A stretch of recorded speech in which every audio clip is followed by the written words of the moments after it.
Chapter 1480. Have you heard? The price of grain at Zhangji grain shop in the west of the city has increased. It's now 5 copper coins for 1 dan. What? 5 copper coins for 1 dan? It was only 3 copper coins for 1 dan a few days ago? Isn't it because of the locust plague? Now, the price of grain in every county has increased.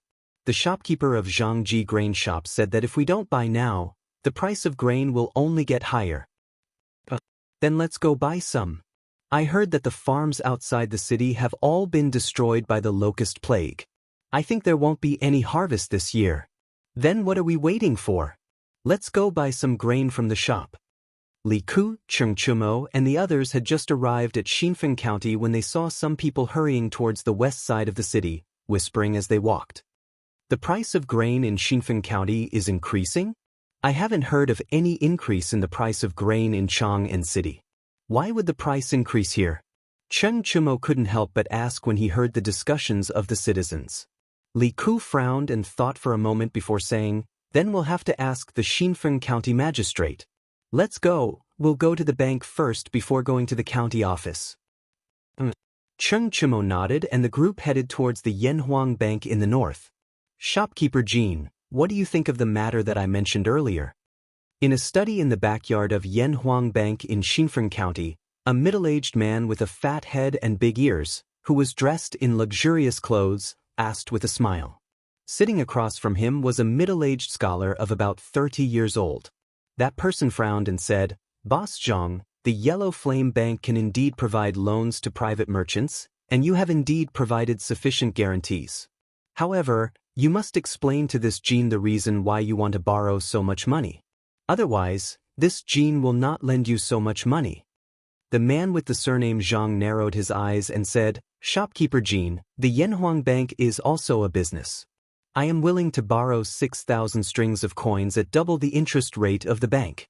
You have no reason to reject me, right?"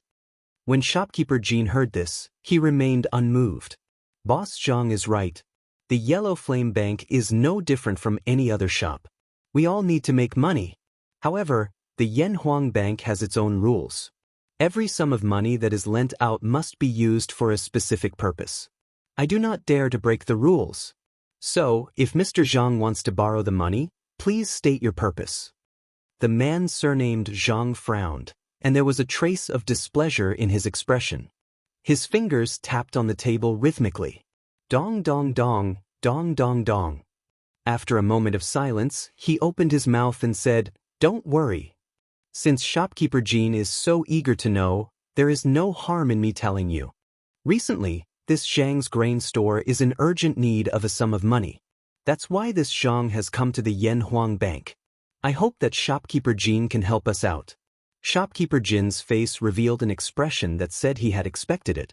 Then he asked in a low voice, "In my opinion, Mr. Zhang is planning to borrow money from the Yellow Flame Bank and then buy a large amount of food.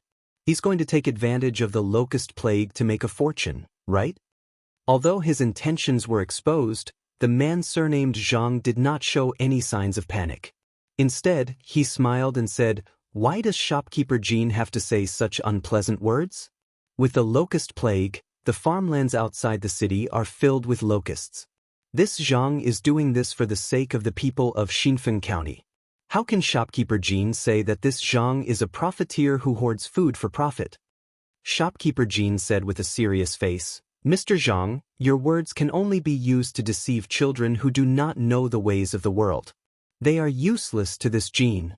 If you want to hoard food and drive up the prices, aren't you afraid of the county magistrate's investigation? Aren't you afraid of the court's condemnation?" The man surnamed Zhang smiled and said, "Shopkeeper Jean, this Zhang is here today to borrow money, not to be interrogated. In addition, as long as this Zhang does not raise the price of food too ridiculously in a short period of time, the county magistrate will not interfere. Now that the locust plague is wreaking havoc, the price of food in Chang'an City has not budged. Xinfeng County is only 60 to 70 li away from Chang'an City. As long as we transport food from Chang'an City, I only need to wait for the people's crops to be completely destroyed. When that time comes, it will be difficult for the price of food to not rise. Even the current emperor will not be able to control it. This is a business that is guaranteed to be profitable. I hope that shopkeeper Jin can open the door for me. After this matter is completed, this Zhang will definitely repay you handsomely. Shopkeeper Jin was silent for a long time. His eyes were filled with hesitation. After a while, he opened his mouth and said, "But Mr. Zhang, don't forget. It is said that the Marquis of Yong and has a sky pheasant brigade. Their speed of exterminating locusts is astonishing. The locust plague in Longtime County was completely exterminated in 2 days. Furthermore, the Marquis is planning to bring the sky pheasant brigade to other counties to exterminate the locusts. Perhaps the locust plague in Xianxia County is not as serious as you think." When the man surnamed Zhang heard this, he could not help but sneered and said, "Sky pheasant brigade. What a joke. This time, more than 100 counties have been affected by the locust plague. Even if the sky pheasant brigade is able to exterminate a county of locusts in 2 days, they will only be able to exterminate 15 counties in a month. This does not include the time spent on the road. In fact, if they can exterminate 10 counties of locusts in a month, they will be thanking the gods. In a month's time, all the crops in the fields will have been eaten by the locusts. When that time comes, the price of food will definitely skyrocket. Not only the Marquis of Yong and will not be able to change this, but even the imperial court and the current emperor will not be able to change this." Shopkeeper Jin was instantly speechless. Clearly, he agreed with the man surnamed Zhang's words. When the man surnamed Zhang saw this, he suddenly felt that he had a chance. He quickly added, This Zhang will naturally not let shopkeeper Jin work for nothing. A while ago, this Zhang bought 2 extremely beautiful twin ladies in Chang'an City. A beauty to a hero. Today, this Zhang has brought them over. This Zhang will gift them to shopkeeper Jin." Clap, clap, clap. At this point, the man surnamed Zhang clapped his hands. A moment later, the door to the room was pushed open. 2 tall beauties with golden hair and blue eyes wearing veils walked in. The veils were not very thick, and one could faintly see the outlines of their faces behind them. These 2 ladies actually looked exactly the same. Shopkeeper Jin's eyes lit up. Although he was not completely infatuated, it was obvious that he had been mesmerized by the beauty of the 2 ladies in front of him. Why aren't you pouring wine for shopkeeper Jin?" The man surnamed Zhang was also an experienced man.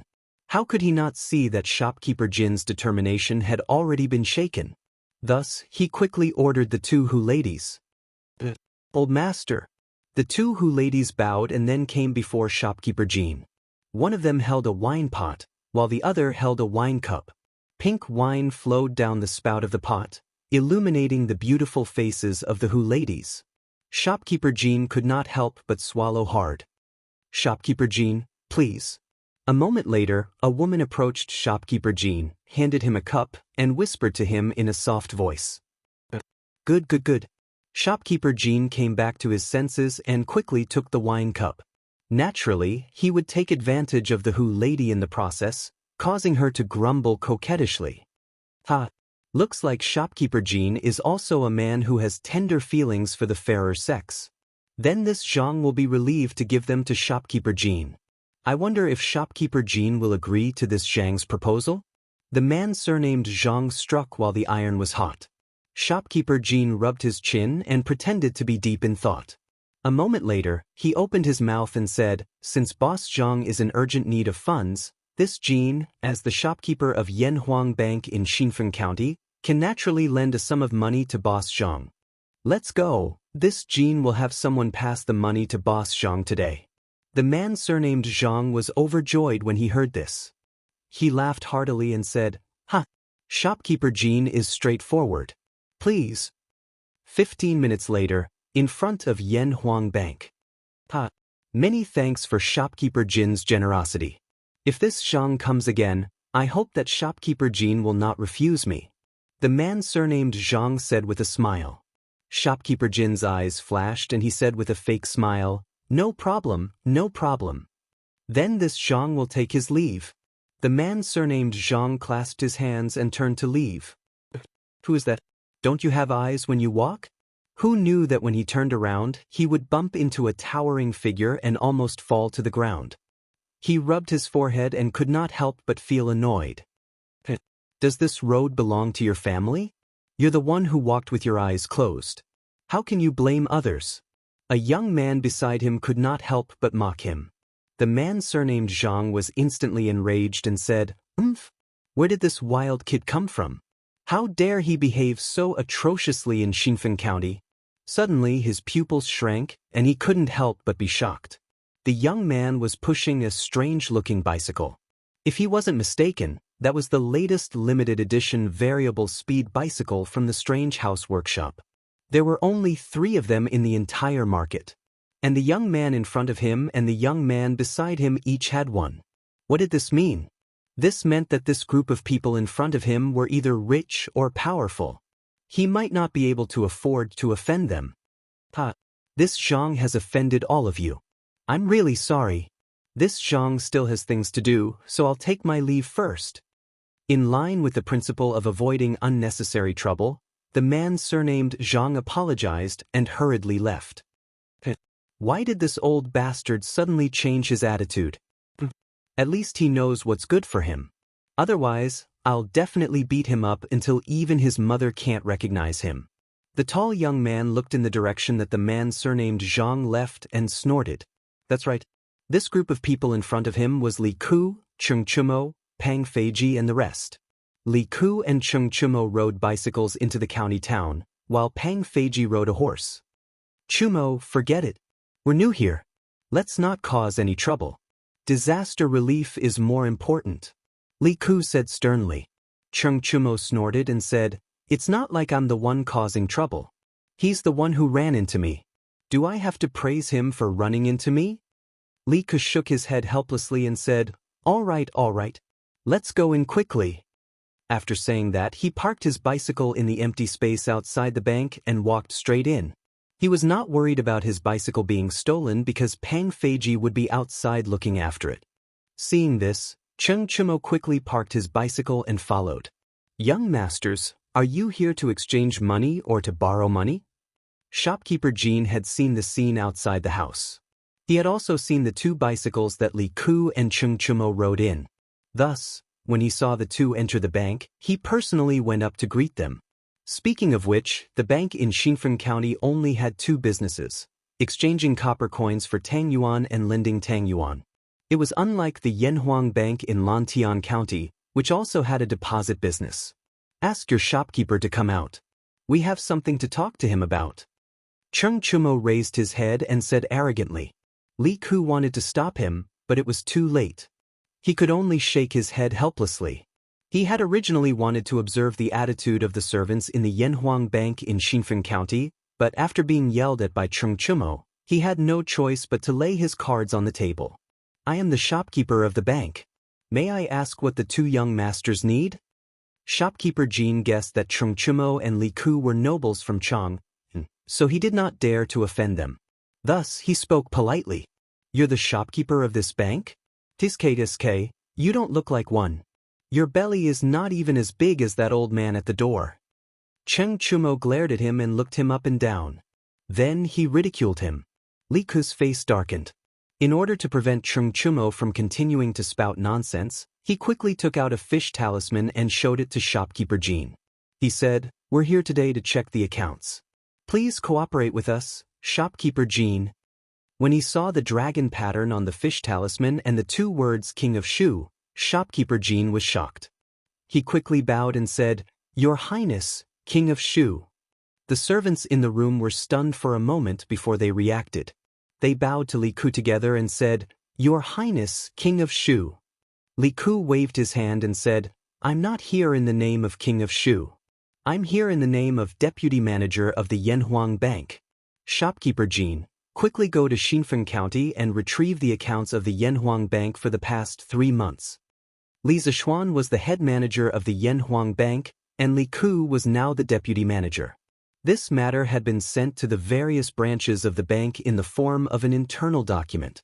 Shopkeeper Jean was naturally aware of this, but when he heard that Li Ku was here to check the accounts, he could not help but feel his heart skip a beat. However, He did not dare to refuse and could only bow and say, "Yes. Your Highness, please wait for a moment. This subordinate will go and get it. Your Highness, please take a seat in the side hall."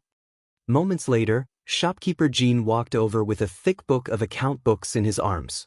Handing it over to Li Ku, he said, "Your Highness, these are the accounts of Feng County Bank for the past 3 months.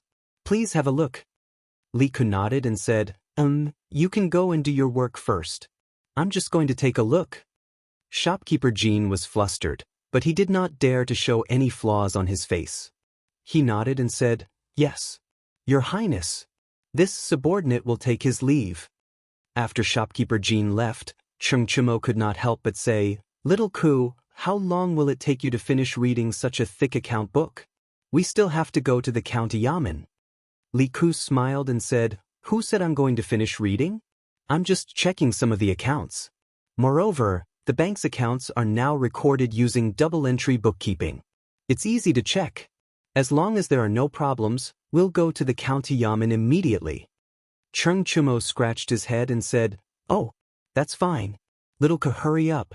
I'll go out for a walk." If you asked this fellow to fight, he would be more than happy to do so. However, if you asked him to help check the accounts, he could only say, "This concubine can't do that." Li Ku also knew that Chengchumo could not sit still, so he nodded and replied. Chapter 1481. Shopkeeper Jean, we haven't had the time to record Boss Zhang's loan in the account book. Should we inform His Highness King of Shu about it? In Xinfeng County, at the front counter of the Yanhuang Bank, a servant dressed in green saw shopkeeper Jean walk out from the back room and asked nervously, "Shut up." Hearing this, shopkeeper Jean panicked. He hurriedly turned his head to look behind him. When he saw that there was no one around, he let out a sigh of relief. Then, he walked over to the manservant and put on a calm expression. He said earnestly, "I'm sorry. Wang Xiaodong, His Highness King of Shu, is very busy every day. This time, he came to our bank to check the account book as he pleased. After checking the account book, His Highness still has to rush back to Chang. How can he waste so much time here? So, the less trouble the better.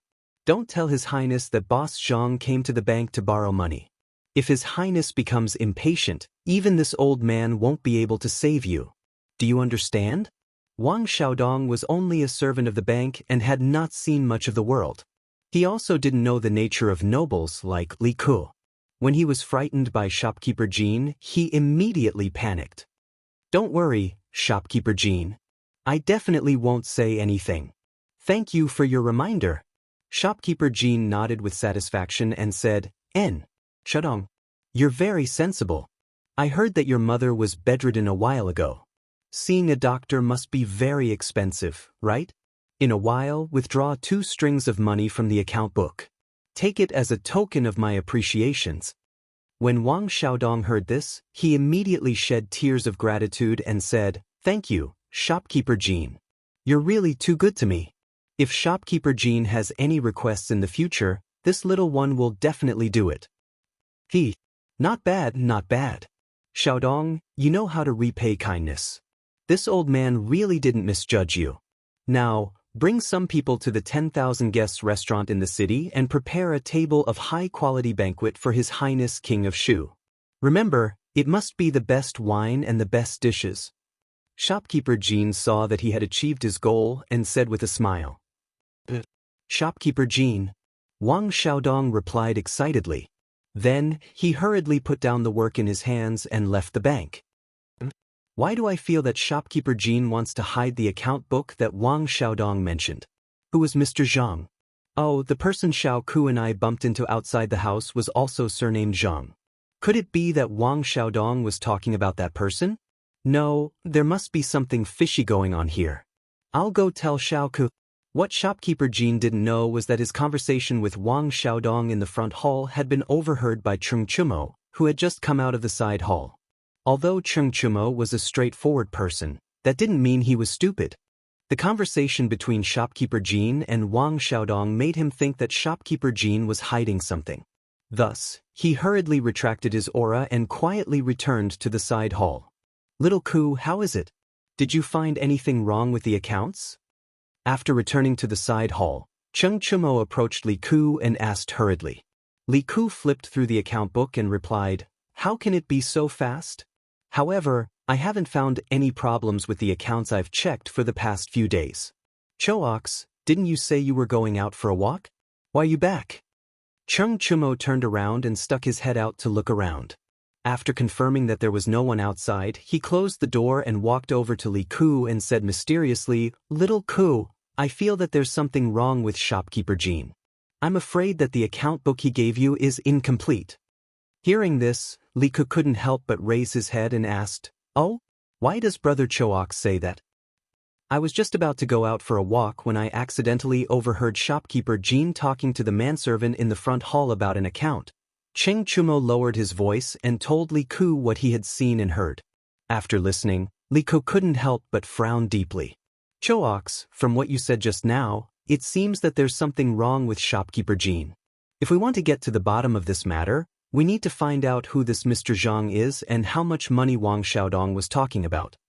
Cheng Chumo laughed softly. "Heh, that's simple. That Wang Xiaodong went to prepare a banquet. I'll stop him halfway and scare him. I'm not afraid that he won't tell the truth."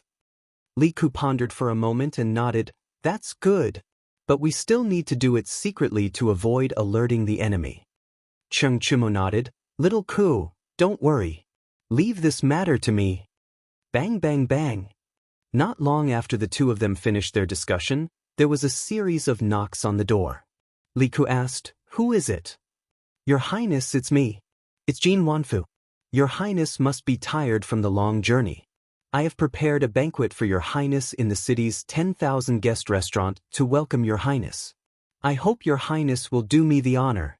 Just as Li Ku finished speaking, Jean Wanfu's voice came from outside the door. The two of them looked at each other. Li Ku stood up and opened the door. He then said to Jean Wanfu, "Shopkeeper Jean, to be honest, this prince is following Mark Yong and Sky Pheasant Brigade to Xinfeng County to exterminate the locusts. Checking the bank's accounts is just a convenient thing to do. So this prince can't have lunch at 10,000 guest restaurant. I'm sorry to disappoint shopkeeper Jean." When Jean Wanfu heard this, he was stunned and said in surprise, "What? Mark Yong and Sky Pheasant Brigade is coming to Xinfeng County? If the Sky Pheasant Brigade really came to Xinfeng County, then the locusts in Xinfeng County would be completely eradicated in less than 2 days.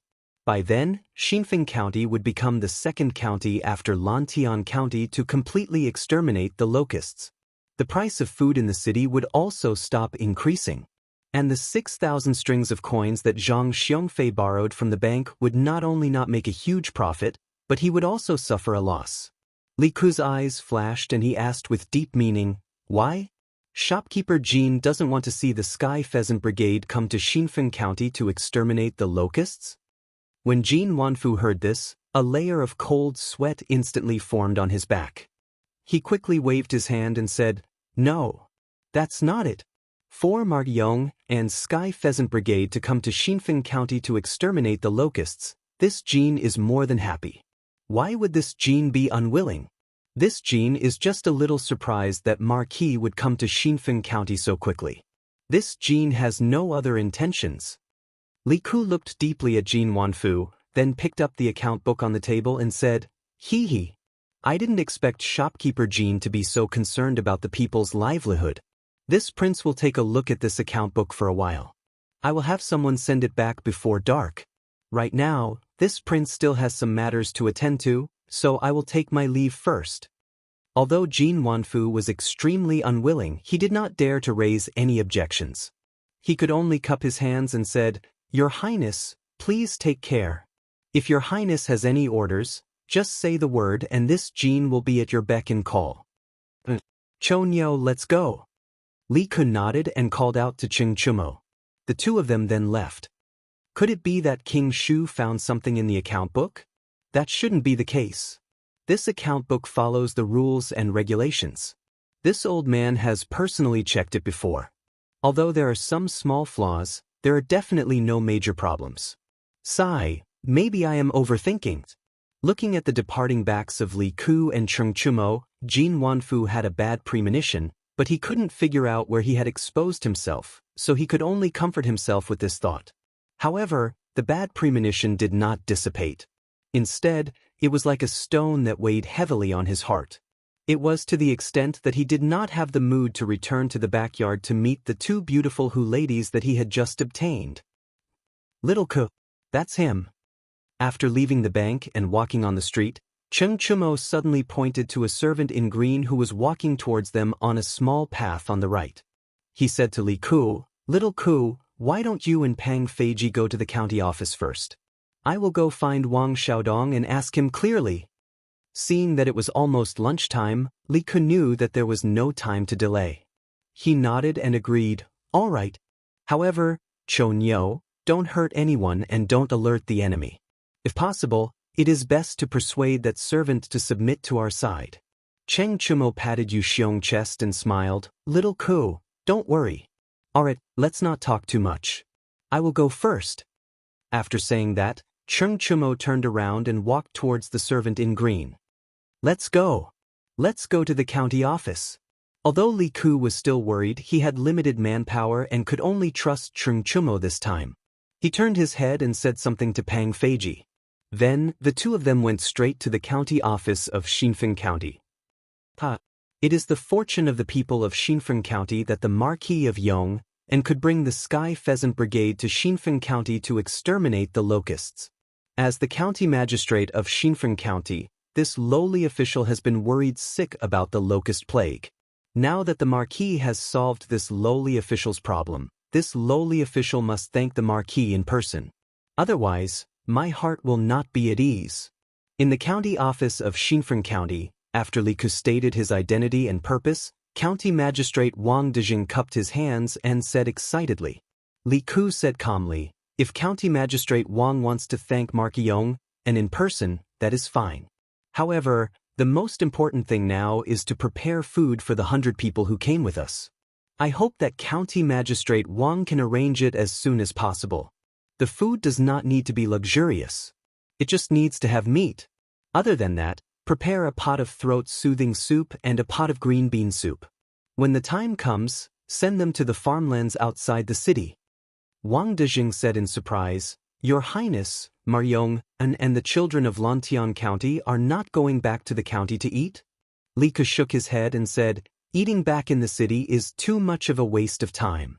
County Magistrate Wang, quickly send someone to prepare food. All the expenses will be paid by this prince. This is the throat-soothing soup that Divine Doctor's son prescribed.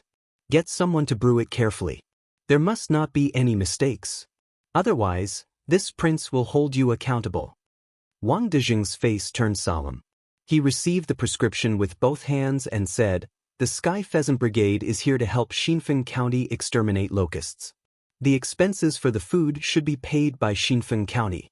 How can I let your Highness spend money? As for the throat-soothing soup and green bean soup, I will personally watch over them. There will definitely not be any mistakes. Your Highness, please rest assured." Li Ku waved his hand and said, "You don't have to worry about the expenses for the food. This prince has already made up his mind. Quickly arrange for someone to prepare lunch." Wang Dijing was helpless. He could only cup his hands and say, "Yes. Your Highness, please have a seat. I will arrange it now." After saying that, County Magistrate Wang walked out of the inner hall and arranged for someone to prepare the food. Li could just happen to take out an account book. He leaned over the table and began to read it seriously. After about half an hour, Cheng Chumo walked in and said excitedly to Li Ku, Little Ku, I have found out." Li Ku kept the account book and stood up in surprise. "So fast? Then tell me quickly, Chonyo." Cheng Chumo looked around and said to the maidservants standing on both sides, "All of you can leave first. I have something to discuss with His Highness King of Shu." Yes. Everyone knew that the two young men in front of them were nobles from Cheng. Even County Magistrate Wang could not afford to offend them, so they quickly bowed and left. Cheng Chumo saw that there was no one around and said to Li Ku in a low voice, "Little Ku, I have found out. The boss Zhang that Jin Wanfu mentioned is called Zhang Xiongfei. He is the big fat man that we bumped into at the entrance of the bank. I heard from Wang Xiaodong that Zhang Xiongfei is the owner of Zhangji Grain Store. This time, Zhang Xiongfei came to Yanhuang Bank to borrow money from shopkeeper Jin. Guess how much he wants to borrow? How much? Li Ku was still sorting out the clues that Cheng Chumo had mentioned. He could not help but frown and ask subconsciously. 6,000 strings of cash. And it is at an annual interest rate of 16%. Cheng Chumo lowered his voice and said, 6,000 strings of cash? 16% interest rate? Li Ku couldn't help but exclaim. First of all, 6,000 strings of cash might not be worth mentioning to a nouveau riche like Li Zishuan, but to a small county like Xinfeng County, 6,000 strings of cash was definitely a huge sum of money. The number of people who could take out 6,000 strings of cash could be counted on one hand. Another thing that surprised Li Ku was the interest rate of the 6,000 strings of cash. A 16% annual interest rate was indeed considered cheap in the past. However, Yanhuang Bank had just recently implemented a standard annual interest rate of 8%. Shopkeeper Jin had directly lent 6,000 strings of cash to Zhang Xiongfei at a 16% annual interest rate. Li Ku wouldn't believe that there wasn't something fishy going on here. What does Zhang Xiongfei want to borrow so much money for? Moreover, he is willing to borrow money at twice the interest rate. This means that he is in urgent need of money and is confident that he can use this money to earn more money in a short period of time. Therefore, he must have a business that is guaranteed to make a profit. At least, he thinks that it is a business that is guaranteed to make a profit. Li Ku thought for a moment and muttered to himself. Isn't this easy to guess? This surnamed Zhang must have used the 6,000 strings of cash to buy food.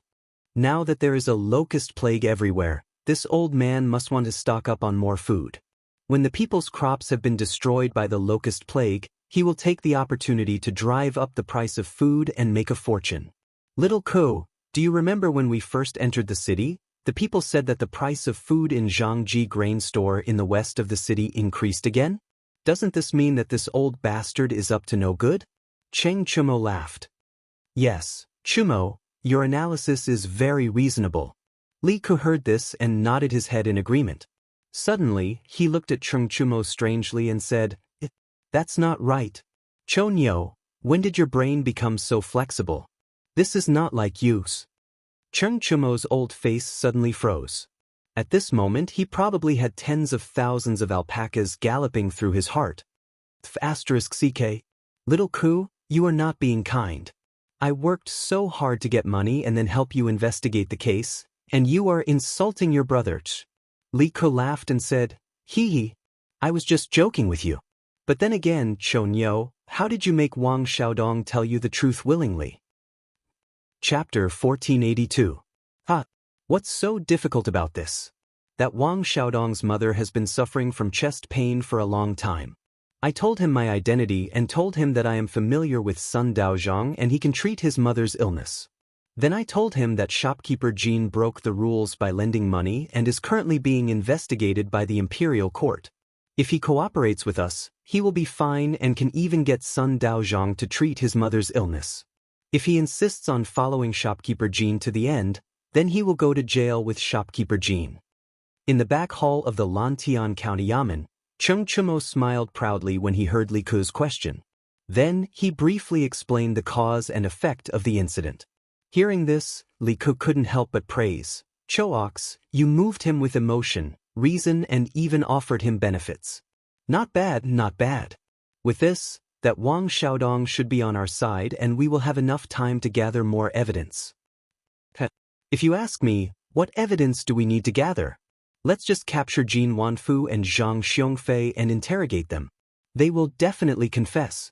Cheng Chumo curled his lips and said disdainfully. Absolutely not. Li Ku shook his head. We left the capital this time to exterminate the locusts. My imperial father did not give us the right to arrest people without permission. Even if we find out that Jin Wanfu broke the rules by lending money to Zhang Xiongfei who wanted to hoard food and inflate the price of food, we still need to borrow the power of Xinfeng County Yamen. Let's wait for a while and ask for Yamacho's opinions. Cheng Chumo shrugged his shoulders indifferently and said, All right. It's up to you. Oh, someone is coming. Towards the end, Cheng Chumo's expression changed slightly because he heard footsteps coming from outside. Hearing this, Li Ku sat down and his expression returned to normal. Your Highness, the food and soup are all prepared. Do you want to send it over to Marquis Yong and the children now? Wang Dijing walked in and saw that there was another Chung Chumo in the room. He was stunned for a moment before he cupped his hands and reported to Li Ku. Li Ku nodded and said, Send it over now. County Magistrate Wang, take the Yamen runners and follow me to deliver food outside the city. Wang Dijing bowed and said, This official obeys. Not long after, 5 ox carts drove out of the Xinfeng County Yamen. Each cart carried a large wooden bucket filled with food prepared by County Magistrate Wang. Li Ku led County Magistrate Wang and a dozen Yamen runners straight to the South City Gate. At this moment, the atmosphere in the city was completely different from when Li Ku and the others had first arrived. The news of the Sky Pheasant Brigade coming to Xinfeng City to exterminate the locusts had already spread. After the citizens heard the news, they immediately rejoiced. The oppressive atmosphere caused by the locusts suddenly disappeared without a trace. Have you heard? The Marquis of Yong and has brought the Sky Rooster Brigade to our Xinfeng County to exterminate the locusts. Really? How could it be fake? Go to the farmland outside the city and take a look. There are countless flocks of chickens brought over by the Marquis of Yong, and everywhere. Good boy. That's great. Our Xinfeng city's crops can be saved. I heard that the Sky Pheasant Brigade used less than 2 days to exterminate all the locusts in Lantian City. Doesn't that mean that the locusts in our Xinfeng city will also be exterminated in 2 days? No. It should be even faster. I just heard a kid from the Han family village say that the Sky Pheasant Brigade brought a total of 310,000 chickens. It's more than double the previous number. That means that the locusts in our county will be exterminated today. That's great. The price of food in the city has risen these past 2 days. I thought that a food shortage was coming. Let's see how those unscrupulous grain merchants in the city will continue to raise the price of food. That's right. Sigh. Let's not talk about it anymore. I still have a dozen chickens at home. I'll go back and chase them out of the city to help the Marquis of Yong and the rest exterminate the locusts. I have 30 chickens at home. I'll go and chase them out too. Although the citizens were overjoyed, there were some who were upset. What? The Marquis of Yong and brought the Sky Pheasant Brigade to Lantian City? And the size of the Sky Pheasant Brigade has doubled from before? West of the city, in the back hall of Zhangji Grain Store. After listening to the servant's report, Zhang Xiongfei's old face suddenly became extremely gloomy. He slammed the table heavily and stood up. Master, now that the news has spread in the county, should we still go to Chang and city to buy food? The servant said carefully with a bitter face. By my ass. Zhang Xiongfei's face darkened. The locust plague is about to be exterminated. Buy so much food to feed the rats? Get out. Yes, master. Seeing that Zhang Xiongfei was angry, the servant hurriedly scrambled out of the room. 300,000 chickens. That means that the Sky Pheasant Brigade will be able to exterminate all the locusts in Xinfeng County in less than a day. In some small counties, they can even clear 2 counties in a day.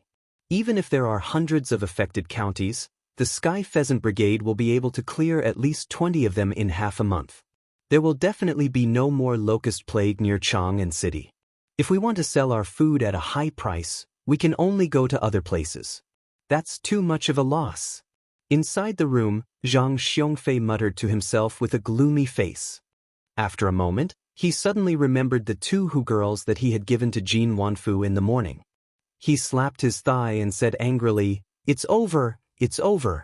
This old man had just borrowed 6,000 strings of cash from the Yanhuang Bank at double interest. I thought that I could use this money to make a huge profit.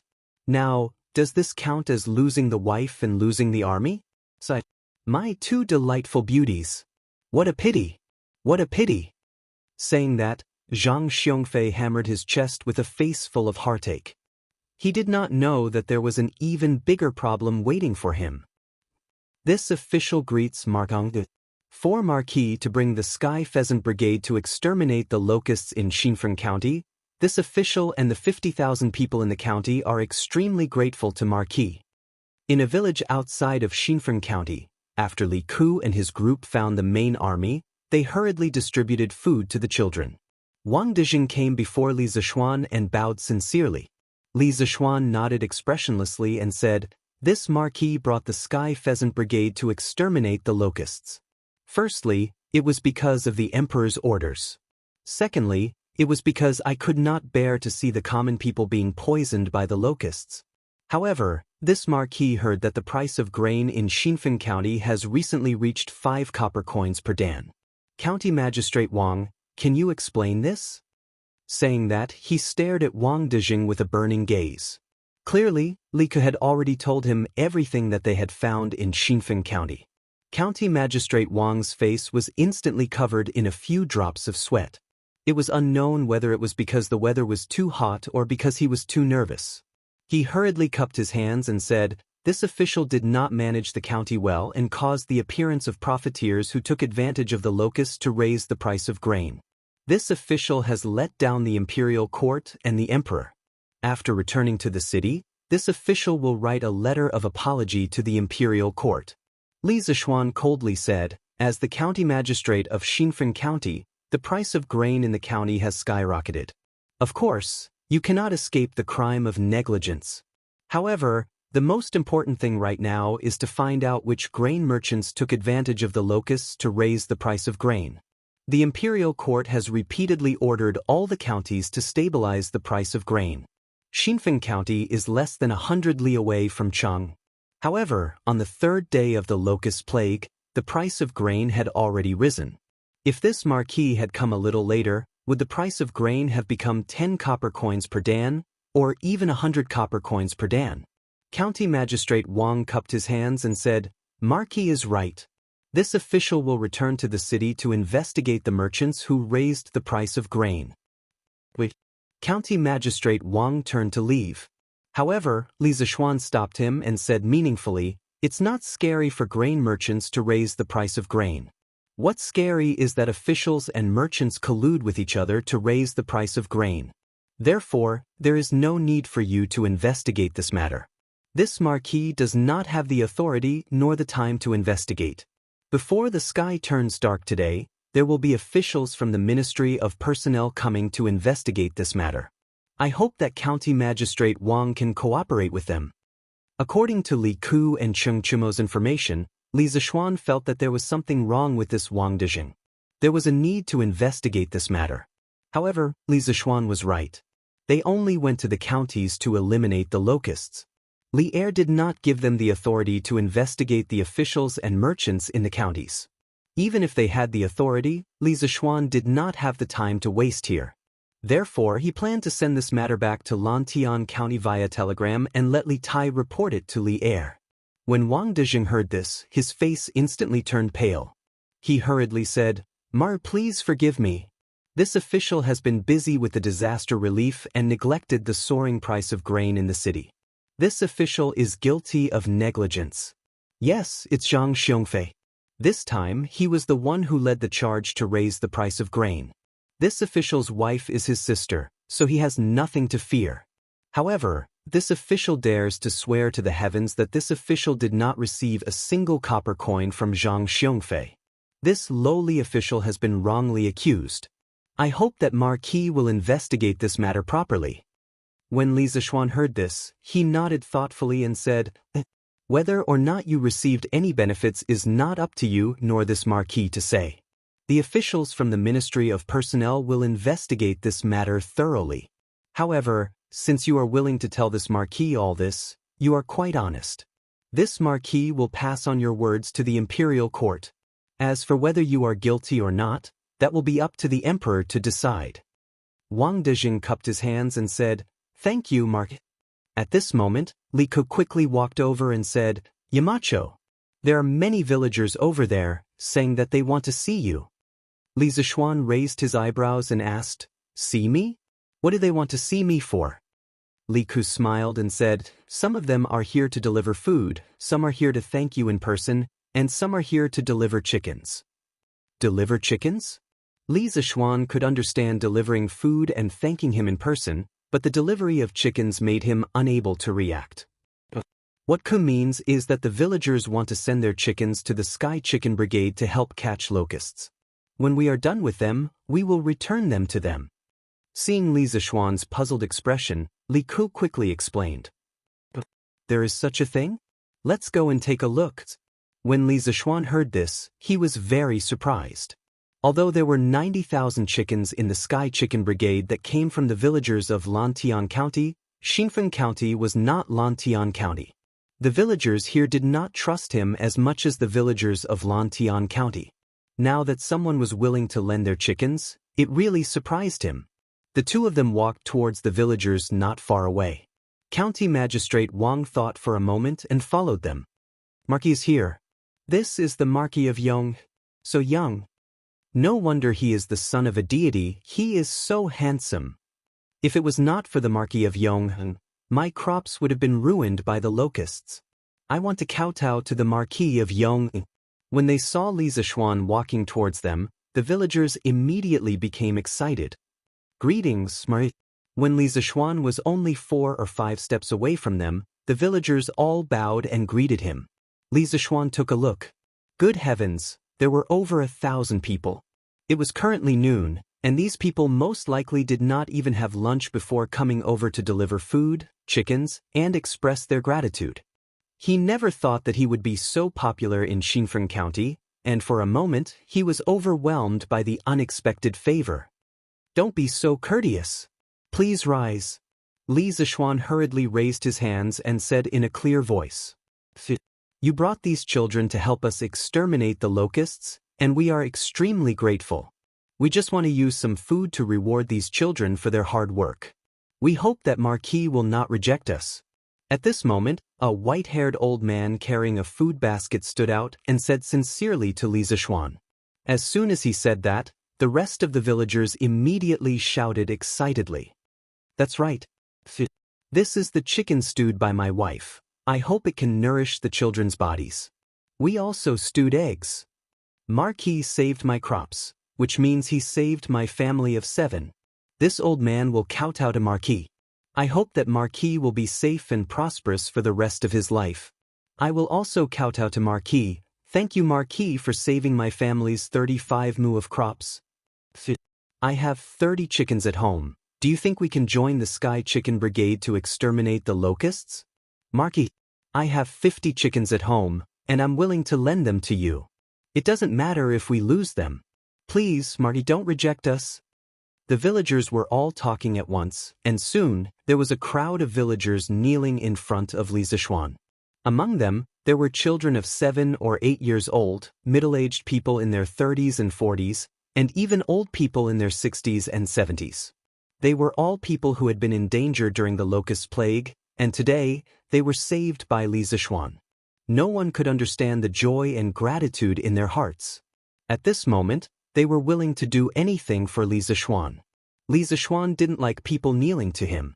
When the first old man was about to kneel to him, he had already reached out to stop him. However, he could only stop one person, but he couldn't stop hundreds and thousands of villagers.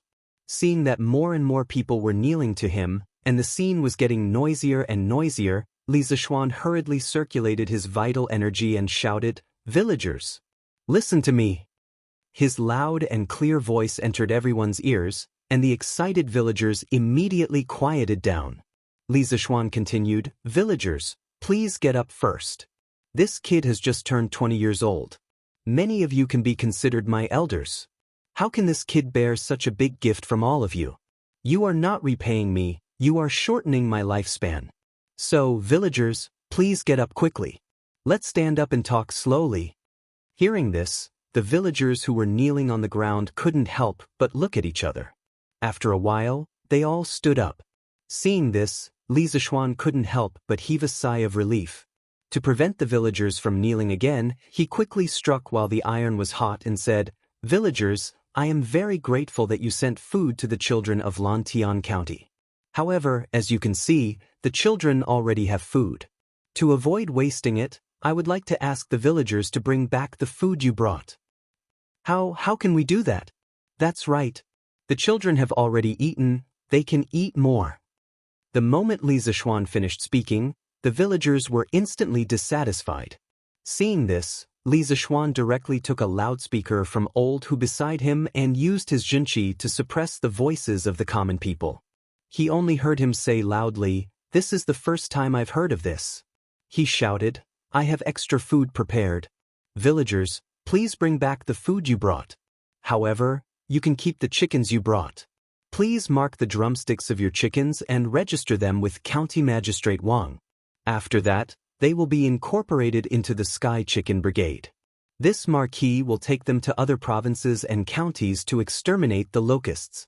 After the locust plague is quelled, this marquee will definitely return all the chickens that I borrowed from you.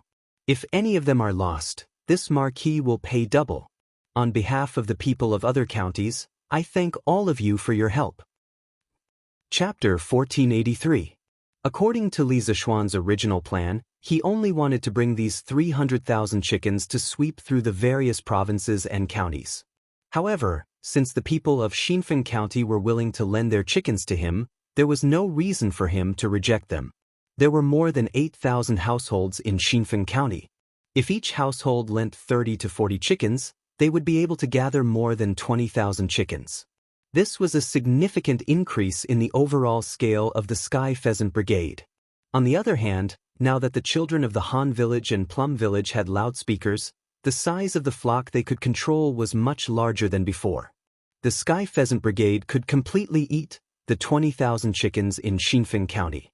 If the people of other provinces and counties were willing to lend their chickens, Li Zishuan would still dare to continue accepting them. After appeasing the people, Li Zishuan looked at Wang Dijing and instructed in a deep voice, "County Magistrate Wang, I'll leave the matter of registering the people to you. This is also a chance for you to atone for your mistakes. Now, immediately send the Yamen runners to inform the entire county that those who are willing to lend their chickens to me should register as soon as possible." Wang Dijing cupped his hands solemnly and said, "Rest assured, I'll send the Yamen runners to inform the people of the various villages and gather all the officials in the county government to register the people. It's best if the people register before the hour of the afternoon. After that, we might have to head to Weinan County to exterminate the locusts." Li Zishuan nodded and said, "Marquis is leaving Xinfeng County with the Sky Pheasant Brigade today?" Wang Dejing was shocked when he heard this. He thought that Li Zishuan's Sky Pheasant Brigade was going to stay the night in Xinfeng County. Li Zishuan nodded and said, "Based on the speed of this morning, all the locusts in Xinfeng County will definitely be exterminated before the hour of the afternoon. Now that the locust plague is everywhere, the people are living in an abyss of suffering. Time waits for no one. If the Sky Pheasant Brigade can head to the next place as soon as possible, the people there will suffer less losses." Hearing this, Wang Dijing couldn't help but feel deep veneration.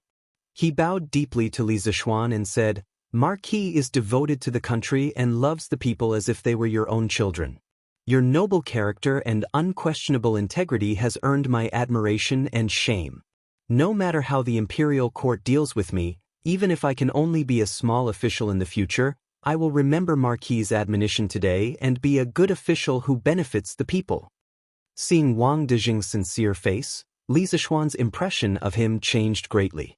Even if County Magistrate Wang couldn't absolve himself from the blame for the soaring grain prices, it was undeniable that County Magistrate Wang was a magnanimous person. Generally speaking, although Wang Dijing had flaws and neglected his duties as an official, he wasn't so bad that he couldn't be saved. He could still be saved.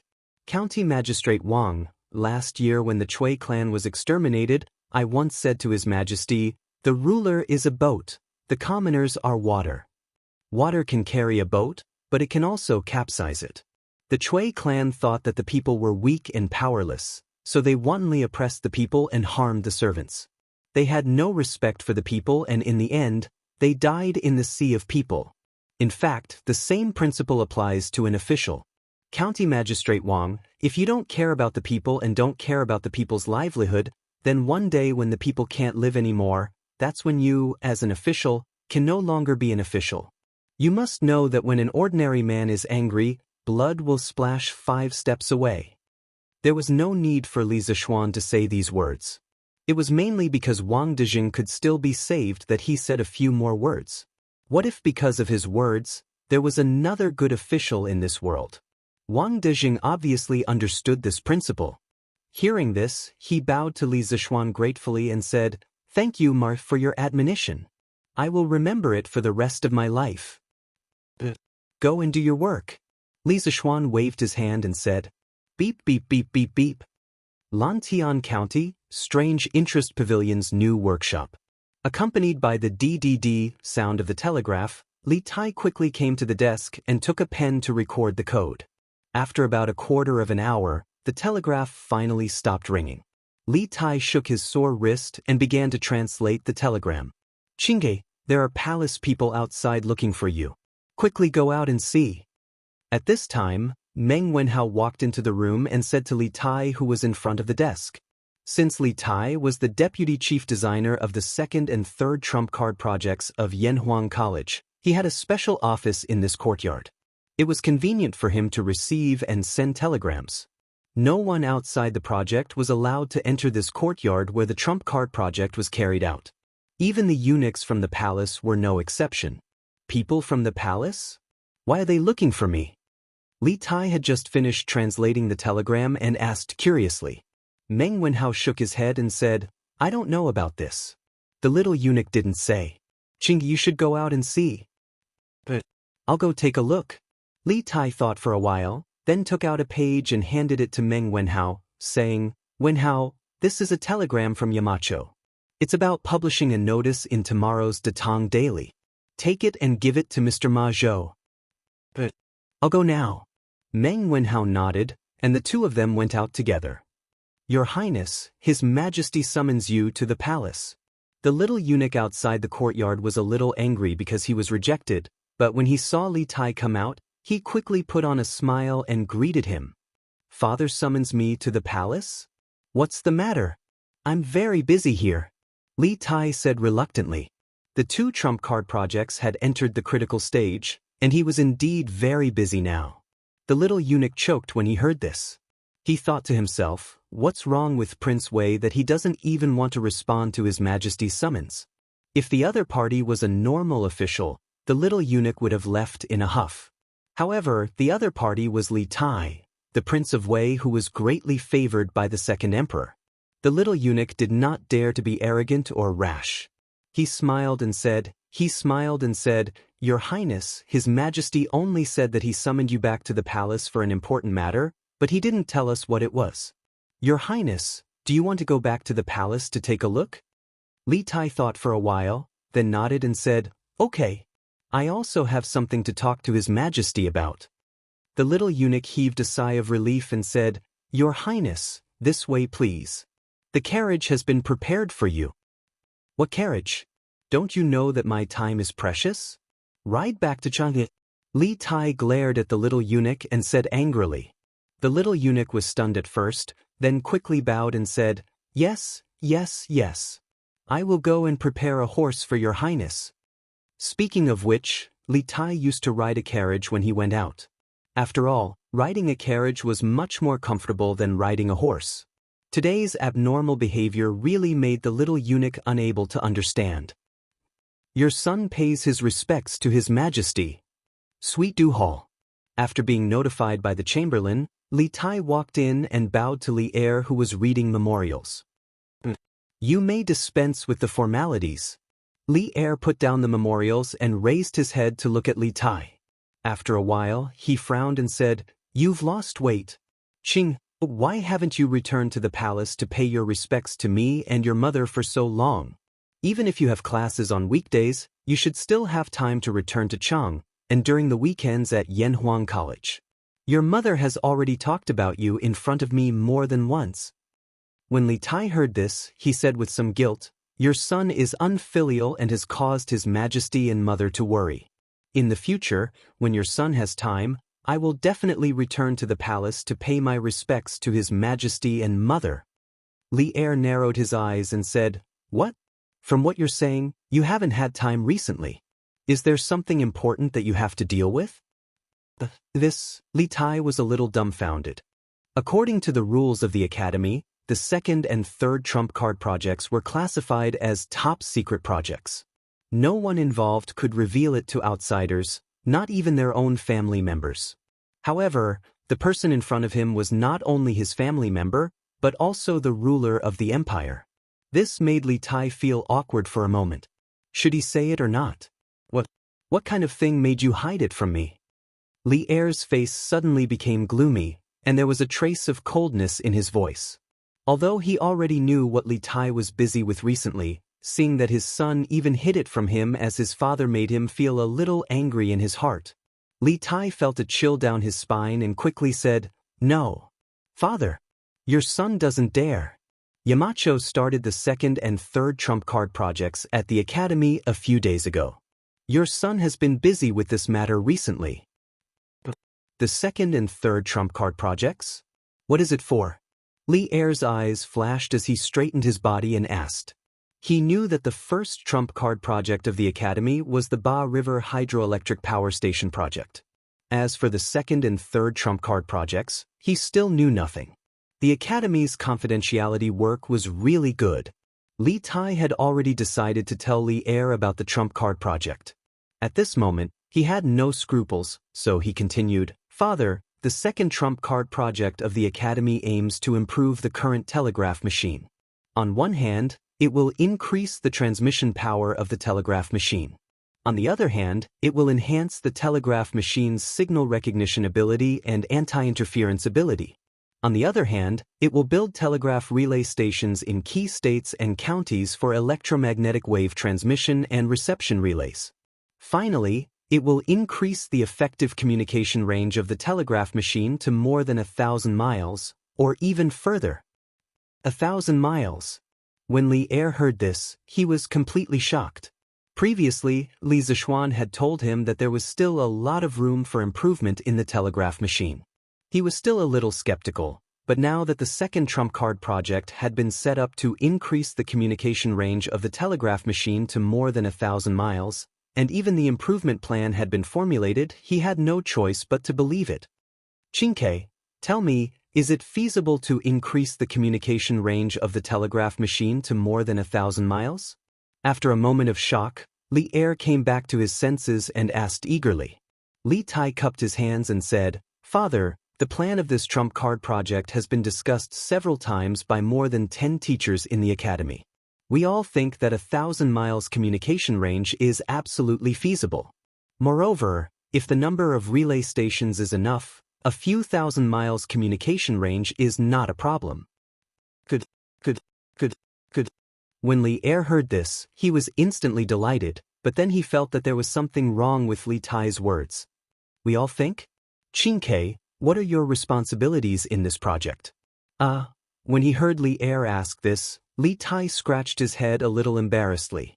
That was the embarrassment of a child who had achieved good results in front of his parents, but was afraid of showing too much and making himself appear immodest. "Father, your son is the deputy chief designer of the second and third trump card projects, and Mr. Mo Huai is the chief designer." Li Er's eyes widened. Although he had always been calm in the face of change, when he heard that his son had become the deputy chief designer of the trump card project, he could not hide his shock because he knew that the teachers in Yanhuang College were all capable people.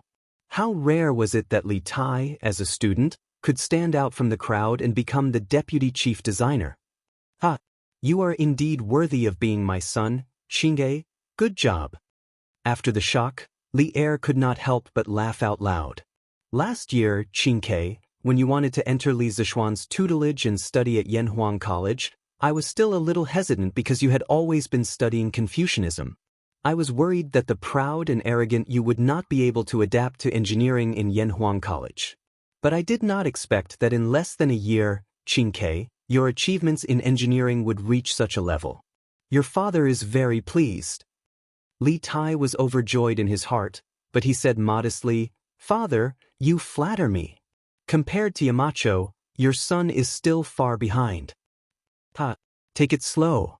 There is no rush." Li Er was delighted when he heard this, and then he asked, "Oh, right. What is the third trump card project?" Li Tai cupped his hands and replied, "Father, For the third trump card project, Yamacho wants to create new units of measurement, standards, and measuring instruments. In addition, Yamacho has also created new units of length to facilitate the precision production of the later stages of the workshop. Compared to improving the telegraph, these tasks are not difficult. Li Er nodded thoughtfully and said, "When will the second trump card project be completed?" Li Tai replied, "Within half a year. The deadline for these two trump card projects is half a year. Yamacho wants us to reach the target within half a year." "Half a year? Good. I will wait for you for half a year. Once you are done, I will reward everyone handsomely," Li Er said excitedly. Just think about it. If the telegraph was successfully improved and could achieve long-distance communication, then the Tang Empire's territory would expand by several times. He, Li Er, would also have the ability to control the country's affairs and military affairs. This was an achievement that even Qin Huang and Han Wu could not achieve. Li Tai suddenly thought of something and said, "Father, we have already made some initial improvements to the telegraph. It is estimated that the distance of communication can reach up to 400 to 500 miles. This time, when Yamacho went to another county to exterminate locusts, they brought along the telegraph that we have just improved. This time, we can test its maximum effective range." "Oh, right. Yamacho just sent back a telegram regarding Xinfeng County. Father, please take a look." With that, Li Tai took out a piece of paper from his sleeve and raised it above his head. Li Er's eyes flashed and he quickly said, "Oh, let me take a look." Zhao Song quickly took it and passed it to Li Er. Chapter 1484. Bam! Xinfeng County is less than 100 miles away from Chang'an City. However, on the third day of the locust plague, grain merchants started to raise the price of grain. The imperial court has repeatedly issued orders, but some people have turned a deaf ear to it. Do they really think that my butcher's knife won't cut off their heads? In the Sweet Dew Hall, after Li Er finished reading the report, he slapped the dragon table and coldly said with an ashen face. The palace maids and eunuchs in the hall kept quiet out of fear when they saw Li Er's rage. Li Tai's face was dark, but he didn't say anything. Zhao Song, immediately send a decree to Zhang Sun Wuji and Lu Dui. Order the Ministry of Personnel and the Supreme Court to send officials to Xinfeng County to investigate the matter of grain merchants raising the price of grain. If there is no collusion between officials and merchants, then forget it. If there is, then don't let a single one of them off. No matter who is involved in this, find them all and punish them severely. The hall was silent for a moment before Li Er said with a dark face, "This old servant obeys." Zhao Song cupped his fists and prepared to leave. "Wait!" Li Er interrupted. "Pass on the imperial decree, Xianling. Let the secretariat send another official document to the various counties in Guangzhou. Strictly order the counties to stabilize the price of grain. If the price of grain soars, grain merchants, local county officials, and provincial governors will all be severely punished and will not be tolerated." "Understood." Zhao Song bowed. Seeing that Li Er didn't have any other orders, he cupped his fists and left the hall. Li Er turned his gaze to Li Tai. After some thought, he said, "Qingke, Yanhuang College's second and third trump card projects should be kept strictly confidential, right?" Li Tai's heart skipped a beat. He had a bad feeling about this. He cupped his fists and said, "Father, the reason why Yamacho wants us to keep it a secret is to prevent the college's core technology from being stolen by those with ill intentions toward Tang Dynasty." I didn't say that it was wrong. But if you are guarding against outsiders, don't tell me you are also guarding against me? Li Er's eyes turned cold as he interrupted Li Tai's words. "If I hadn't interrogated you today, I wouldn't have known what your second and third trump card projects are for. Li Zishuan may be thinking for the benefit of the Tang Empire, but don't forget that I am the master of this country." As monarchs, they didn't like the feeling of being deceived because it made them feel that the matter was beyond their control. Even though Li Er was a wise monarch, he was no exception when it came to this. Even though it was currently midsummer, Li Tai still felt a trace of coldness in the Sweet Nectar Hall. At this time, he recalled that his imperial father was never a soft-hearted and mediocre ruler. Instead, he was a decisive person who could conquer the world and kill his brother and imprison his father. Imperial Father. This son is terrified. This son has never thought of hiding this matter from you. It's just that the college has been busy recently and this son has no time to worry about this. This son didn't mean to deceive Imperial Father. I believe that Yamacho is the same. Recently, there has been a locust plague in the Guangzhou area. Yamacho was busy with disaster relief and didn't report this to Imperial Fathers. Furthermore, this son has heard from Yamacho that Yamacho has improved the telegraph system. He has already mentioned it to you before, so this son didn't rush to report it to you.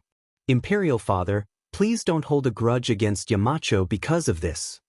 Little Fatty's mind spun quickly as he explained. He knew that if he didn't explain this matter clearly to Li Zishuan today, not only would he be unlucky, but Li Zishuan might also be unlucky. Since ancient times, when there was a grudge between a ruler and his subjects, the unlucky ones were usually the ministers. Hearing this, Li Er's expression softened. After a long silence, he finally said, Li Zishuan has indeed mentioned the improvement of the telegraph system to me before. I let him do it freely. I will give him the manpower and resources he needs. This time, the locust plague happened in the Guangzhou area, so I can't blame you. Forget it. Forget it. I'm not a narrow-minded person, so I won't blame you for this matter. However, if something similar happens again next time, don't lie to Imperial Father. Li Tai heaved a huge sigh of relief.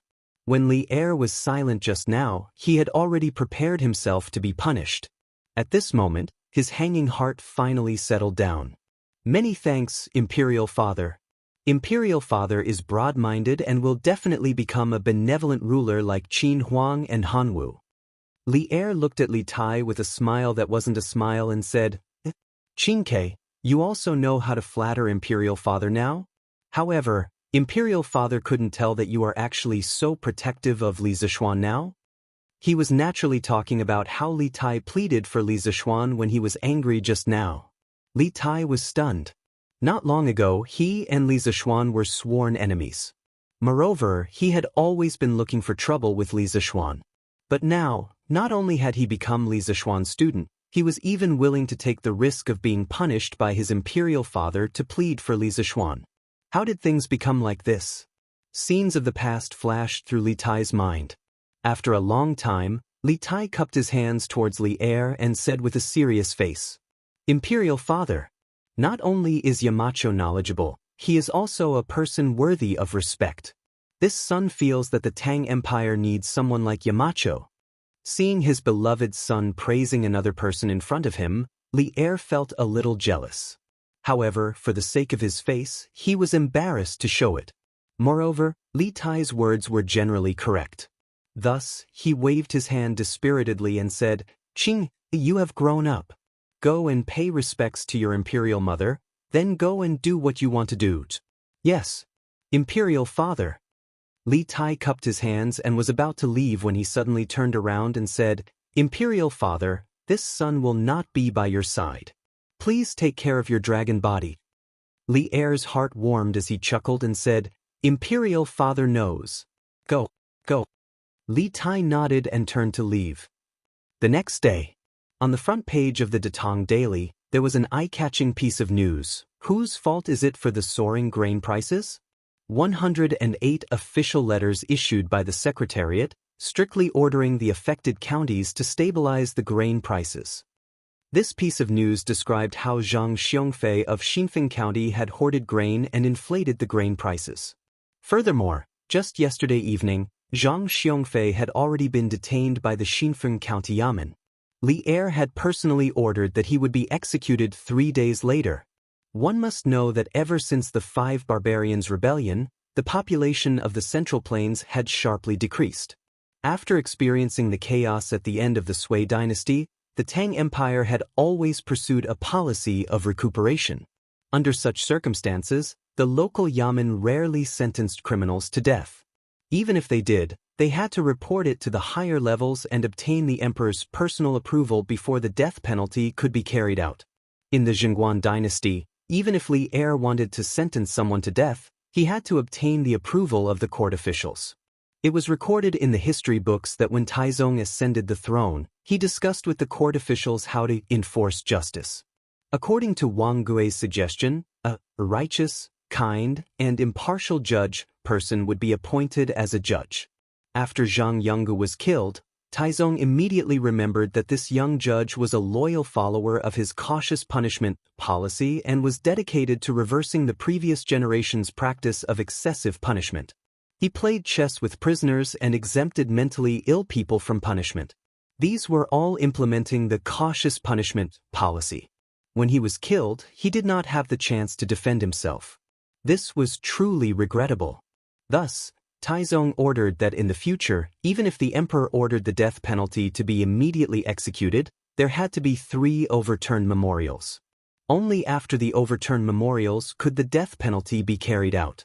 Not long after, he ordered that the 3 overturned memorials were changed to 5 overturned memorials in the capital, 3 overturned memorials outside the capital, and 1 overturned memorial for an evil trader or a servant who killed his master. Of these, 5 overturned memorials were to be overturned once 2 days before the execution, once a day before the execution, and 3 overturned memorials on the day of the execution. On the day of the execution, there was to be no alcohol or meat, and all entertainment activities were to be stopped. According to the law, death can be pardoned, cases were to be brought up in a timely manner.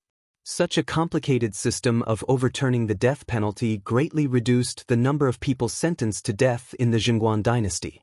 According to historical records, in the 3rd year of the Jingguan dynasty, there were only 29 people sentenced to death in the country. Of course, this was because Li Er had no choice but to do so to preserve the limited labor force in the country. However, the social order of the Jingguan dynasty did not become chaotic because of this. On the contrary, the social order of the Jingguan dynasty was so good that it was unbelievable. East to the sea, south to the 5 ridges of the 5 ridges of the south, the door is not closed. This time, Li Er directly sentenced Zhang Xiongfei to death to make an example out of him. He wanted to be a warning to the other provinces and counties in the Guangzhou region. He wanted the grain merchants to think of Zhang Xiongfei's fate before they raised the price of grain. Xinfeng County's grain price actually rose to 5 won per dan a few days ago. These grain merchants are really heartless. Exactly. This Zhang Xiongfei was well executed. That's right. We should make an example out of him. Let those profiteers take advantage of the locust plague to raise the price of grain? After the citizens of Chang and city saw the headlines of the Datong Daily, they all cheered and applauded Zhang Xiongfei's tragic end. They were lucky to live under the emperor's rule. During this time, the price of food in Chang and city did not fluctuate. All the major grain stores were still selling the food at the original price. The people could buy as much as they wanted. It was no different from before. Chang and city is still better. The price of grain did not skyrocket. If you ask me, this should be the work of the Marquis of Yong'an. Why do you say so? The Marquis of Yong'an led the Sky Pheasant Brigade to quickly eliminate the locusts in Lantian County. This greatly stabilized the people's hearts. Besides, the Yanhuang Chamber of Commerce also has some grain stores in Chang and city. They have plenty of grain. With them around, how would the other grain merchants dare to raise the price? That makes sense. Hey look, Marquis Sky Pheasant Brigade actually eliminated the locusts in Xinfeng and Weinan counties in 1 day. What? Isn't that too fast? It's true. It's true. And Marquis even announced that he wants to borrow the chickens raised by the citizens of the affected counties. After the locusts are eliminated, they will be returned in full. If any are lost, they will be compensated twice the amount. Now the Sky Pheasant Brigade already has 350,000 chickens. Marquis wants to borrow the chickens raised by the citizens? That's great. I still have 30 chickens at home. I wonder where Marquis is now. Is it too late to send them over? That I don't know. I think Marquis' announcement should be for the counties waiting for the disaster relief to see, right? When the Sky Pheasant Brigade arrives, they will directly send their chickens over. That's possible, right? My brother-in-law is providing relief to Xianyang County. Marquis will definitely pass by Xianyang County in the next few days. I have to get someone to send a letter over. I must send all the chickens at home to Marquis. This is a meritorious deed. Even if they lose a few chickens, they won't have to ask Marquis for compensation. That's right. That's right. Marquis is running around with the children of Longtime County for the people affected by the disaster in Guangzhou. We have no reason to stand by and do nothing. If we can do something, we will feel at ease. That's right. I also have relatives in Xianyang County. I have to get them to prepare the chickens and wait for Marquis to come and lend them to Marquis.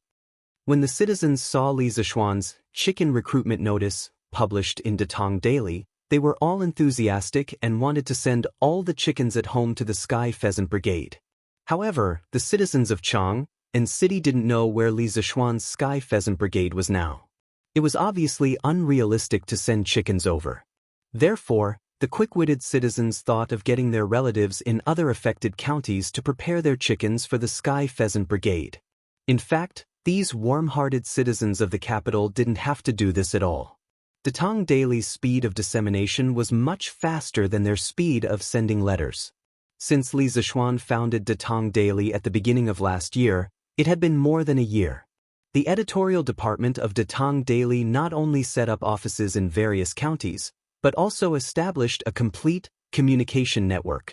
Every morning before dawn, there would be a dozen fast horses running out of Lantian County with the latest issue of Datong Daily. At this time, more than 20 counties around Chang and City basically saw the latest issue of the newspaper just like the citizens of Chang and City. As for the counties further away, it would only take a few days for them to receive today's newspaper.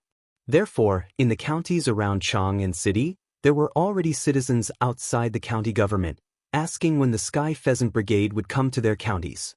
They had already prepared chickens. But how would the county magistrates know when Li Zishuan would go to their counties? But they couldn't ignore the surging public opinion, especially in the context of the imperial court ordering all the counties to seize the time to actively provide disaster relief. It was even more impossible for them to ignore the public opinion. Xinfeng County was a living example. The county magistrate was demoted, and the deputy was directly dismissed. Therefore, in the face of the surging public opinion, the county magistrates of each county hurriedly sent yamen runners to the county where Li Zishuan was located to ask about Li Zishuan's marching route. There were also some county magistrates who were far-sighted. While they sent people to inquire about the route, they also helped the citizens register how many chickens they were willing to lend. They also instructed the citizens to mark the legs of their chickens in advance, and then drove them to the county government to be kept by the yamen runners. When the Sky Pheasant Brigade arrived, they would directly send them to Li Zishuan. As a result, the backyards of many county offices became bustling chicken farms, and the county magistrate, deputy county magistrate, and yamen runners were all turned into breeders. Chapter 1485.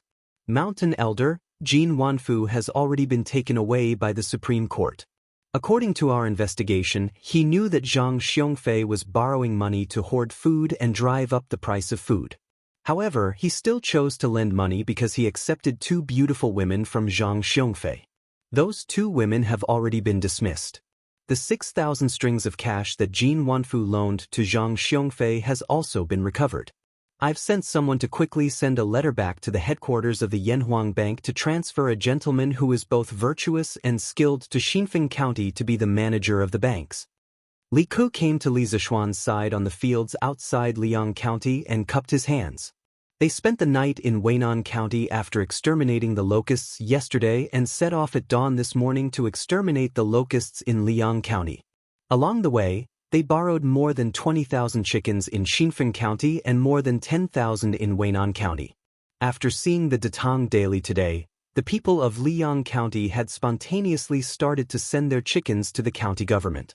It was estimated that Li Zishuan and the rest could absorb another 20,000 chickens after exterminating the locusts. This was the snowball effect. The Sky Chicken Brigade was like a snowball. Not only did they exterminate the locusts in the disaster-stricken counties of Guangzhou, but they also grew stronger as they absorbed the chickens sent by the people along the way. The more fertile the soil, the easier it is to breed corruption. The Yanhuang Bank manages countless silvers, and the manager of the bank is a lucrative job in the eyes of countless people. Today, we can punish one Jin Wanfu, but in the future, there will be hundreds and thousands of Jin Wanfu. Little Ku, how will you deal with that? Li Zishuan turned around and looked at Li Ku with a faint gaze. Li Ku heard this and was startled.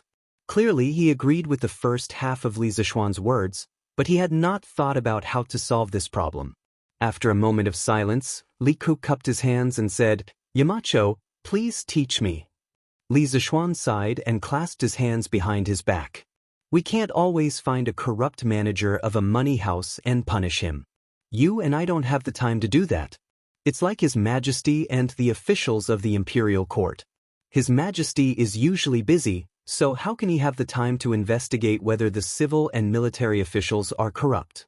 But will my great Tang allow corrupt officials to run rampant because of this? This was because the imperial court had an imperial censorate. There were dozens of imperial censors who had been meticulously carrying out their duties to supervise the officials. Therefore, I believe that the Yanhuang Bank also needs a self-monitoring department to monitor the corruption in the various banks. Only then will we be able to prevent people like Jin Wanfu from appearing. In fact, when the bank was first established, he had thought about this problem. However, the scale of the bank was limited to Cloud Mountain, so he was not worried about the problem of corruption. Later on, Yanhuang Bank received the approval of Li Er and the other officials in the imperial court and was affiliated with the Ministry of Revenue. After completely becoming a national bank, it began a rapid expansion. Under the rapid expansion of anything, there would be many hidden dangers. Yanhuang Bank was the same. Jin Wanfu was just the tip of the iceberg. Li Zishuan believed that within the Yanhuang Bank in the various counties of Great Tang, there would definitely be many scum like Jin Wanfu who used their power for personal gain and corruption. Catching one and dismissing another would obviously not solve the problem completely. The only way to solve the problem was to improve the current system and prevent such a phenomenon from happening again. That was the correct way to solve the problem. When Li Ku heard this, he suddenly understood and said, "Yamacho is wise. After this operation to exterminate the locusts is over, I will return to Chang and to gather people and set up a monitoring department in the Yanhuang Bank.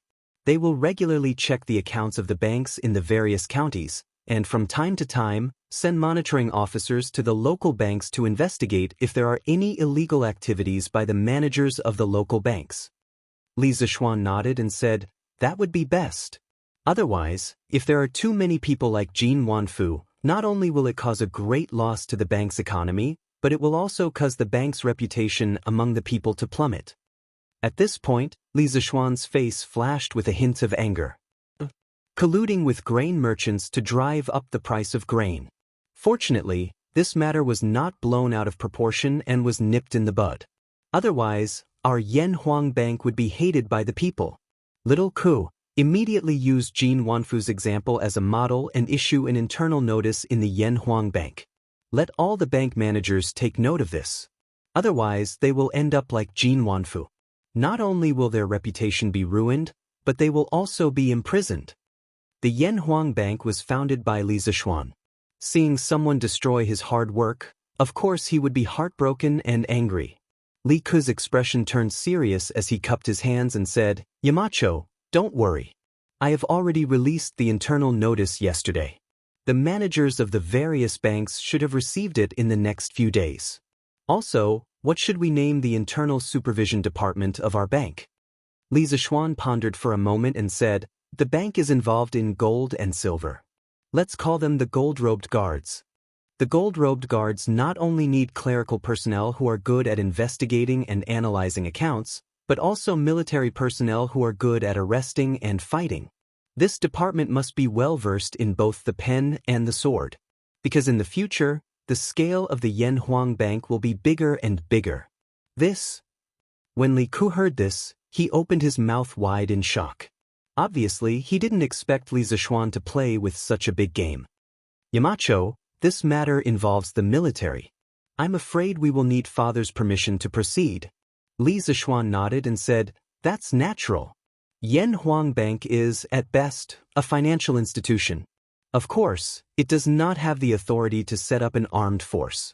However, it is precisely because the bank is a financial institution that it needs a strong military force to ensure its internal and external security. Therefore, I will leave this matter to you, Xiao Ku, to consult His Majesty. The future gold-robed guards will not only be able to ferret out the corrupt scum within the bank, but also protect the bank from external criminals. He definitely didn't set up the gold-robed guards for fun. The daily cash flow of the Yanhuang Bank was very impressive. Money could move people's hearts. Everyone liked money. The people inside the bank might think of embezzling money, while the criminals outside the bank might think of robbing the bank. If they didn't take precautions early, something bad would definitely happen one day. For example, modern banks not only had supervision banks like the CBRC, financial asset management companies, trust and investment companies, and other deposit-taking financial institutions, but also bank security guards to protect the safety of the bank. The Yanhuang Bank was similar to modern banks. Of course, it also needed a corresponding supervision and security department. When Li Ku heard this, he seriously pondered in his heart for a moment. Then, he cupped his hands and said, "Yamacho's words are reasonable. When we return to Chang, and Ku will personally report this matter to father." Li Zishuan nodded and said, "N. The most important thing now is to eliminate the locusts. The scale of the Sky Pheasant Brigade is getting bigger and bigger. Little Ku, you have to coordinate and arrange tasks for each team in advance to ensure that we eliminate the locusts faster and faster. Otherwise, wouldn't the chickens that the people lent us be in vain?" For the Sky Pheasant Brigade, the increase in the number of chickens wasn't entirely a good thing. The expansion of the scale required the commander to have higher requirements. For example, previously, a team of 5,000 chickens was required to eliminate the locusts in 1,000 mu of fertile land in half a day. But now, the total number of chickens had increased, and each team would be allocated more chickens. If they still divided the tasks according to the previous speed, there would be a waste of resources. But if there were too many tasks, it would also affect the progress of the Sky Pheasant Brigade. The actual commander of the Sky Pheasant Brigade was Li Zishuan. That was why Li Zishuan said this. Li Ku cupped his hands and said solemnly, "Yamacho, don't worry. I will definitely weigh all the factors and assign tasks to each team." "That's the best. After we eliminate the locusts, we will make some preparations and go directly to the next county, Jinyang County. Let the county magistrate of Liang County send over the chickens that the people lent us." "Yes, Yamacho." On the first day of the Sky Pheasant Brigade's expedition, they eliminated the locusts in 2 counties and the scale of the flock grew to 350,000. On the second day of the Sky Pheasant Brigade's expedition, they eliminated the locusts in 2.5 counties. The reason why it was 2.5 counties was because the locusts in the third county were only half cleared when the sky turned dark. Li Zishuan and his team had to stay there and wait until dawn to continue eliminating the locusts. On the third day, the scale of the flock grew to 410,000. On the third day of the Sky Pheasant Brigade's expedition, they eliminated the locusts in 3 counties and the scale of the flock grew to 470,000. At noon on the fourth day, after the Sky Pheasant Brigade had eliminated the locusts in Xianyang County, the Sky Pheasant Brigade made up of 500,000 chickens split into 2 groups. 200,000 chickens were led by Li Zishuan and set off to the west. The other 300,000 chickens were led by Li Ku and Cheng Chumo and set off to the east. They followed the Yellow River and eliminated the locusts in the disaster-stricken counties along the way. As the good news spread out, the scale of the Sky Rooster Brigade was also increasing exponentially. The people in the disaster area who had been in desperation and helplessness because of the locust plague were immediately ignited with infinite fighting spirit after they read the good news about the Sky Rooster Brigade on the Tang Dynasty Daily.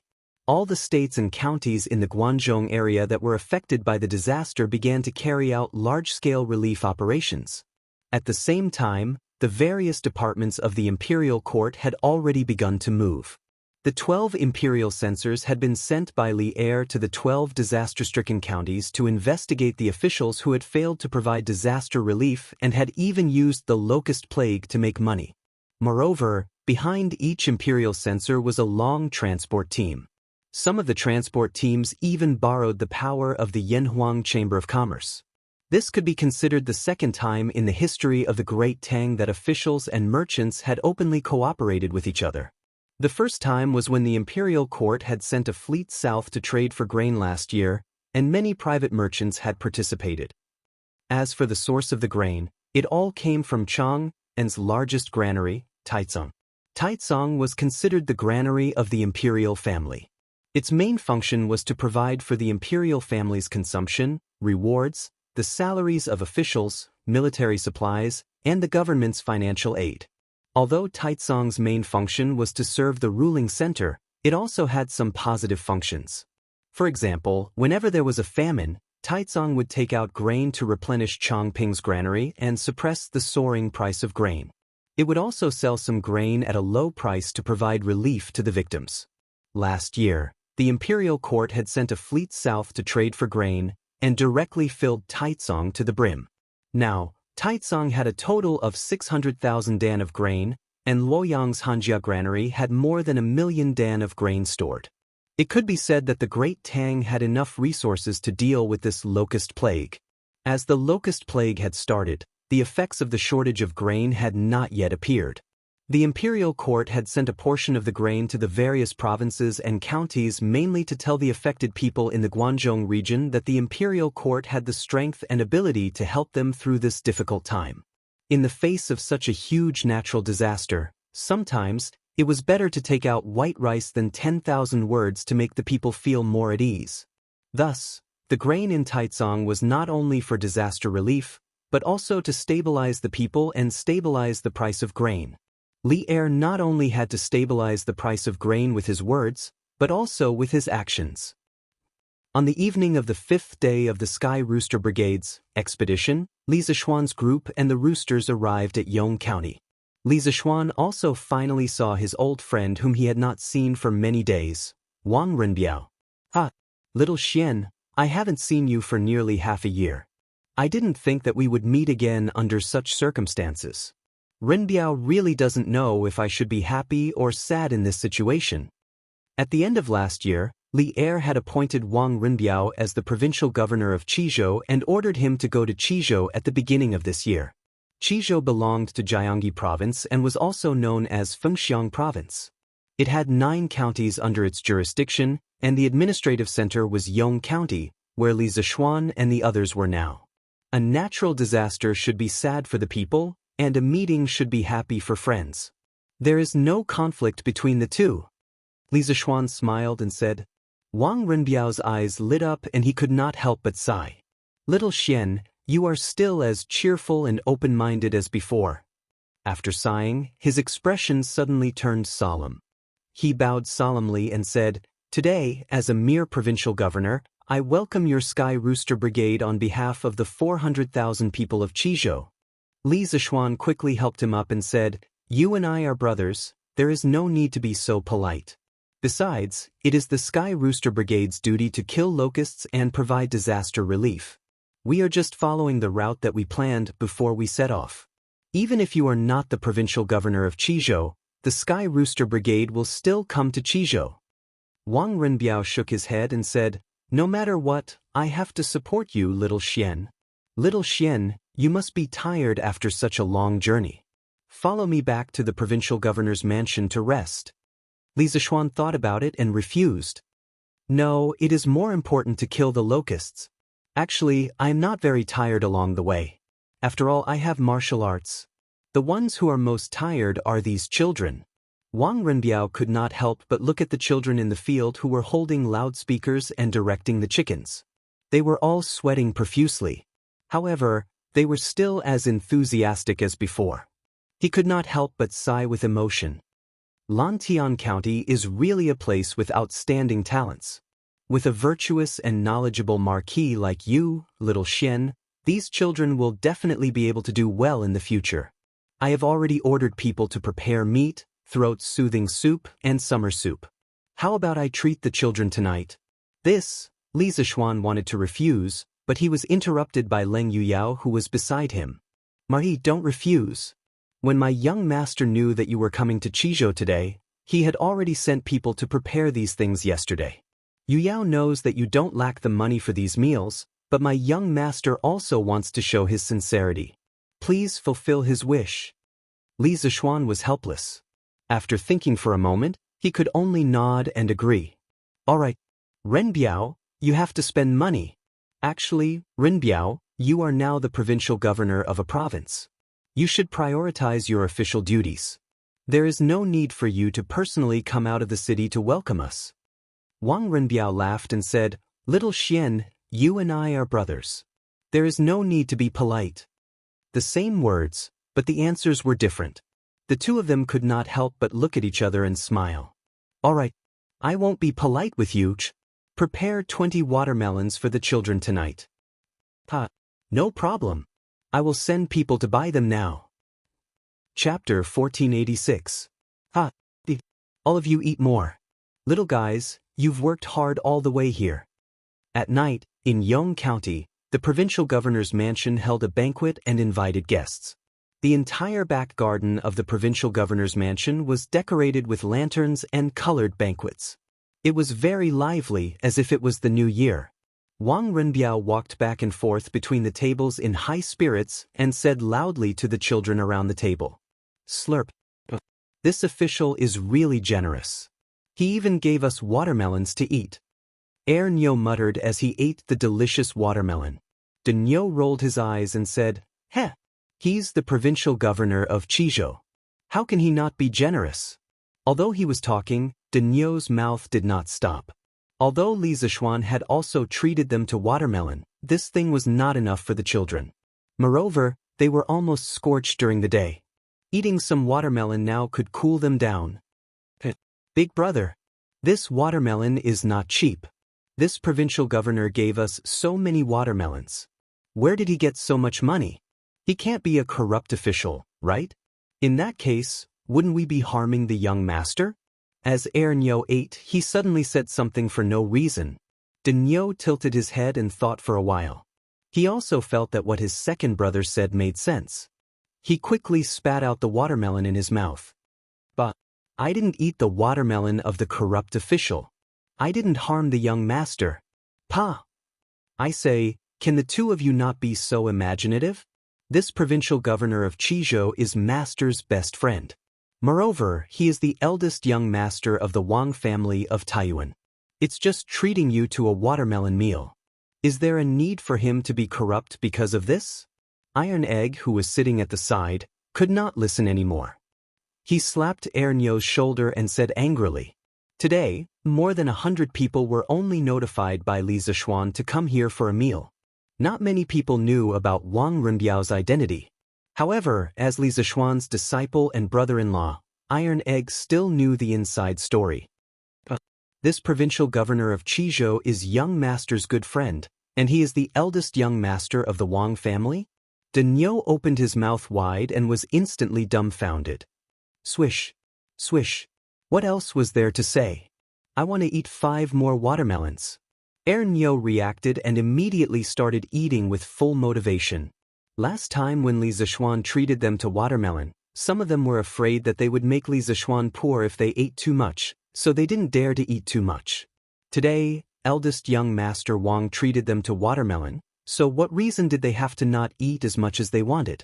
After all, even a 5 or 6-year-old kid knew that the Wang family of Taiyuan was a super rich family that had been standing for hundreds of years. It was impossible for the Wang family to collapse because of a few watermelons, right? Seeing Nyo's gluttonous look, Iron Egg couldn't help but have black lines all over his face. Come on, little Xian. This cup of wine is for our reunion after a long separation. Let's do this. In the pavilion in the middle of the lake in the garden of the provincial governor's mansion, Wang Renbiao and Li Zishuan sat opposite each other while Ling Yuyao stood by the side. At this time, Wang Renbiao held up a cup of warmth and tenderness and raised his cup to Li Zishuan. It could be seen that Wang Renbiao was very happy to meet an old friend in a foreign land. Young master, Yao, don't be a wet blanket. I'm very happy today. Leng Yuyao was about to say something but was interrupted by Wang Renbiao in time. Leng Yuyao could hear the coldness in Wang Renbiao's tone and could only shut up. Wang Renbiao shook the wine cup in his hand and urged Li Zishuan, "Little Xian, come on, let's have a toast." Although Li Zishuan felt that the atmosphere was a little wrong, he was too lazy to think too much at this moment. He raised his wine cup and clinked it with Wang Renbiao. "I haven't seen you for half a year, Renbiao, your alcohol tolerance has improved." After 3 rounds of wine, Li Zishuan said half-jokingly, "Little Xian, you've been living in a bustling place like Chang, and for a long time and have a lovely wife as your companion. Naturally, you don't know that in a desolate county like Qizhou, only good wine is the best sustenance." Wang Renbiao's face suddenly became a little dejected and he seemed to be a little drunk as he muttered. Li Zishuan's eyes flashed. At this time, he could finally conclude that Wang Renbiao was indeed problematic. Oh no, to be precise, Wang Renbiao should be hiding something in his heart. "Renbiao, if you have something in your heart, just say it. As long as it's within my ability, as a brother, I'll definitely do my best to help you." Li Zishuan put down his wine cup and said with a serious face, Can't help anyone. Little Xian, come on, drink. Let me tell you, once a person is drunk, it's like he's an immortal. Incomparably happy. If you don't believe me, you can try it." Wang Renbiao waved his hand and then poured himself another cup of wine. He raised his head and drank it all. Li Zishuan curled his lips. When he was drunk, he would only have a splitting headache, but he had never felt as happy as an immortal. Perhaps only those who drown their sorrows in alcohol would have such a feeling, right? Because the air they breathed in reality was bitter. Only when they were drunk and entered a dream would they forget the bitterness. "Young master, you can't drink anymore." Leng Yuyao, who was standing at the side, couldn't hold it in anymore. She went up and took the wine pot from Wang Renbiao's hand and shook her head. "Leng Yuyao, are you going to disobey me too?" Wang Renbiao's voice suddenly became incomparably cold, causing Leng Yuyao's body to tremble. At this time, she saw that his hair had unknowingly become messy. With his disheveled appearance, he looked like a drunken, arrogant scholar, but also like a lonely lovelorn. Li Zishuan had never seen Wang Renbiao like this before. He couldn't help but advise, "Renbiao, you've drunk too much. Go and rest first. If there's anything, we'll talk about it tomorrow. Miss Leng, quickly help your young master to rest." Leng Yuyao looked at Li Zishuan gratefully and then went up to help Wang Renbiao up from the chair. However, Wang Renbiao twisted his body and broke free. He snorted, "I'm not drunk. I'm not drunk. Who dares to pull me? Little Xian, come, it's rare for us brothers to meet. Let's get drunk tonight." Cough, cough, cough, cough, cough. At the end, he actually coughed. Moreover, this cough was completely unstoppable. His shoulders couldn't help but tremble violently. Leng Yuyao panicked and quickly took out a white silk handkerchief from her sleeve. Young master, quickly go back to your room and lie down. Yao, or we'll send someone to call Dr. Zhang over right now." Cough, cough, cough. Wang Renbiao's entire body arched as he coughed. Suddenly, his expression changed. He quickly snatched the handkerchief from Leng Yuyao's hand and coughed heavily. Then, as if he had collapsed, he directly fell into Leng Yuyao's arms. That white and flawless handkerchief was now dyed bright red. As Wang Renbiao fell, that handkerchief slowly fell to the ground. "Someone, quickly go to the west of the city and call for Dr. Zhang." Leng Yuyao's face instantly turned pale. At this moment, she couldn't care about anything else. She directly helped Wang Renbiao up and anxiously said to the servants in the courtyard. Li Zishuan's expression changed. He quickly got up to help Leng Yuyao support Wang Renbiao and said to Hu Hanyun in the courtyard, "Uncle Hu, let the children go back to rest. Today's banquet is over." Young master. Old Hu also knew that something urgent had happened in the provincial governor's residence and couldn't be delayed. He responded and called a group of stunned children out of the provincial governor's residence. "Miss Leng, quickly help Renbiao lie down on the bed. Let me take a look at him first." Li Zishuan looked at Leng Yuyao, whose face was full of tears, and said in a deep voice. Leng Yuyao, who had always been a cold-faced swordswoman, was not only crying like a pear blossom in the rain, She was also a little confused. After Li Zishuan's voice fell, it took her a while to realize that Li Zishuan also seemed to know medical skills. Thus, her eyes suddenly burst forth with infinite splendor. Marquis, you must save my young masters. Leng Yuyao supported Wang Renbiao into the room and said to Li Zishuan with a face full of expectation. Li Zishuan nodded and said, Renbiao is my good brother, I will do my best. While the two were talking, they had already helped Wang Renbiao into the side room and laid him down on the bed. Li Zishuan grabbed Wang Renbiao's wrist and a pure and gentle Daoist true qi slowly entered Wang Renbiao's body. From his wrist to his arm, then to his internal organs, limbs, and bones, Li Zishuan's brows were knitted deeper and deeper. Leng Yuyao was trembling with fear as she watched from the side. She was so anxious that tears fell down drop by drop, but she didn't dare to make any noise. Miss Leng, Dr. Zhang is here. After an unknown period of time, a servant's shout came from outside the room. Come in. Leng Yuyao saw that Li Zishuan didn't speak for a long time and was at a loss. When she heard the servant's shout, it was as if she heard a voice from the heavens and hurriedly said. But then she realized that this was disrespectful to Li Zishuan and hurriedly said, Wait. Don't come in first. But her words were a little too late. A white-haired old man carrying a medicine box had already walked in. The old man couldn't help but say with an awkward expression, Miss Leng, should this old man come in or go out? Leng Yuyao couldn't help but be embarrassed. She froze there and didn't know what to say. Since you're here, come forward and take a look at Provincial Governor Wang. At this time, Li Zishuan, who was taking Wang Renbiao's pulse by the bed, finally stood up and said to the old man, This? The old man had a troubled expression. For a moment he didn't know what to hear. Because he knew Leng Yuyao, but he didn't know Li Zishuan. Leng Yuyao first looked at Li Zishuan apologetically, then said to the old man, Marquion, and wants you to take a look at my young master, why aren't you going? You are Marquion? Pardon my disrespect. The old man opened his mouth in shock. Li Zishuan wasn't just famous in martial arts and engineering, he was also extremely famous in the medical field. After all, other than the Imperial Physician Bureau, the best medical institution in Great Tang was on Mount Yunshan. This old man will take Provincial Governor Wang's pulse now. The old man wiped the sweat on his forehead and suddenly felt a little pressured. After all, he had heard of Li Zishuan treating Qin Xiong's illness. In his opinion, Li Zishuan's medical skills definitely wouldn't lose to him. I'm sorry. Yuyao lost her composure just now and let Physician Zhang in. At the door, Leng Yuyao said softly with an apologetic expression.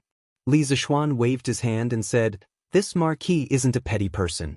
Some doctors have the problem of being arrogant because of their talents, but this Marquis doesn't. The most important thing now is to stabilize Renbiao's condition, then we can talk about other things. Leng Yuyao said gratefully, Thank you, Mar. After pausing for a moment, she asked softly, Marquis, how is my young master?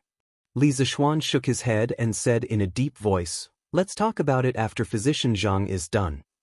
Although Leng Yuyao was anxious, she couldn't persuade him anymore. She could only suppress the uneasiness in her heart and wait quietly by the side. 15 minutes later, Physician Zhang stood up and walked toward Leng Yuyao and Li Zishuan. How is my young master, Physician Zhang? Leng Yuyao couldn't wait to welcome him and asked. Physician Zhang sighed and said, Miss Leng, the provincial governor is still suffering from his old illness. This old man has already told him not to let the provincial governor drink anymore, but why? At this point, he looked at the tear-stained Leng Yuyao and thought that the other party wouldn't be able to persuade Wang Renbiao to drink, so he sighed helplessly and said, Sigh. To the provincial governor, alcohol is a poison that penetrates the intestines. Miss Leng, if it's for the sake of the provincial governor, please don't let him drink anymore. Leng Yuyao's tears fell to the ground and she nodded repeatedly, I will definitely not let my young master drink anymore in the future.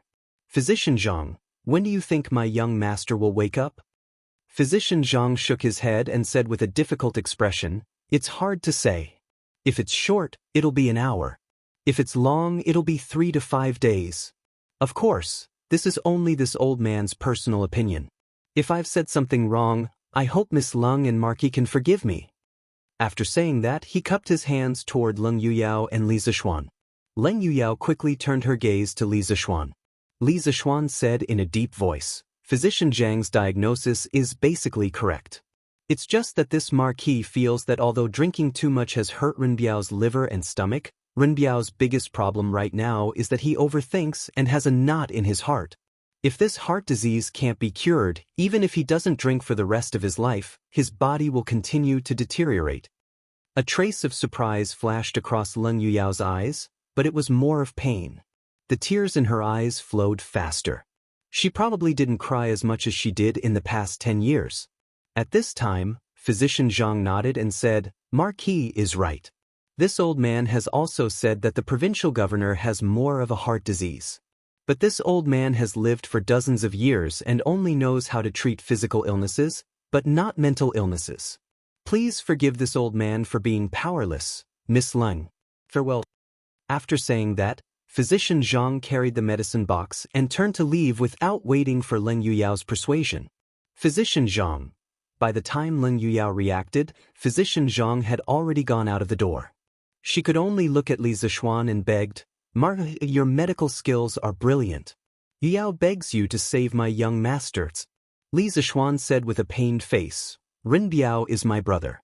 Seeing him in such a situation, this marquis is also heartbroken. But the heart disease still needs to be cured. Before that, Miss Leng, you have to tell this marquis in detail.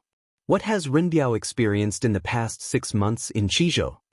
Leng Yuyao opened her mouth.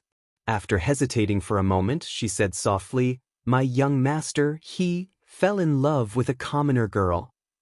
Chapter 1487. What? Renbiao fell in love with a commoner girl? Inside the provincial governor's mansion, after hearing Leng Yuyao's words, Li Zixuan's eyes widened as he exclaimed in disbelief. No wonder Wang Renbiao said that no one could help him at the banquet table. Li Zixuan really couldn't help him with this matter. Since ancient times, it was difficult for an upright official to settle a family dispute, not to mention the marriage of the eldest son of the Wang family of Taiyuan. Li Zixuan himself didn't care about family background, but that didn't mean that others didn't. As a large aristocratic family, the Wang family of Taiyuan valued family background more than anyone else. As a matter of fact, the 5 surnames and 7 gazes had always attached great importance to the marriage of their clan's disciples. They would usually choose to marry between the 5 surnames and 7 gazes for generations. Currently, the 7 great clans, the 4 great clans, were basically related to the other 4 great clans. This was the result of generations of marriage. For thousands of years, commoners had always been proud of marrying a girl of the 5 surnames. Even some important officials in the imperial court were the same. However, it was often difficult for ordinary people to marry a girl of the 5 surnames because their family background wasn't enough. Later on, the 5 surnames came up with something called dowry money. What was dowry money? To put it in layman's terms, if a high official wanted to marry a girl of the 5 surnames, but didn't have the prestige, he would need dowry money. Dowry money could be millions, but even so, there were still many people who flocked to it. If a girl of the 5 surnames was like this, how could a man of the 5 surnames get married so casually?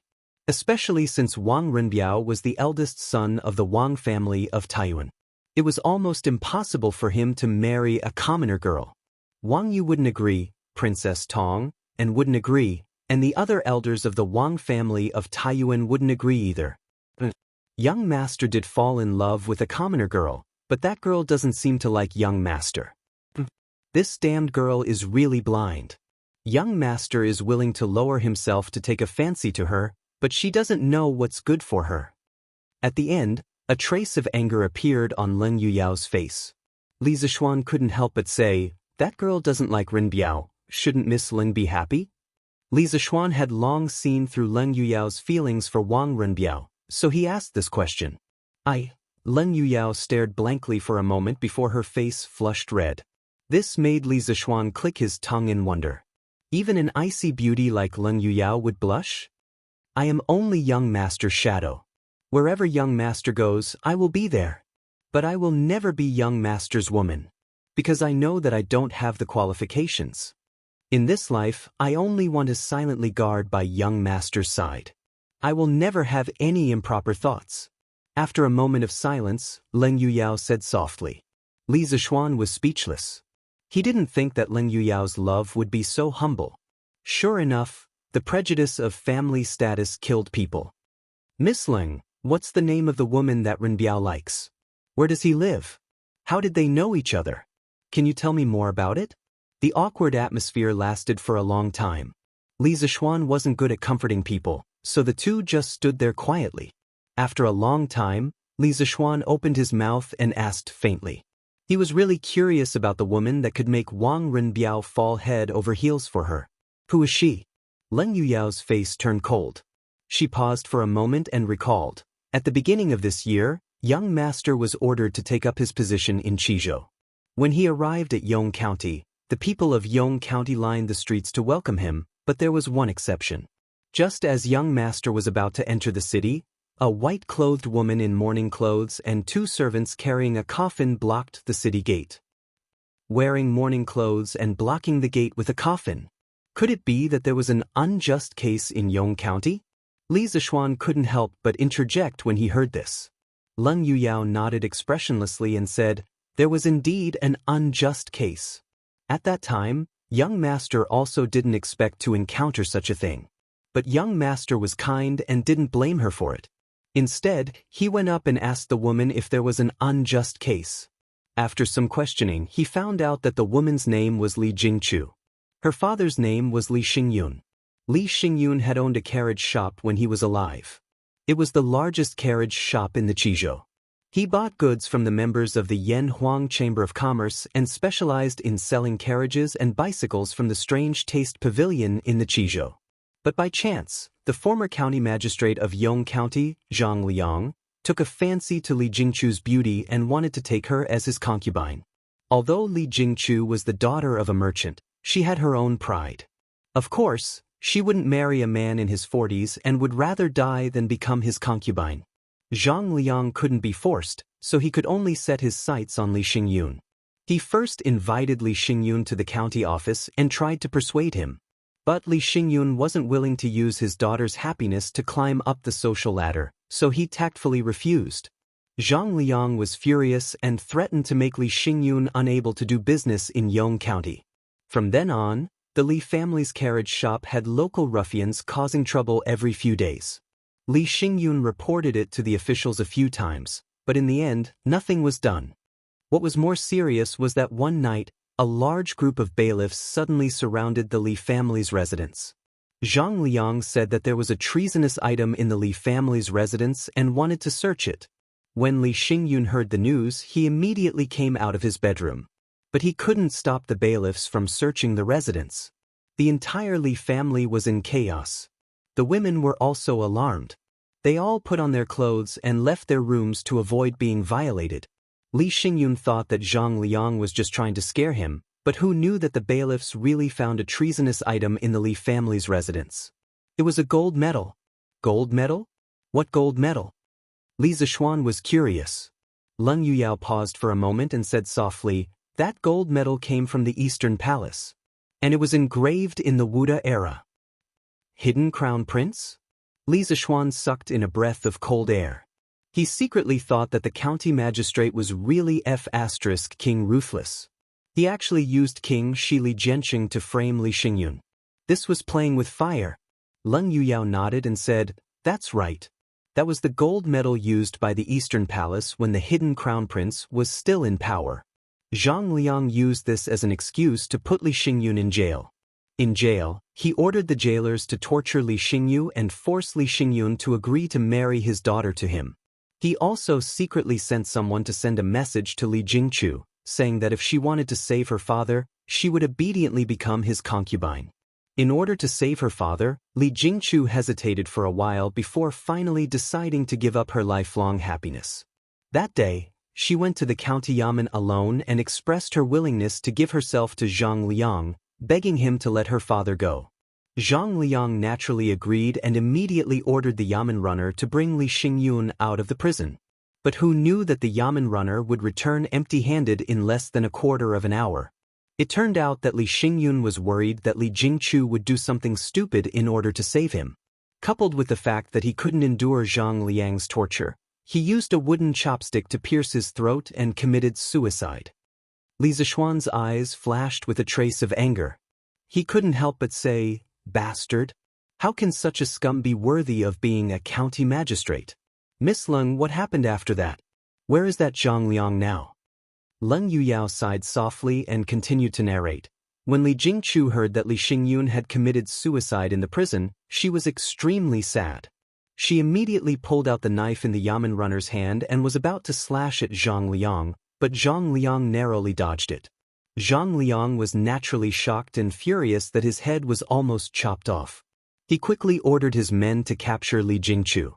But right at that moment, a Yamen runner came to report that my young master was about to enter the city. In order to leave a good impression in front of my young master, Zhang Liang quickly turned around to prepare a carriage and went out of the city to welcome him. Li Jingchu took the opportunity to escape. Logically speaking, if Zhang Liang had sent someone to chase after her, he would definitely have been able to catch up with her.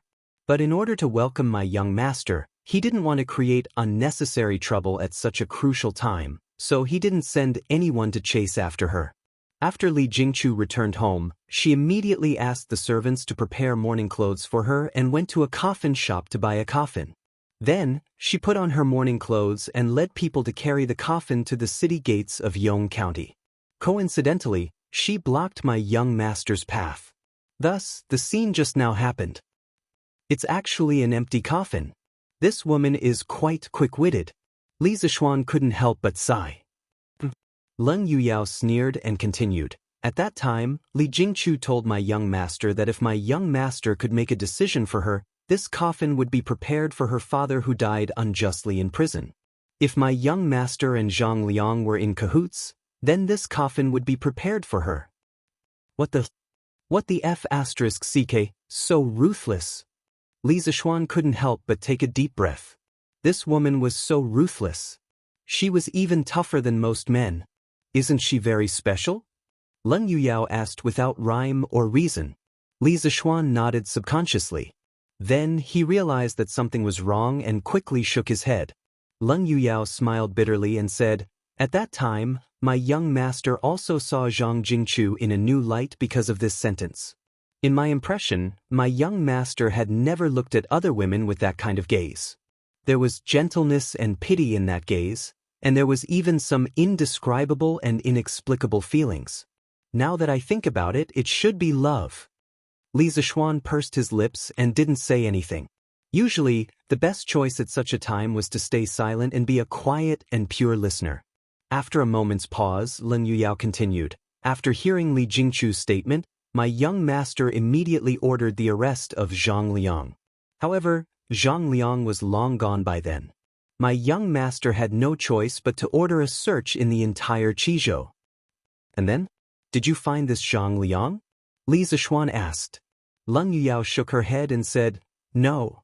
After searching for nearly half a year, Qizhou was almost turned over by the state government's bailiffs.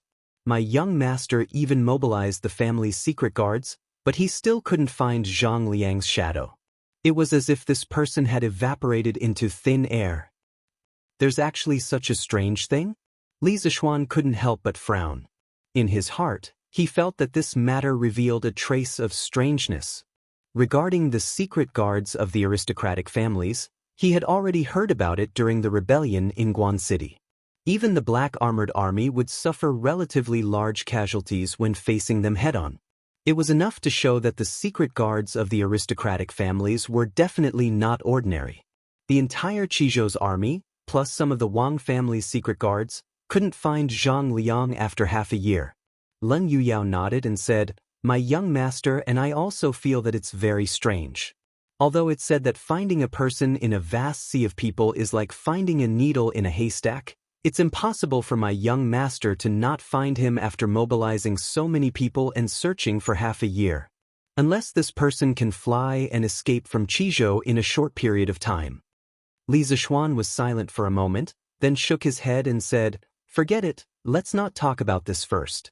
Let's talk about Ren Biao and Li Jingchu. What happened after that?" What happened between them? At this time, Li Zixuan was like a woman who liked to gossip. He was actually a little addicted to listening to other people's affairs. Leng Yuyao pursed her lips and said, later on, Li Jingchu transported Li Xingyun's corpse out of the prison and buried it in a low-key manner. My young master attended Li Xingyun's funeral and told Li Jingchu that if she needed anything, she could go to the provincial governor's mansion to find him. From then on, I already felt that my young master did indeed treat Li Jingchu differently from others, but that Li Jingchu was unmoved by my young master's good intentions. Her birth mother passed away early, and Li Xingyun remarried a few years ago.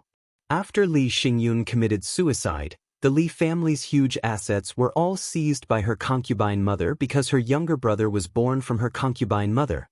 When Li Jingchu was in poverty, my young master sent people to give her money more than once, but she didn't accept it. When she was chased out of the house by her concubine mother time and time again, my young master extended a helping hand time and time again, but was rejected by her every time. Why is that? Rinbiao is young and has a high position. Moreover, he is a talented person. Why does Li Jingchu keep him at a respectful distance? Hearing up to here, Li Zixuan couldn't help but wonder. The more he listened, the more he felt that this story was like the story of Cinderella and the prince. However, although Li Jingchu was a Cinderella who was tortured by her stepmother, Wang Rinbiao wasn't the prince who could win Cinderella's heart. But logically speaking, Wang Rinbiao's hard conditions weren't bad. He had a powerful family background, an official position, money, and good looks. He was simply the perfect husband in the hearts of the women of this era. Why didn't Li Jingchu like him? Hearing Li Zixuan's question, Leng Yuyao was a little angry and said, "Humph. It's that Li Jingchu who doesn't know how to appreciate kindness. She doesn't know the immensity of heaven and earth. My young master appreciating her is her fortune. She actually doesn't know what's good for her and brushes away my young master's good intentions again and again. She doesn't know that even if she is willing, master and princess aren't willing." Hearing that, Li Zixuan couldn't help but be speechless. This Leng Yuyao's logic was really weird. In her eyes, any woman that Wang Rinbiao took a fancy to should be that woman's fortune. That woman should eagerly come up to thank Wang Rinbiao for his appreciation. This was probably the scene in Leng Yuyao's heart. Indeed, beauty is in the eye of the beholder. Cough cough, cough cough. Yao don't talk nonsense. Just at this moment, a violent cough came from the bed. It turned out that Wang Rinbiao, who was in a coma, actually woke up at this moment. Young master, you're awake? Are you thirsty? Do you want to drink water? Leng Yuyao was shocked and hurriedly walked to the side of the bed. She squatted down and asked with both joy and concern. Chapter 1488. I'm fine. In the side room of the provincial governor's residence, Wang Rinbiao finally calmed down after coughing for a while. With Leng Yuyao's help, Wang Rinbiao propped himself up and leaned against the bed. He turned to Li Zixuan and bitterly smiled. Little Xian, I've let you see a joke. I brought this upon myself, and I shouldn't have told Yao to disturb your state of mind. Li Zixuan frowned. We're brothers, and there are some things that we should share together. Indeed, I can't interfere in the matters of the Wang clan, but I, Li Zixuan, can't watch my brother suffer. If Renbiao truly likes that Li Jingchu, then courageously pursue her. Let's not worry about the consequences for now. Even if your father and Princess Tong and don't agree to this marriage, we'll think of another way. The worst outcome is that you'll be expelled from the Wang clan, but do you care about that? Li Zixuan vaguely remembered that Wang Rinbiao's son was called Wang Fangyi, a famous general of the Great Tang during the Gaozong era. His mother's surname seemed to be Li, and she might be the Li Jingchu that Leng Yuyao spoke of. Bringing this pair of fated people together was not only to follow the trend of history, but also to help Wang Rinbiao fulfill his wish. If Wang Rinbiao continued in this state, he might not be able to live for long. This was definitely not an exaggeration. When he took Wang Rinbiao's pulse earlier, he could feel that the latter's pulse was weak, and there was an extremely dense gloomy aura in his body. Furthermore, Wang Rinbiao also died at an early age, so Li Zixuan couldn't help but be cautious. At this moment, as long as he could resolve the knot in Wang Rinbiao's heart, Li Zixuan was willing to do anything, let alone persuading him to fall out with Wang Yu and Princess Tong. This was because he felt that Wang Renbiao was a good person, and he valued this friendship. Leng Yuyao, who was standing by the side, couldn't help but stiffen. What did he mean by, the worst outcome is that he'll be expelled from the Wang clan? When did the title of the eldest son of the Wang clan become so worthless? Furthermore, who would persuade someone to betray the clan? Was he trying to persuade him? Just as she was about to say something, Wang Renbiao, who was lying on the bed, said, "Of course I don't care about these empty titles. The title of the eldest son of the Wang family in Taiyuan may mean glory and wealth in the eyes of ordinary people, but for me, it's more of a burden. Although ordinary people live in poverty, they can find a wife who can share weal and woe with them for the rest of their lives. But I don't even have the right to pursue the person I like. I'd rather not be the eldest son of the Wang family." Li Zishuan nodded approvingly and said, "Since you don't care about these false reputations, then what's there to worry about? Even if you leave the Wang clan, with your talent and knowledge, are you afraid that you won't be able to make a living? Moreover, even if you leave the Wang clan, you still have me as your brother. How can I just stand by and watch you suffer? Therefore, use all your strength to pursue the person you think is worth pursuing. If you are overcautious, you will only get nothing. Don't regret it when you are old. It will be too late by then." This guy's encouraging words greatly moved Wang Renbiao. He had always been very conflicted. He liked a person, but he didn't dare to use all his strength to pursue her because he was worried that his family would oppose him. Until now, he hadn't pursued his love, and his body had already collapsed. After Li Zishuan's words, Wang Renbiao suddenly felt enlightened. Indeed, if he was overcautious, it was very likely that he wouldn't get anything. It was better to let go of all the burdens and unscrupulously fall in love. At that time, even if he lost his identity as the young master of an aristocratic family, it would be worth it. "Xiaoxian, you are the first person to support me. It is the fortune of my life to have a friend like you." Wang Renbiao looked at Li Zishuan and said seriously. From this sentence, Li Zishuan could also tell that Wang Renbiao had made a decision in his heart. He couldn't help laughing and said, "Ha! You and I are brothers. Don't say such mushy words. A real man should have no regrets in his life. As your brother, I hope that you can pull yourself together as soon as possible and pursue the woman you like." Leng Yuyao's face suddenly darkened. She bowed and said, "Young master, you just woke up from a serious illness. You must be hungry. I will go to the kitchen and get someone to cook some porridge for you." After saying that, without waiting for Wang Renbiao to respond, Leng Yuyao turned and left the room.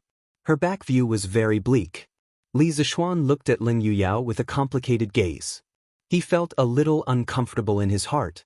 He only cared about comforting Wang Renbiao and neglected Leng Yuyao's feelings.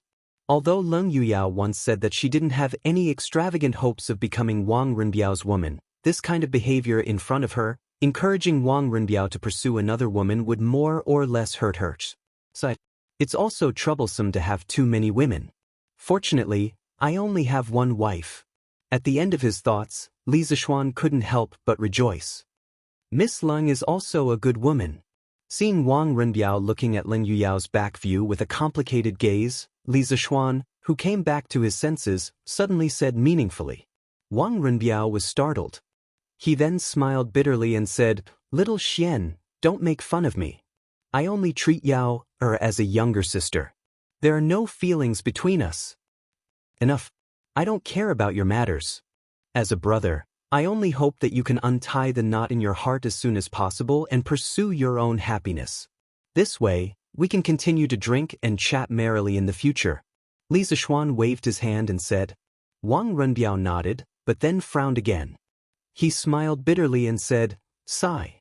But Jingchu has always been neither close nor distant to me. I really don't know where to start. Little Xian, you are quite experienced in this aspect. Can you teach this brother?" Li Zishuan heard this and his forehead was full of black lines. "What do you mean by I am quite experienced in this aspect? I only have one wife, okay? Do you have to make me sound like a saint of love?" But compared to Wang Renbiao, who was a noob in the field of love, he did have a little more experience in this aspect.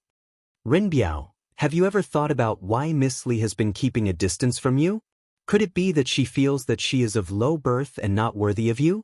After a moment of silence, Li Zishuan asked. Wang Renbiao shook his head without thinking and said, No. Although Jingchu is a woman, she is also a proud person. She has never lowered her voice just because I am the eldest young master of the Wang family and the Qizhou provincial governor. She has her own pride and is definitely not someone who belittles herself. Li Zishuan was puzzled and asked, Then why is she still unwilling to accept you? Could it be that she has no feelings for you at all?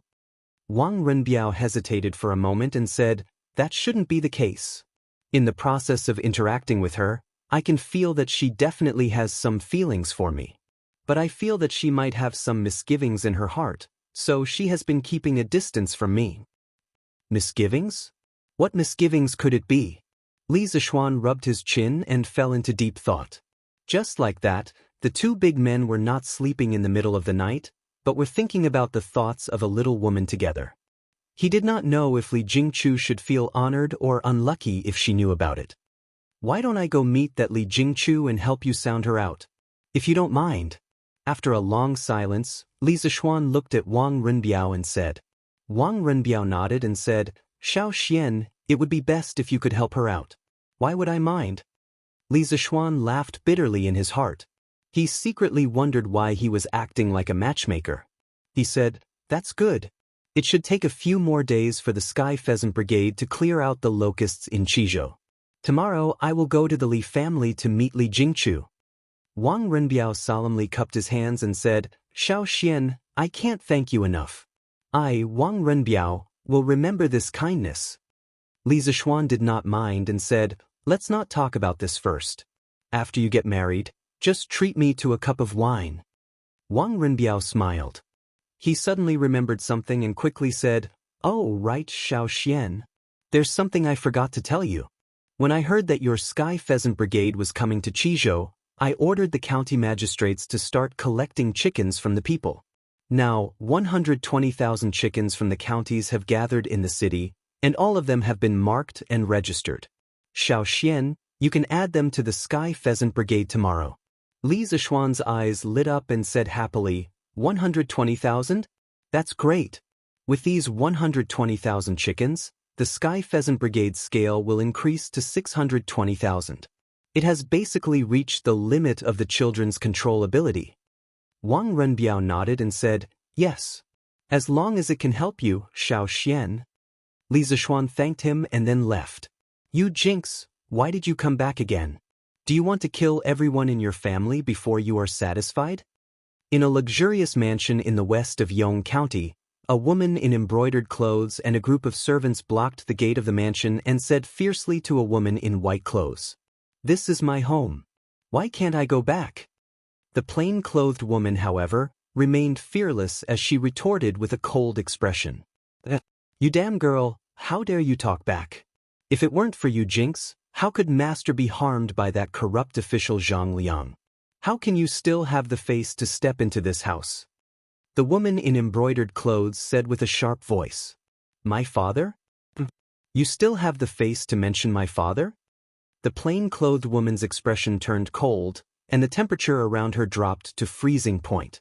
She said coldly, Back then, before my father's body was even cold and he was buried, some people were already in a hurry to divide up the family property.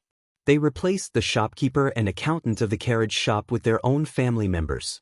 Lu Yuerong, do you dare to say that you have a clear conscience in front of my father's memorial tablet? Rebelled. You wild girl, you're really rebelling. No matter what, I'm still your concubine. How dare you call me by my name? You're really a wild girl who didn't have a mother to teach you. The woman in embroidered clothes pointed at the woman in white clothes with trembling hands and feet, and her voice became sharp. The woman in plain clothes had a cold glint in her eyes. She coldly stared at the woman. If looks could kill, then the woman would have been cut into 1,000 pieces. If my mother was still alive, how could a vicious woman like you be so arrogant? I came back today just to burn incense for my father. I don't want to argue with you. Burn incense? Don't even think about it. Get this jinx out of here. The woman in embroidered clothes glared and ordered the servants around her. "Let me see who dares." The woman in white clothes shouted, "My father treated all of you well when he was alive. You all know very well whether the Li family is thriving or declining under this woman's hands. Normally, I can't be bothered to argue with this woman. Today I, Li Jingchu, just want to burn incense for my father. If any of you dare to stop me, my father's spirit in heaven will not forgive you." As soon as she said that, the servants around the madam looked at each other and hesitated. That's right, this woman was Li Jingchu, whom Wang Renbiao had been thinking about. Who else could the woman be but Li Jingchu's second concubine? "You guys quickly stop this jinx. Otherwise, don't even think about getting your salary this month." When the woman saw that the servants in the residence didn't listen to her orders, she almost fainted from anger. She quickly used her ultimate move. The servants looked at each other, but still, no one dared to stop Li Jingchu. The main reason was that Li Xingyun had treated his servants well when he was alive. Moreover, what Li Jingchu said just now made sense. The Li family was deteriorating day by day under Lu Yuerong's management. At this rate, Li Xingyun's family business would be squandered away by Lu Yuerong sooner or later. As servants, they would definitely be dismissed by then. Rather than that, they might as well form a good relationship with Li Jingchu and also comfort Li Xingyun's spirit in heaven. "Lu Yuerong, let me give you a piece of advice. Disasters can be forgiven, but disasters brought on by oneself are the hardest to bear." Li Jingchu looked at Lu Yuerong coldly, then snorted and walked into the Li residence. She's really a woman with characters. Opposite the Li residence, Li Zishuan sat beside a tea stall and looked at Li Jingchu's back as he muttered to himself. He had come to the Li residence early in the morning to wait. Originally, he just wanted to try his luck. He didn't expect to actually meet Li Jingchu. The courage and quick-wittedness that Li Jingchu displayed during their first meeting had indeed exceeded Li Zishuan's expectations. This kind of woman might not be considered much in the modern era. There were plenty of career women who were more capable than her. However, in the ancient era, women who could be so quick-witted and brave were definitely rare. No wonder Wang Renbiao saw Li Jingchu in a different light. Fighting alone against the evil woman and her servants, Miss Li is really brave. Half an hour later, Li Jingchu left the Li residence. Not long after she left, she heard a man's praise behind her. Li Jingchu quickly turned around and saw a rather handsome man looking at her with a smile on his face. Li Jingchu's heart instantly became vigilant. "Who are you? How do you know my surname is Li?" "Miss Li, can we talk in private?" "Oh, don't worry, I won't harm you. Let's meet at the tea stall in front." Chapter 1489. "Who are you? You should be able to tell me now, right?" In Yong County, under a tea stall not far from the Li residence, Li Jingchu looked at Li Zishuan and asked calmly. She and Li Zishuan had never met before. Just now, Li Zishuan had asked to speak with her alone. She had always been very vigilant, but for some reason, she had unexpectedly agreed. Now that she thought about it, she couldn't help but feel a burst of fear. She secretly blamed herself for being too careless. She actually dared to be alone with a man she didn't even know. "Miss Li, there's no need to be nervous. Speaking of which, the carriage business your father founded is related to me." Li Zishuan chuckled. "Related to the carriage business my father founded?" Li Jingchu frowned and asked curiously, "Could young master be from Chang En's Yan Huang Chamber of Commerce's Uncle Lin's family?" Li Zishuan was stunned and then understood. Previously, he heard from Leng Yuyao that Lin Wenyuan founded the carriage business by buying carriages and bicycles from members of the Yan Huang Chamber of Commerce and reselling them in Qizhou. Now it seemed that the member of the Yan Huang Chamber of Commerce was most likely Lin Wenyuan. "Miss, you must be talking about Lin Wenyuan, Boss Lin, right? I'm not from the Lin family, but the bicycles and carriages sold by the Lin family all came from my hands." After pondering for a moment, Li Zishuan smiled and said, "You're the Marquis of Yong'an?" Li Jingchu's eyes flickered and her expression changed. She suddenly exclaimed in disbelief. "Miss Li is smart. You guessed right, I'm the Marquis of Yong." Li Zishuan nodded and praised. Seeing Li Zishuan's sincere face and extraordinary aura, Li Jingchu subconsciously chose to believe him. She stood up in surprise and bowed to Li Zishuan. I'm Li Jingchu. Greetings to the Marquis of Yong. No need for formalities. Li Zishuan raised his hands and said politely. He didn't expect the conversation with Li Jingchu to go so smoothly, but Li Jingchu was willing to believe his identity, and the current situation showed that Li Jingchu didn't have any bad feelings towards him. This was a good start. What Li Zishuan didn't know was that due to his long years of cultivation in Daoist techniques, his temperament had long been different from that of ordinary people. The natural aura of Daoist techniques on his body had a special attraction to the living beings of the world, making them subconsciously feel a sense of familiarity. It was a mysterious feeling, but it was also a real phenomenon. Yesterday, I heard that the Marquis of Yong and led the Sky Pheasant Brigade to Chizhou. Jingchu has admired Marquis's reputation for a long time, but yesterday, I had no chance to see Marquis's real face because of the mundane affairs I had to attend to. To be able to see Marquis today is truly Jingchu's good fortune. Li Jingchu said excitedly. The previous vigilance in her heart had now turned into joy. Facing the suddenly enthusiastic Li Jingchu, Li Zishuan was not used to it. He waved his hand and laughed dryly. Miss Li, you're exaggerating. I'm just an ordinary person. What reputation do I have? At most, I've done some things for the people. But for my position in politics, those are all what I should do. Li Jingchu shook her head and said, Marquis treats the people well. Everyone in the world knows that. First, there was the curved yuan plow, and then there was the Sky Pheasant Brigade going to the counties to exterminate locusts today. The people of the world have all received Marquis's kindness.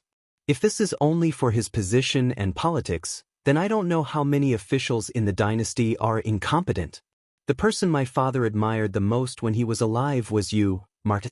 It's a pity that my father didn't have the chance to see Marquis until his death. At this point, Li Jingchu's face suddenly became sad. Li Zishuan couldn't help but comfort her. Miss Li, the dead can't be brought back to life. I already know a thing or two about your father. I'm very sorry. Before this, although I didn't know your father's character, your father would rather die than submit for your lifelong happiness. Just based on this point alone, he was a good father worthy of respect. I believe that if your father's spirit is in heaven, he will definitely hope that you can live a happy life and not be sad for him all day. Li Jingchu's eyes were red and swollen. She shook her head fiercely and said, If possible, I'd rather marry Zhang Liang than let my father commit suicide. Lu Yuerong is actually right. I'm indeed a jinx. I'm the one who caused my father's death. At this point, a teardrop fell from the corner of Li Jingchu's eye. When Lu Yuerong was making things difficult for her, she could force the other party to be speechless with just a few words. But now, she couldn't help but cry after saying a few words to Li Zishuan. From this, it could be seen that her strength was just for others to see. Under her strong appearance, there was a fragmented and fragile heart on the verge of collapse. Seeing this scene, Li Zishuan felt a little uncomfortable. After a moment of silence, he said, Miss Li, your father's death can't be blamed on you no matter what. Saying that you're a jinx is even more nonsense. It's like a group of people walking on the road being hit by a carriage. Could it be that you want to blame him for going out today? The only person to blame for this matter is Zhang Liang. Such a treacherous person doesn't deserve to be a magistrate of a county, much less a person. Thank you, Marquis, for speaking up for Jingchu. But it's a pity that the wicked person didn't get his retribution and is still at large. Li Jingchu wiped the tears from the corner of her eyes and whispered softly. Li Zishuan said with a resolute expression, Miss Li, the net of heaven has a long arm, but it never escapes. As long as Zhang Liang is still in the Tang Empire, I firmly believe that he will be brought to justice sooner or later. Because wicked people are not tolerated by the heavens. Li Jingchu's eyes flashed. After pausing for a moment, she said, I hope so. Although she said this, she didn't have much hope in her heart. Li Zishuan also knew that it was impossible to convince Li Jingchu with just words. After all, she was burdened with the hatred of her father's death. How could a few words resolve this kind of monstrous hatred? He didn't pursue the matter further and asked, Why did Miss Li insist on returning to the Li residence to burn incense for your father today? Li Jingchu said with a sorrowful expression. Today is my father's birthday. I know that if I don't come back to pay my respects, Lu Yuerong and the others won't remember this at all. I originally wanted to go to the temple to invite the 49 masters back and pay my respects for 49 days, but Lu Yuerong definitely wouldn't agree. Secondly, I'm no longer the Li family's eldest daughter. I can't even afford to donate the incense money. How could the masters in the temple be willing to pay their respects for my father?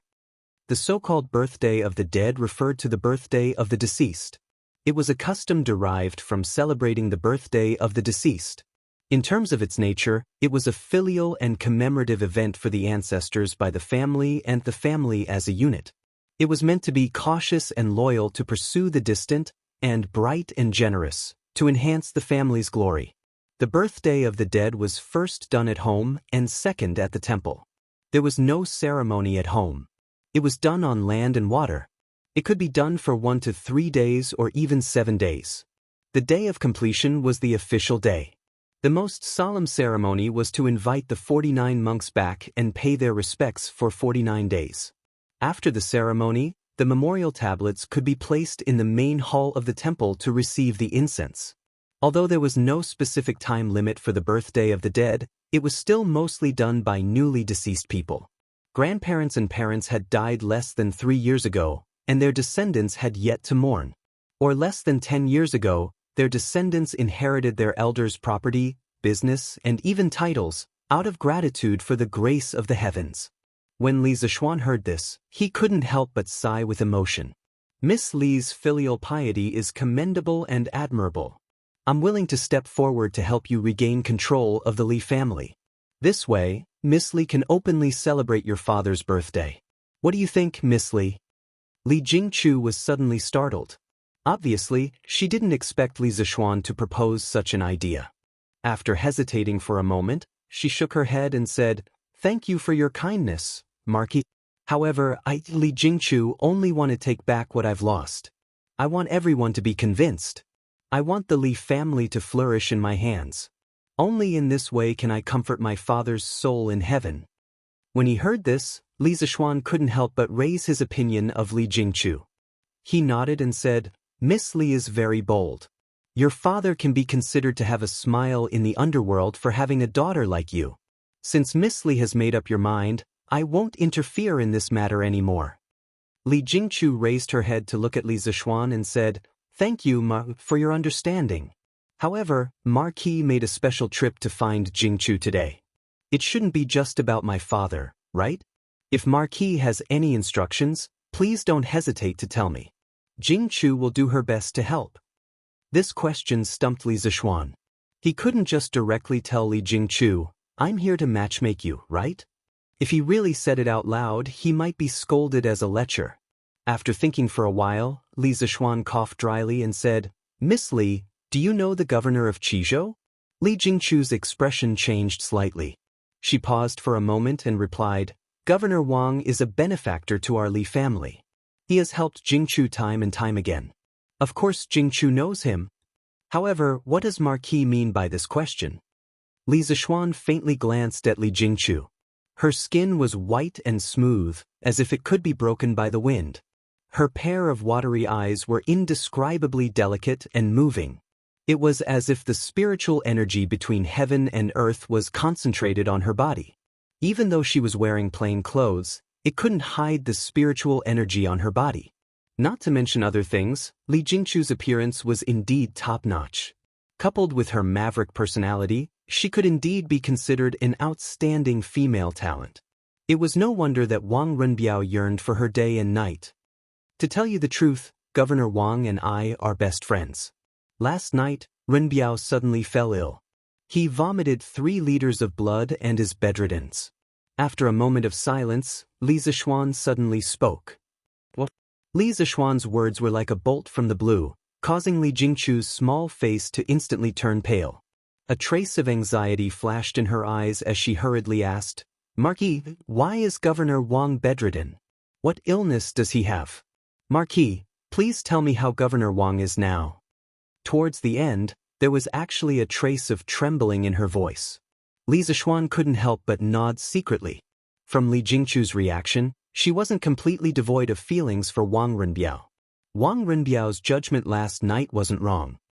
I heard from Renbiao's maidservant that Renbiao often drowned his sorrows in alcohol. Drinking too much alcohol can easily harm the liver and stomach. The direct reason why Renbiao vomited blood last night was because he drank too much alcohol. However, the fundamental reason is because he is overly worried and has contracted a mental illness. I know a little about medicine. I can treat Renbiao's physical illness, but I really can't do anything about his mental illness. With Renbiao's current condition, even if I can treat his physical injuries, his mental illness won't allow him to live past 35 years old. Smacks. Hearing this, the teacup in Li Jingchu's hand suddenly fell to the ground. Her lively eyes instantly lost their luster and became lifeless. Her small face also became frighteningly pale.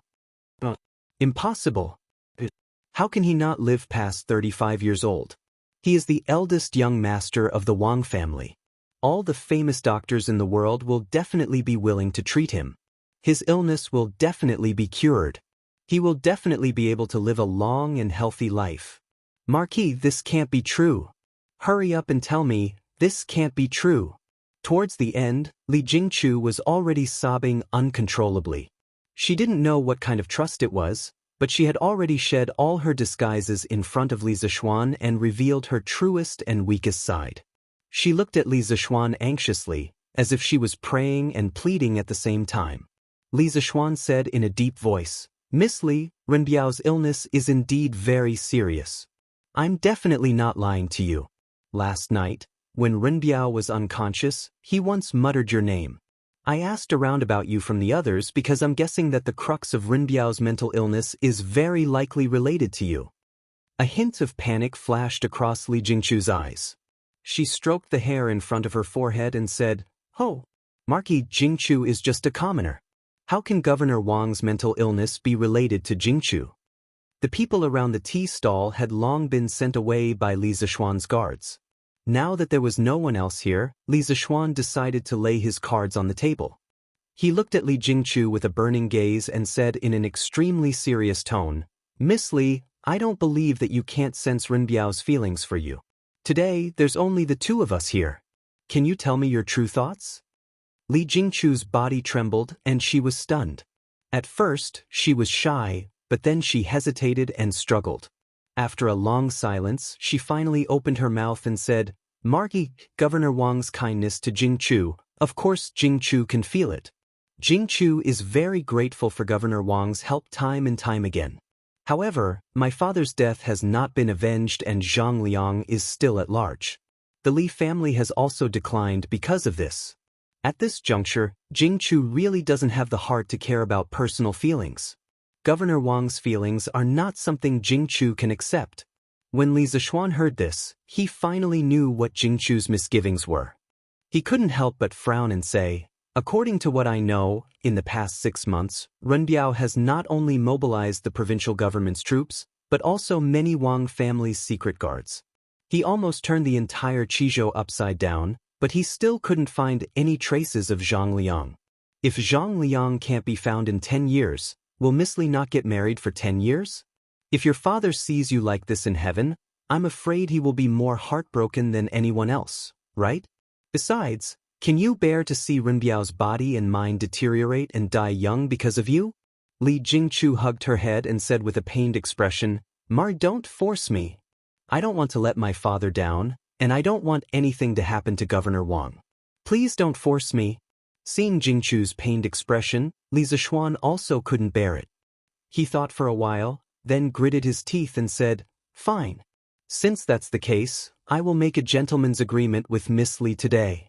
2 years, within 2 years, I will definitely help Renbiao find Zhang Liang's whereabouts and avenge your father. When the time comes, I hope Miss Li can face your true feelings." Chapter 1490. Is Marquis speaking the truth? Under the tea stall, after listening to Li Zixuan's gentleman's agreement, Li Jingchu's eyes widened in surprise as she asked. Li Zixuan nodded and said, "Of course. When this matter is over and I return to Chang'an, I will report this matter to the emperor and have the Supreme Court issue a warrant for Zhang Liang in the entire Great Tang.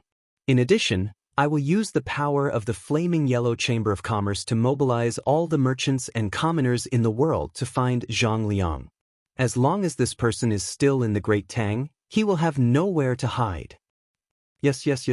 Jingchu believes that Marquis will definitely be able to find Zhang Liang. Li Jingchu nodded excitedly. Li Zishuan heaved a sigh of relief. At this point, he had finally fulfilled his mission. Since that's the case, I hope that Miss Li can keep your promise when the time comes. Don't suppress your feelings and don't be overly cautious. Not only will you hurt yourself, but you will also hurt the people who love you. It's unfair to you and Ren Biao. If your father knows this in the netherworld, he will definitely not be willing to see his daughter torment herself because of him. Hearing this, a trace of sadness flashed through Li Jingchu's eyes. After a moment of silence, she said softly, "The Marquis is right. My actions from before were indeed too selfish. In the future, I will face this feeling squarely and will not harm Provincial Governor Wang again." Li Zishuan hesitated for a moment and could not help but say seriously, "I helped you find Zhang Liang not to force you to be with Ren Biao. I just want you to face your own heart and not suppress your feelings. If you really have no feelings for Ren Biao, you can tell him clearly. This Marquis will not blame you for this." In the end, Li Zishuan did not want this matter to become a transaction. As the saying goes, a melon that is forcefully picked is not sweet. This was especially true for feelings. After all, two people would spend a lifetime together. Hearing this, Li Jingchu couldn't help but smile through her tears and said, "Marquis, don't worry. Now, no one can force me to do something I don't want to do, and no one can force me to marry someone I don't want to marry. Maybe in the past, but when that pair of chopsticks pierced my father's throat, Jingchu no longer has any relatives in this world. She no longer has any scruples, and she won't be threatened by others." At this point, Li Jingchu's voice turned low. She raised her head to look at Li Zishuan and said with a serious expression, "Governor Wang holds a high position, but he treats people modestly. If it wasn't for him, the entire Li family might have suffered under Zhang Liang's evil schemes." When Jingchu was in despair, Provincial Governor Wang helped her time and time again. Humans are not plants, how can they be heartless? How could Jingchu not be touched by his affection? There's no need to wait for Zhang Liang to be executed. Jingchu is willing to marry him now. Ah! Li Zishuan was stunned when he heard this. He opened his mouth and asked in confusion, "Didn't Miss Li say that she would only agree after I capture Zhang Liang? That's what you said, Mar." Jingchu didn't say that. Li Jingchu blinked her eyes and looked a little mischievous. Since Marquis has agreed to help Jingchu find Zhang Liang's whereabouts, what is there for Jingchu to be worried about? Even if we still can't find Zhang Liang after 2 years, at least all of us have tried our best. Marquis, what you said just now is right. Jingchu can't punish herself because of this obsession, punish Provincial Governor Wang, and I can't let my father die with everlasting regret. After speaking, Li Jingchu opened her arms and looked up at the sky. It was as if she had been reborn and was filled with spiritual energy. Good. Li Zishuan clapped and sighed. Congratulations to Miss Li for being able to see through the obsession and get rid of the inner demons. Life is just a short few decades. While we are remembering our ancestors, we should also cherish the people in front of us. Cherish the people in front of us? Li Jingchu murmured. Then she looked at Li Zishuan and said, "Marquis, I want to visit Provincial Governor Wang. I wonder if you can help me?" Li Zishuan pursed his lips and thought to himself, "Isn't this change too fast?" It seemed that this girl was not only soft on the inside but also dared to love and hate on the outside. Once things were explained, her determination to pursue love was even stronger than Wang Renbiao's. These two people were really a match made in heaven. "Why not? Come with me, Miss Li." Li Zishuan smiled and said seriously, "However, there is one thing that you have to consider carefully. Renbiao is born in the Wang clan of Taiyuan, which is one of the top clans in the world. I don't need to tell you how serious the prejudice is. If you choose to be together with Renbiao, the difficulties and obstacles you will encounter in the future will be more than you can imagine. Have you really thought it through?" Li Jingchu was silent for a moment. Then, she said with a firm expression, "There is a solution to the problem. Provincial Governor Wang is willing to lower his status and sacrifice so much for Jingchu. Even if the road ahead is full of thorns, Jingchu will not be afraid. I am willing to face it with him. Criticism, censure, and insults, so what? Sour, sweet, bitter, and spicy, only after tasting it yourself can you experience it." Good. Renbiao really didn't misjudge Yux. Li Zishuan nodded. He couldn't help but praise Li Jingchu greatly. This woman had too many shining points. It was no wonder that she could train a peerless hero like Wang Fangyi. Let's go. Let's go to the provincial governor's residence. If Renbiao knows that you are here to visit him, I reckon his illness will be half healed in an instant. Maki, you're back? Why are you here? In the front courtyard of the provincial governor's residence, Leng Yuyao saw Li Zishuan walking in and quickly went up to greet him.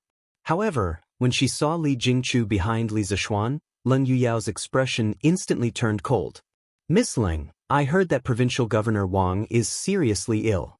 This little girl has received many favors from Provincial Governor Wang, so I specially came to visit him today." Li Jingchu didn't shrink back or get angry because of Leng Yuyao's cold expression. She first bowed respectfully to Leng Yuyao and then spoke in a natural and unrestrained manner. Leng Yuyao's beautiful eyes narrowed. Clearly, she didn't expect Li Jingchu's attitude to change so quickly. There was a voice in her heart telling her not to let Li Jingchu in, but her rationality told her that Li Jingchu could speed up the recovery of Wang Renbiao's illness and could completely dispel Wang Renbiao's heart disease. She had to let Li Jingchu in. In the end, her rationality won over her selfishness. Leng Yuyao took a step to the side and gave way. Then, she said indifferently, "Go in. Young master just woke up not long ago." "Thank you, Miss Leng."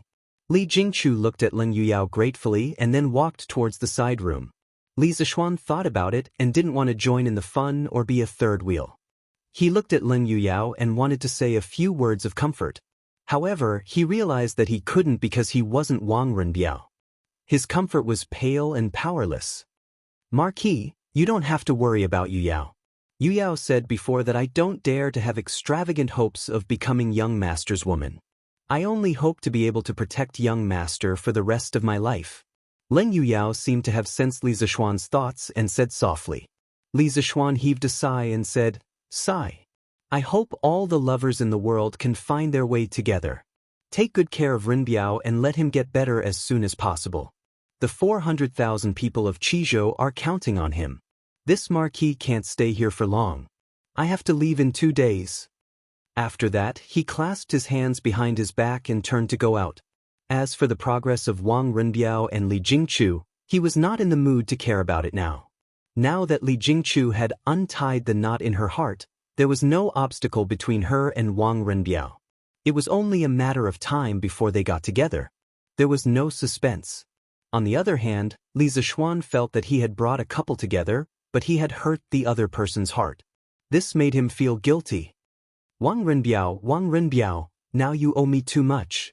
You can't die early. Otherwise, who can I find to collect the debt in the future?" After leaving the provincial governor's mansion, Li Zishuan couldn't help muttering to himself. According to the official history, not long after Wang Fangyi was born, Wang Renbiao died of illness. Wang Fangyi was as sad as an adult and was praised as a filial child at that time. Wang Fangyi's mother, Li Jingchu, was ostracized by her mother-in-law, great elder Princess Tong, and moved to Fengquan Villa. Wang Fangyi was still young, so he cultivated farmland, planted trees, and repaired walls and houses with other handymen. From this, it could be seen that there was a huge gap between a child with a father and a child without a father. After returning to the inn where old Hu and the children were staying, Li Zishuan took out the telegraph and began to send a telegram to Yunshan. The content of the telegram was very simple. It was to ask Ma Zhou to publish a notice in Datang Daily that the Sky Chicken Brigade had stopped collecting chickens. Because of the addition of the 120,000 chickens from Qizhou, the Sky Chicken Brigade now had 120,000 chickens. In addition to the chickens collected by Li Ku and Cheng Chumo's team along the way, the Sky Chicken Brigade now had no less than 650,000 chickens. This was already the limit of the number of chickens they could control. If there were more, not only would it not have a positive effect, but it would also have a negative effect and slow down the speed at which they killed the locusts. After sending the telegram, Li Zishuan breathed a sigh of relief. He did not go to the provincial governor's mansion to see how Wang Rinbiao and Li Jingchu were doing. Instead, he directly went out of the city to observe the speed at which the Sky Chicken Brigade was killing locusts for the people on the farm. Now, the cooperation between the various small teams of the Sky Chicken Brigade had become extremely tacit. As a result, with the same number of chickens, the speed of killing locusts had increased by at least 30% compared to the beginning. In addition, the scale of the Sky Chicken Brigade had been greatly expanded. Li Zishuan conservatively estimated that within half a month, the Sky Chicken Brigade could eliminate more than 60 counties of locusts, which was close to 2/3 of the disaster area. The disaster relief operation was in full swing. Seeing that more and more people would be rescued, Li Zishuan did not know that danger had already arrived. Some messages about him were gradually rising in various places. At first, it was just a spark, but as more and more people spread the news, the spark began to have the momentum to start a prairie fire. The rumors had even spread to the vicinity of the capital. Don't sell the locusts to the government. But these locusts can be sold for a few coins. Bah! Are you stupid? 2 caddies of locusts can only be sold for 1 coin, but the Marquis of Yong and bought these locusts, fried them by the chef, and sold them at the drunken Immortal restaurant. A plate can be sold for a few hundred coins. How is this possible? The drunken Immortal restaurant is a place that sells food and wine. Why would they sell locusts? Who would eat something like that? Why not? Have you heard of the soaring prosperity that the drunken Immortal restaurant introduced last year? That was made with locusts. What? Soaring prosperity was made with locusts? How is this possible? Why is it not possible? I have a relative who works as a waiter at the drunken Immortal restaurant. He said it himself. Then this drunken Immortal restaurant is really black-hearted. A plate of locusts can be sold for a few hundred coins. I think so. It is not the drunken Immortal restaurant that is black-hearted, but the Marquis of Yong. No wonder he is so rich. This kind of gossip was not too much. What was worse were some conspiracy theorists. In my opinion, the Marquis of Yong and must have known about this year's locust plague long ago. Where did this come from? Why don't you think about it? Why would the Marquis of Yong and raise hundreds of thousands of chickens in his own manner last year? Even if old Master Li is rich, he wouldn't let the Marquis of Yong and waste his money like this, right? Think about the Sky Chicken Corps that is destroying locusts in various places. Everything seems to have been planned. Who dares to say that the Marquis of Yong and didn't raise chickens for this year's locust plague? So what? If not for the Marquis of Yong and Sky Chicken Corps, who knows how many crops would have been destroyed by the locusts? That's right. Bullshit. You think the Marquis of Yong and is doing this for the citizens? Since he knew about this year's locust plague, why didn't he tell everyone in advance? If he did, there wouldn't be a locust plague now. The Marquis of Yong and wants to use this locust plague to make a fortune. Make money? How can locusts make money? Firstly, the drunken Immortal restaurant's soaring prosperity is made with locusts. That thing is sold at a high price. A plate costs a few hundred coins. How much does the drunken Immortal restaurant pay for a caddy of locusts? Back then it was 3 coins a caddy. Now it's even cheaper, 1 coin for 2 caddies. The drunken Immortal restaurant used this to make a fortune last year. The drunken Immortal restaurant's soaring prosperity is made with locusts? Is this for real? Ugh. I even ate soaring prosperity last year. The Marquis of Yong and is really black-hearted. A plate of locusts is actually sold for a few hundred coins. Kiki. That's not all. Last year, the price of chicken seedlings in Chang and city skyrocketed. The Marquis of Yong and was summoned to the imperial court because of this. At that time, the Marquis of Yong and claimed that he bought so many chickens to rear a batch of fresh and tender wild chickens so that the drunken Immortal restaurant could use them for a full chicken banquet this year. Now you guys have also seen that the Marquis of Yong and Sky Chicken Corps is eating locusts all over Guangzhou. When the time comes, they will definitely be plump and tender, perfect for a full chicken banquet. Won't the Marquis of Yong and make a fortune again? Now you guys should understand why the Marquis of Yong and knew that there would be a locust plague this year but didn't tell us, right? He wants to use our food to feed the locusts, and then use the locusts to feed his chickens. Hiss. Now that you mention it, it's true. I previously guessed that the Marquis of Yong and might have predicted this year's locust plague last year. After all, he is the son of an immortal. But I didn't expect that there was actually a huge conspiracy behind this. Too black-hearted. I originally thought that the Marquis of Yong and was a good marquis who empathized with the people. I didn't expect him to be such a selfish and black-hearted person who only cares about profits. That's right. To think that I even erected a longevity monument for him. I'm going to smash it when I get back. Chapter 1491. Bah! You ungrateful villains, how dare you slander Marquis behind his back? Do you still have a conscience? If it weren't for Marquis who created the curved plow last year, many of us would have starved to death. How could we still be alive? Rumors spread everywhere, and under the encouragement of those with intentions, these rumors became more and more perfect, more and more convincing. However, over the past year, the number of people who had received Li Zishuan's kindness numbered in the tens of millions. Even if these rumors spread in an orderly manner, as if they were true, there were still many people with a conscience who chose to believe Li Zishuan. Moreover, they were willing to stand out and speak up for Li Zishuan. When one person stood up, hundreds and thousands of people followed suit. That's right, that's right. Last year, the land on our farmstead was so dry that we couldn't plow it. If it weren't for Marquis who created the curved plow, our land would have been deserted last year. Other things aside, the Tang Dynasty Dictionary, compiled by Marquis, allowed my child to learn how to read in just a year. If this was in the past, if my child wanted to learn how to read, he would have to worship a teacher. However, it would cost a lot to hire a teacher to teach him. Zhao Lauer is right. It's all thanks to Marquis. If it weren't for him, there wouldn't be a single person in our house. We wouldn't even be able to read De Tong daily. I don't care if Marquis knew in advance that there would be a plague of locusts this year. I only know that the locusts in our farmlands in Stone Village were eliminated by Marquis and the Sky Pheasant Brigade. Without Marquis's righteous help, our family of 7 would have had nothing to eat this year. If anyone dares to speak ill of Marquis, I, Old Gu, will fight to the death with him. Yes. If anyone dares to speak ill of Marquis, I will fight to the death with him. In the face of the fierce rumors, a large number of people quickly formed a united front to fight against those who were bewitched by the rumors and kept attacking Li Zishuan. The war between the two sides could be said to be on the verge of breaking out.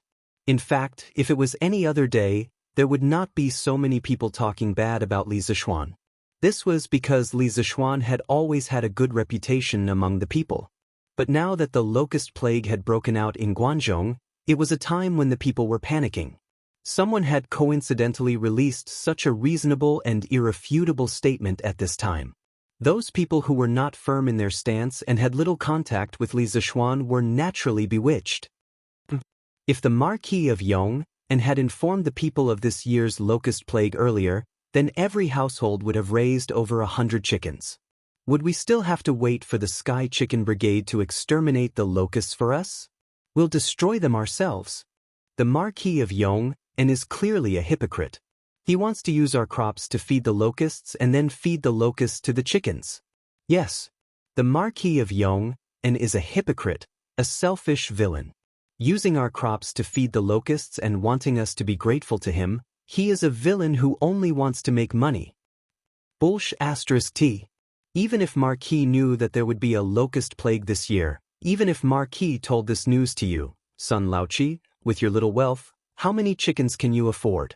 Don't you still have to wait for Marquis's Sky Chicken Brigade to help you exterminate the locusts? You dog thing, you really are an ingrate. A few days ago, When Marquis helped your family exterminate the locusts, you thanked him profusely. Now, at the slightest sign of trouble, you join those evil people in slandering Marquis. Your father has always been highly respected in the Sun family village. How did he give birth to such a disappointing thing like you? I think that you bastard just can't bear to see Marquis doing well. That's right. Sun Laoqi, you are the one who calls him bastard the most fiercely. When I return, I will tell your father and see if he doesn't beat you to death, you heartless wolf cub. Hearing this, a young man with a sharp mouth and monkey cheeks couldn't help but shrink his neck, not daring to say another word. Everyone listen to me. At this moment, a young man who looked like a scholar roared loudly. The crowd instantly quietened down. Looking closely at the scholar, who else could it be other than Yu Dehang from the Yu family village of Longtime County? Yu Dehang had originally come to Chang and City to visit an old acquaintance. When he left the city, he heard a group of commoners discussing and arguing about something. He didn't think much of it at first, but after hearing the contents of the discussion and argument, he instantly realized that the situation was not normal. Thus, he hurriedly stopped in his tracks, intending to dispel the rumors and protect Li Zishuan's reputation. Fellow villagers, please don't misbelieve the rumors. Saying that the Marquis of Yong and is using the commoners' crops to feed the locusts is pure nonsense. More than 90% of us have received favors from Marquis. As humans, we cannot forget our roots, and even more so, we cannot be ungrateful. Earlier, I heard someone scolding the Marquis for not publicizing the locust plague's language to the public so that everyone could be prepared. Let's not talk about whether or not Marquis knew that there would be a locust plague this year. Even if he did, would you believe it if Marquis told you in advance? And even if you did, what could you do? Go buy chicken seedlings? It's not like you don't know the price of chicken seedlings in Chang and City last year. How much money can the villagers have? Even if each of you were to exhaust all your wealth, how many chickens can you raise? Besides, think about it carefully. If you knew that there would be a locust plague this year, would your first reaction be to buy chicken seedlings? No, you would definitely panic. That is to say, even if Marquis knew that there would be a locust plague this year and told us in advance, it would be of no use. On the contrary, it would cause a collective panic among the millions of citizens of Great Tang.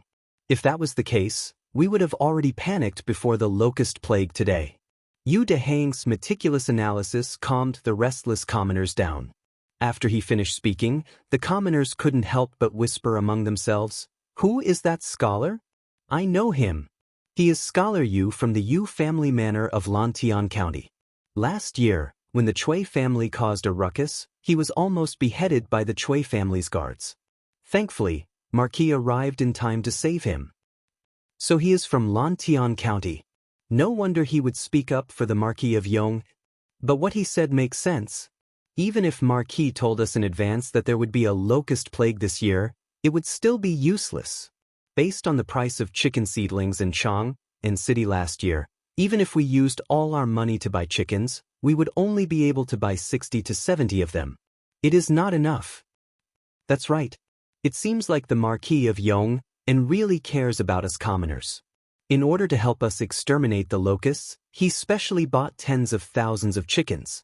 I heard that last year, Marquis spent over 10,000 strings of cash just to buy chicken seedlings.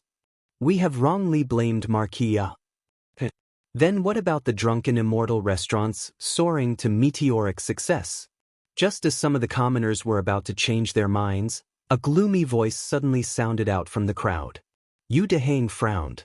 After searching for a long time, he couldn't find the person who spoke. This made him angry. That's right. The Marquis of Yong and bought locusts at a low price from us and sold them at a high price at the drunken Immortal restaurant. What about this matter? That gloomy voice successfully attracted the attention of the commoners. Immediately, a large man with a full beard shouted out. Yu Dehang's expression didn't change, but his mind was racing. A moment later, he took a step forward and looked at the large man and asked, "This uncle, this you will say something disrespectful. The drunken Immortal restaurant's soaring to meteoric success is a bit expensive, but have you eaten it before? Or have the drunken Immortal restaurant forced you to eat it?" That large man's face turned red and his imposing manner weakened. He opened his mouth and said, "No, no, that soaring to meteoric success is so expensive, how could I be willing to eat it?" Yu Deheng nodded and said, "That's the logic. Although the price of soaring to meteoric success is expensive, but what does that have to do with us commoners? The drunken Immortal restaurant's dishes were originally prepared for those rich people. Not to mention the drunken Immortal restaurant, the other restaurants in Chang and City also don't have cheap dishes. Why don't you go and talk about it? Why only talk about the drunken Immortal restaurant? The drunken Immortal restaurant is open for business. First, they don't force people to buy or sell. Second, they don't sell shoddy goods. Those who have been to the drunken Immortal restaurant all feel that it is worth it. They don't feel that soaring to meteoric success is expensive, so what qualifications do we have to talk about it? After Yu Deheng said this, the commoners couldn't help but nod their heads. Seeing this, Yu Deheng struck while the iron was hot and continued, "In addition, have you heard of locusts being sold for money? Now Marquis is willing to buy locusts from everyone. Although the price is a bit cheaper, a family of 4 can catch locusts for a day. If they sell it to Marquis, they should be able to get at least 10 copper coins, right? These 10 copper coins can be exchanged for 3 to 4 stones of grain. Where else can you find such a good thing? This is originally a good thing for all of you and Marquis.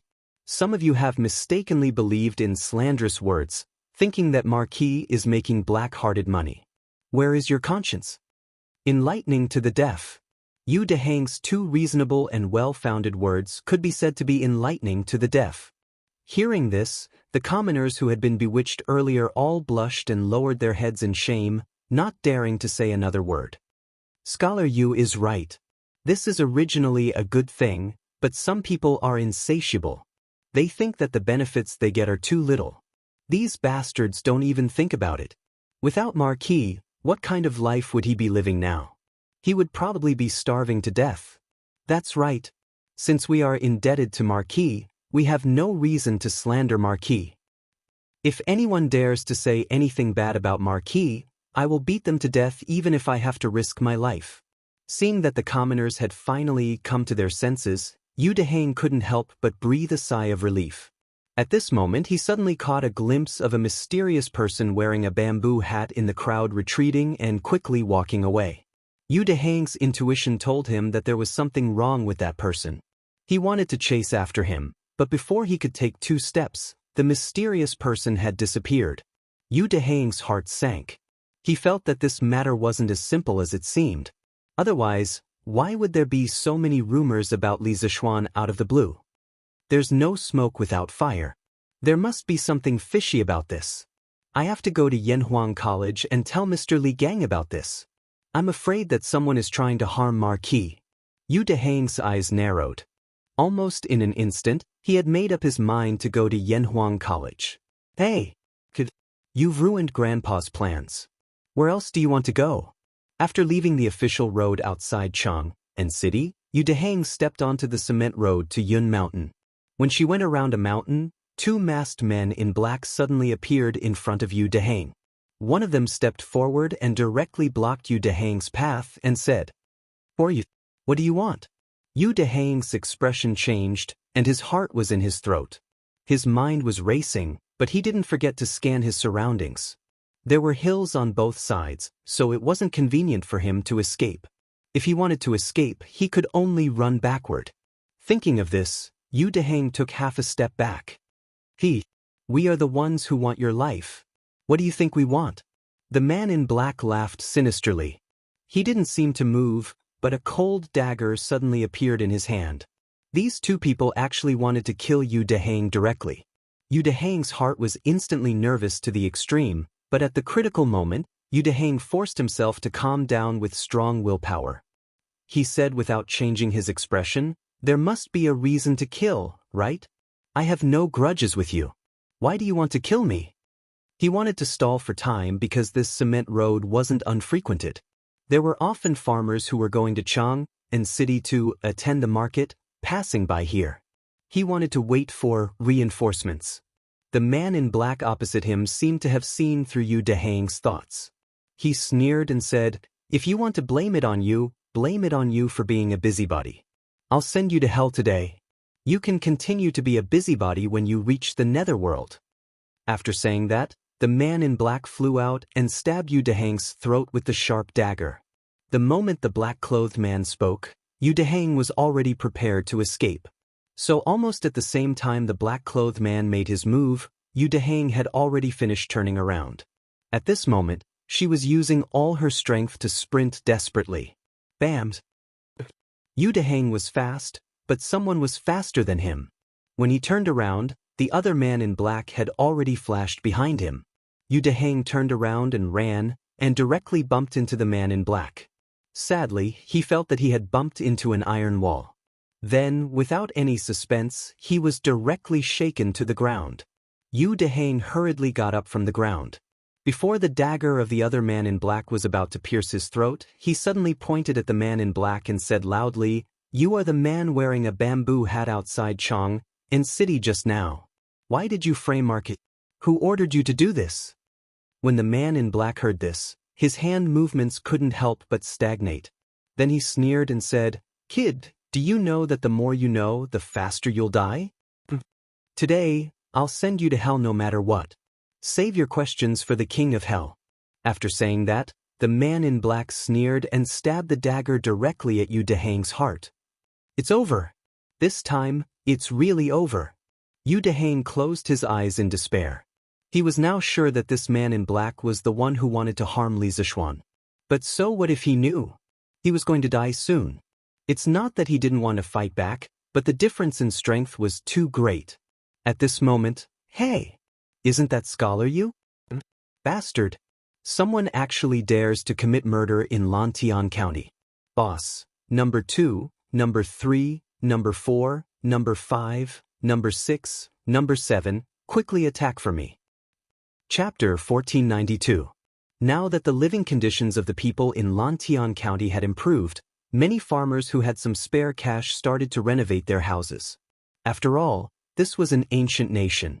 The people still had a very deep sense of home in their hearts. The first thing they did when they had money was to improve their living conditions. This was universal whether it was in modern times or ancient times. Second Master Lu was no exception. As early as 2 months ago, the construction of their house had already started. Just recently, Second Master Lu brought his 7 sons into the city to buy some furniture like tables and cabinets. On the way home, he happened to see Yu Dehang being surrounded by 2 masked men. At the critical moment, Second Master Lu hurriedly asked his 7 sons to help. Seeing that someone had come to intervene, the man in black was stunned at first. Then, he revealed a ruthless expression and held the dagger at an even faster speed to cut Yu Dehang's throat. Bang! Seeing this, Second Master Lu's eldest son shouted, picked up a stool, and threw it in the direction of the assassin in black. It was just that the direction of his stool should hit Yu Dehang first and then the assassin in black. Scholar Yu, get down quickly. Second Master Lu's eldest son also understood this problem, so he shouted and ran straight toward Yu Dehang without stopping. As for Second Master Lu's other sons, they were already less than 3 feet away from Yu Dehang. At the moment of life and death, the reinforcements had finally arrived. Yu Dehang's desire to live was still very strong. Hearing the shout behind her, Yu Dehang quickly leaned back and then fell straight to the ground. Huff, huff, huff. The stool spun rapidly in the air, and with a whistling sound, it smashed toward the assassin in black's face. Damn it. Although the assassin knew Kung Fu, he would definitely not feel good if the stool hit him. He had no choice but to temporarily give up on Yu Dehang and quickly retreat. In such a short time, the 7 brothers of the Lu family had already surrounded Yu Dehang and shielded her behind them. Retreat. The 2 black-clothed assassins looked at each other and spat out the word, retreat. Then, without prior agreement, they flew to the hillsides on both sides. It was not that they could not beat them, but the Lu brothers were all tall and strong. If they really fought, they could win with their kung fu, but it would inevitably take some time. If other people passed by during this time, it would be difficult for them to escape. It hurt so much. Yu Dehang, who was lying on the ground, couldn't help but heave a sigh of relief when he saw the assassins escape from the two sides of the hill. However, a sharp pain came from the back of his head. He crawled up from the ground and cried out while rubbing his head. It wasn't a big deal when he rubbed it, but he immediately felt a sticky and wet sensation on his palm. He brought his hand to his eyes and saw that it was covered in blood. Yu Deheng couldn't help but suck in a breath of cold air. He didn't expect that the fall just now would cause the back of his head to bleed. "Scholar Yu, are you all right?" Second Master Lu's eldest son asked aloud. "I'm fine. Thank you, Second Master Lu and the uncles, for your help. Otherwise, Deheng would have died today." Yu Deheng hurriedly bowed to the few of them and thanked them solemnly. "Hey, Scholar Yu, who did you offend? Why would anyone want to kill you?" Second Master Lu squinted and asked. "Second Master, I don't know them, but one of them seems to be a mysterious person I met just now outside the city." Yu Deheng rubbed his head and explained briefly. At this moment, he remembered the important matter and quickly said, "I don't have time to explain to you. I have to go to the academy to find Mr. Li Gang as soon as possible. Someone wants to harm What? Someone wants to harm young master?" Second Master Lu's eyes immediately widened when he heard this. He wasn't someone who didn't know the severity of the situation. Yu Deheng was just an ordinary scholar from the countryside. Logically speaking, he wouldn't offend anyone. But now, Yu Deheng was being chased by two masked men in black. Therefore, when Second Master Lu heard Yu Deheng say that someone wanted to harm Li Zishuan, he immediately realized the severity of the situation. So, he hurriedly shouted to his sons beside him. "Quick, you guys, quickly escort Scholar Yu to the academy. In case he gets into danger again." One of the young men couldn't help but ask, "Father, what about this cart of things?" Second Master Lu said angrily, "What things? What time is it now? Who has the time to care about these things? Quickly escort Scholar Yu to the academy." Yes. The young man hurriedly said. Yu Deheng clasped his hands gratefully at Second Master Lu and said, "Thank you, Second Master. I'll explain the details to Second Master later." Then, without waiting for Second Master Lu's response, Yu Deheng turned and left. The group of 8 rushed towards the Cloud Mountain as fast as they could. "Teacher Wenji, there are a few villagers outside the academy. They say that they have an important matter to discuss with you." Li Gang was in the office going through the final exam questions that had been drafted by the various departments. At this moment, Emo Zhong's voice sounded from outside the door. "Come in." Li Gang frowned. After Emo Zhong pushed the door open and entered, Li Gang asked, "Did the villagers say what important matter it is?" Emo Zhong clasped his hands and said, "No. But there's a young man named Yu Deheng among them. Last year, when the people caused havoc in the Chui family, the Yamacho even saved his life. Today, his head is still bleeding. I think it really is an urgent matter." "Bleeding?" Li Gang's expression changed slightly. He hurriedly got up and said, "Quickly, follow me outside to take a look." With that, the old man took the lead and walked out of the house. "You're Yu Deheng?" "Emo Zhong, quickly send him to the medical hall for treatment." At the entrance of the academy, Li Gang immediately saw a young man clutching his head with his hands covered in blood. The old man hurriedly ordered Emo Zhong, "Teacher Wenji, don't worry about my injury. I have something very urgent to tell you. Please let's talk in private." Yu Deheng heard and hurriedly waved his hand. Li Gang frowned and said, "What can be more important than your life? It won't be too late to talk about it after your injury is treated." Yu Deheng's figure was a little staggered. It was probably the aftereffects of excessive blood loss. He steadied himself and said, No. Teacher Wenji, someone wants to harm Mark." "What? Quickly, Mo Zhong. Quickly help him inside. Mo Yun, quickly go to the medical hall and ask Dr. Qin and Dr. Wang to return to the academy." Li Gang's expression changed suddenly, and then he said decisively. Mo Zhong and Mo Yun hurriedly accepted the order. That's what happened. If Second Master Lu and the others hadn't arrived in time, I'm afraid I wouldn't have been able to reach the academy. A quarter of an hour later, in Li Gang's office, Yu Deheng relied on his strong willpower to resist fainting. He told Li Gang about what he heard outside Chang and City this morning and the assassination on the way to Laiyan Mountain. He told Li Gang, Yan Silu, Mo Huai, Ma Zhou, and Su Hongji who came after hearing the news. After saying that, Yu Deheng finally couldn't take it anymore and was about to fall to the ground. Fortunately, Second Master Lu's eldest son was quick to catch him. Li Gang hurriedly said, "Quickly, Mo Zhong, help Yu Deheng down with the Lu brothers. First, do some bandaging and wait for Dr. Wang and Dr. Qin to come back." Teacher Wenji. Mo Zhong led the Lu brothers to help Yu Deheng out. Inside the room, Li Gang's expression had become extremely grim. He said angrily, "Yamacho led hundreds of thousands of chickens in Lantian County to go to the various counties in Guangzhou to exterminate locusts. I didn't expect that someone would use this as an excuse to maliciously slander them. They're really distorting the truth and devoid of humanity. I'm afraid this matter isn't that simple." Mo Huai, who had been sitting next to him without saying a word, said with a serious expression, "All signs point to someone behind this, wanting to incite the people to cause trouble. They chose to slander Yamacho and incite public anger. Unexpectedly, the rumors they spread were exposed one by Yu Deheng, so they flew into a rage out of humiliation and wanted to silence him." Yen Silla frowned and said, "The question is, who would choose to spread rumors to slander Yamacho at this time? What good would it do them?" Ma Zhou pondered for a moment and said, "Yamacho doesn't attend court all year round and rarely makes enemies in the court.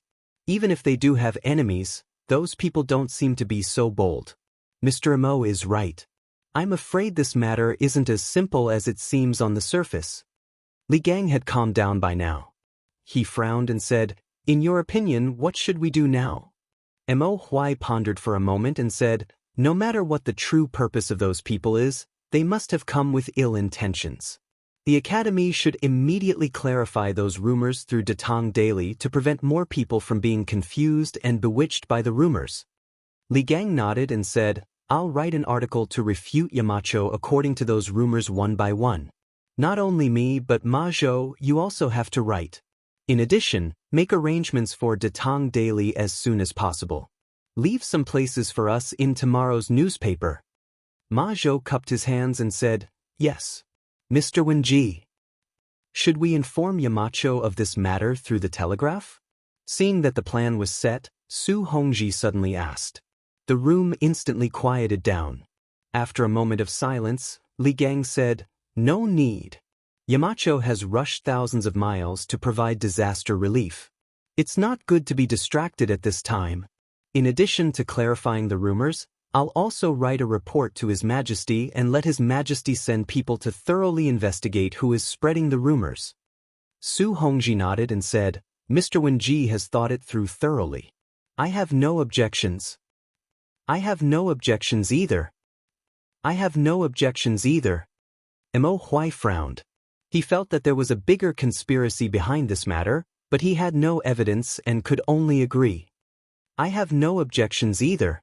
Seeing this, Li Gang nodded and said, "Good. Since no one has any objections, let's proceed according to the plan. In addition, those criminals dared to commit murder in broad daylight. This means that Lantian County is not peaceful today. Inform all the students not to leave the academy for the time being." "Dragonhead, we have someone outside Chang and City who instigated the people to be sabotaged by a scholar. He brought people to ambush the scholar on his way home, but they were seen by passers-by and the ambush failed. In a dark thatched cottage in a village in Xinfeng County, a warrior in a tight suit walked in and bowed to a mysterious person wearing a green mask with fangs.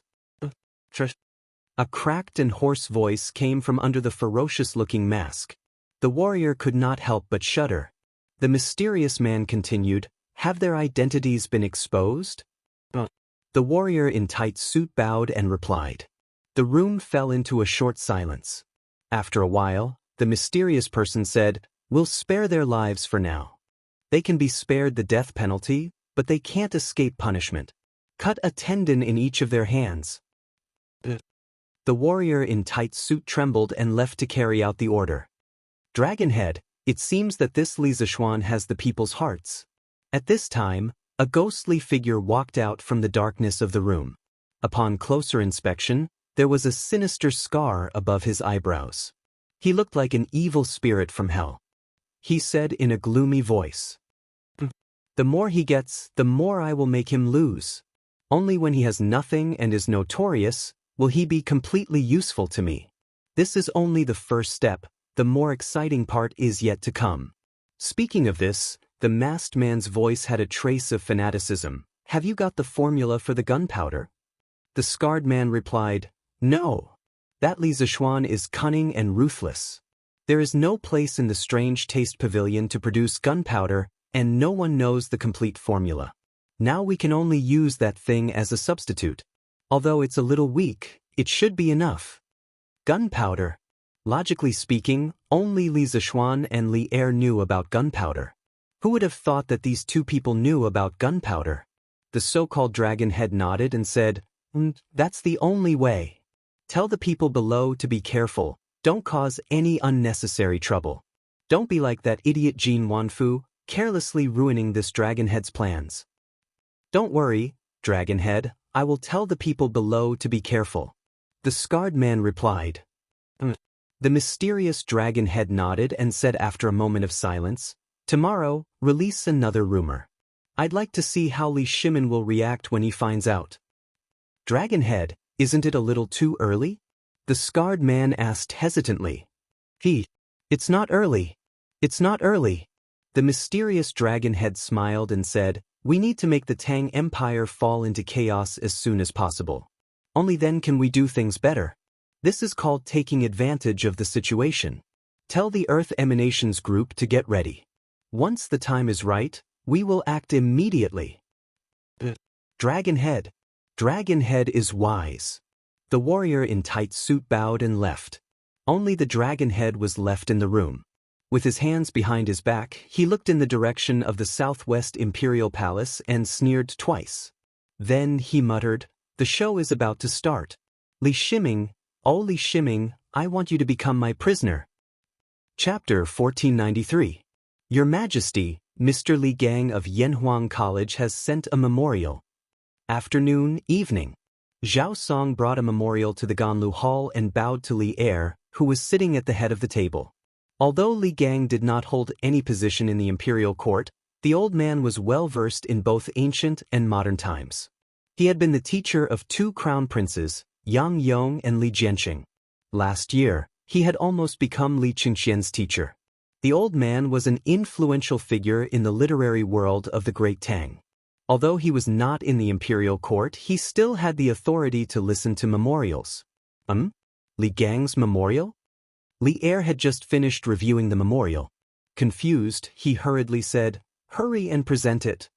Li Er had a keen sense of smell and sensed that something might have happened at the academy. Otherwise, Li Gang would not have sent him a memorial. "Here." Zhao Song stepped forward and handed the memorial to Li Er. Li Er opened it and began to carefully read it. But the more he read, the deeper his frown became. Around 7 minutes later, Li Er closed the memorial, his face ashen. Truly, demons appear in troubled times.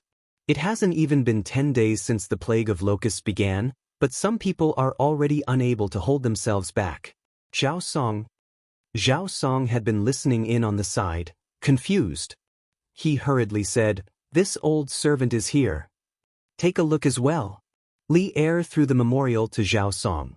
Zhao Song nimbly caught it, but before he could take a closer look, Li Er coldly ordered, "Pass on the decree to Li Junxian. Order the cavalry to immediately investigate who is spreading rumors and inciting the people. Remember, there is definitely more than one person spreading rumors. You must be careful. It would be best if you could follow the clues and catch the mastermind. To dare to ambush and kill the people in broad daylight, the mastermind must be planning something big." At this moment, Zhao Song had already skimmed through the contents of the memorial. His heart was in turmoil. Spreading rumors, inciting public anger, and silencing witnesses. All these signs indicated that there was a hidden dark force in the empire that was ready to make a move. It could not be ignored. This old servant obeys the decree. Zhao Song bowed and accepted the order, then hurriedly retreated. In the main hall, Li Erdwan sat on the dragon couch. The corners of his mouth suddenly curled into an icy smile, only to hear him muttering to himself, "Come! If you want to come, come together. Using this chance, we will catch all of you demons and monsters hiding in the shadows in one fell swoop. Only then can we rest at ease and fight to the death with the Turks." The rumors that slandered Li Zishuan did not stop at the wise ones. Instead, they spread very quickly among the people. Basically, with Chang'an as the center, they gradually spread outwards. It was estimated that in a few days, it would reach Li Zishuan's current location, Yong County in Qizhou. Marquis Yong. The Marquis is such a benevolent Marquis. Of the Marquis, such a benevolent person. How can such a benevolent person is? The next day, after reading the article written by Li Gang in the Tang Daily, the citizens of Chang'an could not help but discuss it. Marquis Yong and cares about the people of the world. Marquis Yong and is leading the Sky Pheasant Brigade to provide disaster relief. No matter what, he should not be subject to such baseless slander and accusations. Marquis Yong said that he did not know if Marquis had predicted this year's locust plague last year. But even if Marquis knew in advance, Marquis Yong felt that Marquis should not have made it public. That would cause chaos in the country. The people would not be in the mood to farm, causing thousands of people to lose their homes. That's right. If we had known that there would be a locust plague this year, we would not have farmed at the beginning of the year. Now, we can only wait for the food to run out and starve to death. But although we have encountered a locust plague recently, with the help of the Sky Pheasant Brigade, most of the crops in the fields were saved. We should be grateful to Marquis. Li Gang had personally written an article to refute Li Zishuan's rumors. It was of some use, but that was all. Marquis Li Gang is the Yamacho of Yanhuang College, and Marquis Yong and is the Yamacho of Yanhuang College. He is protecting Marquis. Someone in the crowd said in a sinister voice. Immediately, the rhythm was set in motion. That's right. Mr. Li Gang is openly protecting Marquis Yong. Shameless. Marquis Yong and abandoned his scholarly integrity for his own selfish reasons. He is a disgrace to us scholars. But you dare insult Marquis Yong and Marquis Li Gang? You pedantic Confucians are the ones who have no sense of shame. Unlike yesterday, there were many more scholars in Li Zishuan's group. This was not strange. Li Zishuan had created the engineering school, and after a year of development, the engineering school had gradually matured. The members of the engineering school were getting louder and louder in the Great Tang. Those lofty and unshakable Confucians naturally hated Li Zishuan. Now that many people were criticizing Li Zishuan, these Confucians naturally would not let go of this chance to hit him while he was down. The two sides quickly began to quarrel, and it wasn't long before chaos ensued. It is said that this plague of locusts is heaven's punishment for the son of heaven for murdering his brother and imprisoning his father. 2 days ago, when the dog ate the son, Daoist Li Chunfeng of the Imperial Historian Bureau wrote to His Majesty that this represented heaven's warning to the Son of Heaven. If the Son of Heaven does not practice benevolence and repent for his past mistakes, heaven will send down an even greater calamity. After a long while, someone sinisterly said. The crowd immediately fell silent. After all, it was fine to talk about officials, but if they were talking about the emperor, they had to be careful. What? There's such a thing? After a few moments of silence, someone mustered up the courage to exclaim. How can it be fake? I heard that Li Chunfeng was even beaten 50 times by His Majesty because of this. Hiss. 50 strikes. It seems that Li Chunfeng's predictions were spot on. Heaven has indeed sent down an even greater calamity, a plague of locusts. Such a large plague was probably extremely rare even in the previous dynasty. Doesn't that mean that His Majesty did not listen to Daoist Li Chunfeng's advice and did not practice benevolence or repent sincerely?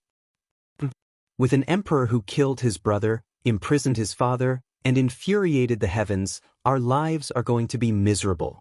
The Imperial Army is here. Suddenly, someone pointed at a group of armored soldiers that suddenly appeared on the east side of the street and exclaimed. It's not the imperial army, it's 100 riders. The sharp-eyed people recognized the identity of the group of soldiers. Instantly, the group of people who were still discussing fervently scattered like birds and beasts, escaping in all directions. After all, most of them were talking about Li Er just now. It was impossible for them not to feel guilty. At the same time, similar rumors were circulating in many places. In the end, this rumor gradually became more and more convincing. It was as if they had seen it with their own eyes. In this rumor, there was a very innocent person who was implicated even though he was lying down. This person was Li Chunfeng. Father, are the rumors on the streets true? Did His Majesty really allow someone to beat you 50 times? In Yanhuang College, Li Yan took the opportunity to find Li Chunfeng, who was arranging the astrological chart in his office during lunch. He asked worriedly, "What nonsense are you talking about? Son, what are you talking about?" Li Chunfeng was confused.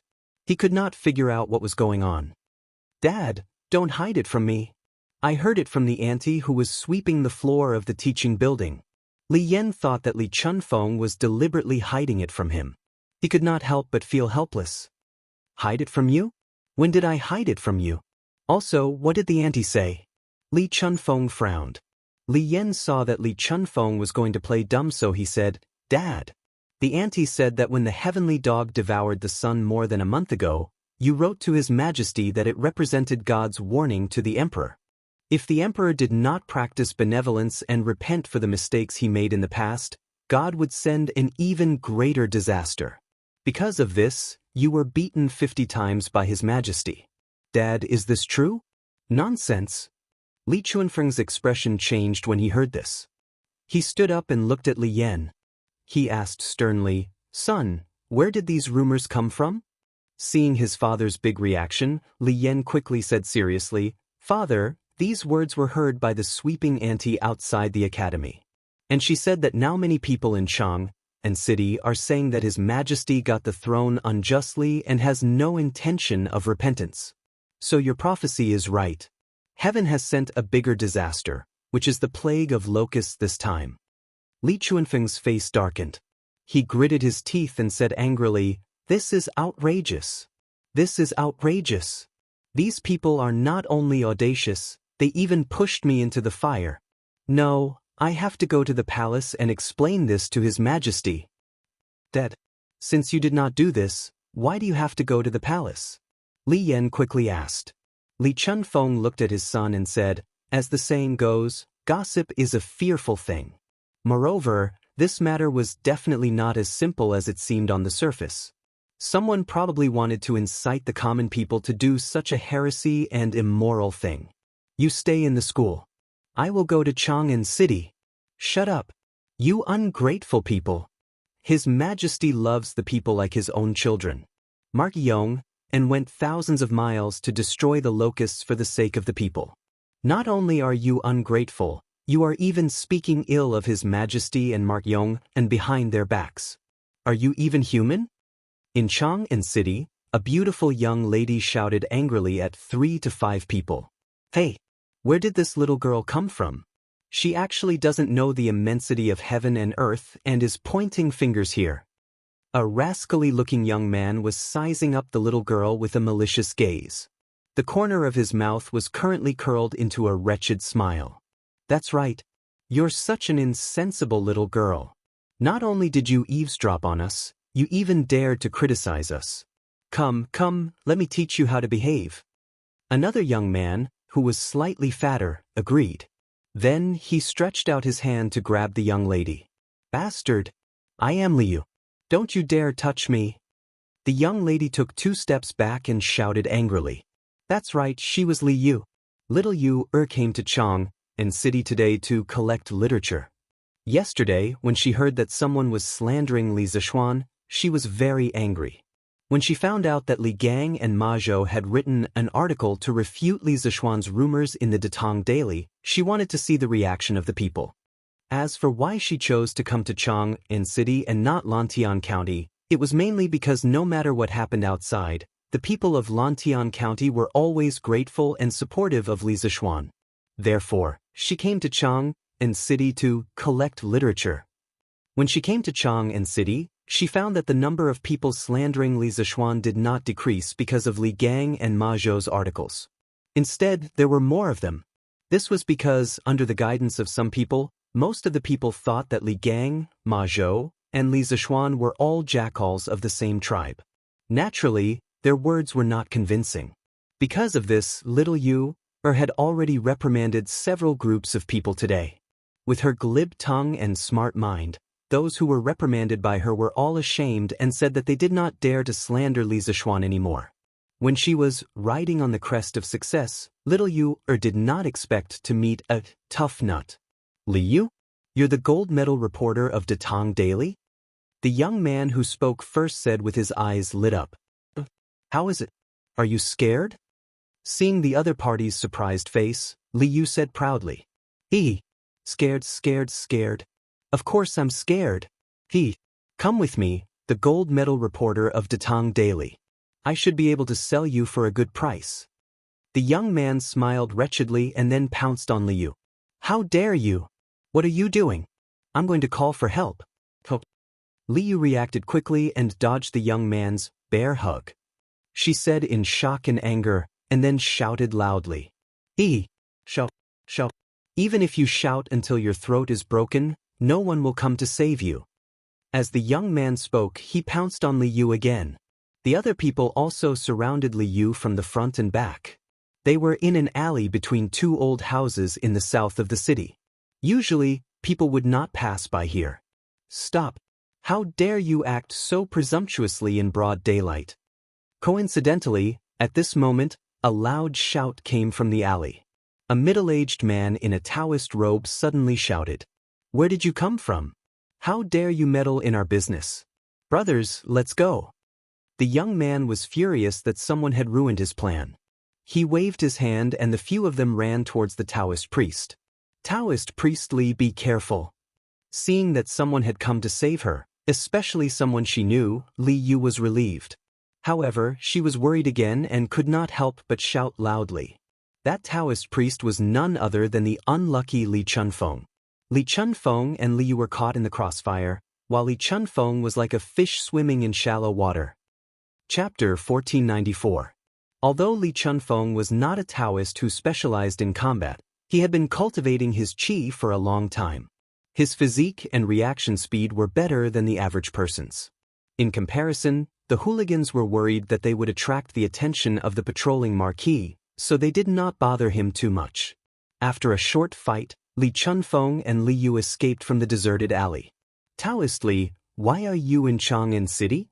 Li Yu, who had just survived a disaster, did not need a few days to recover like the other weak girls.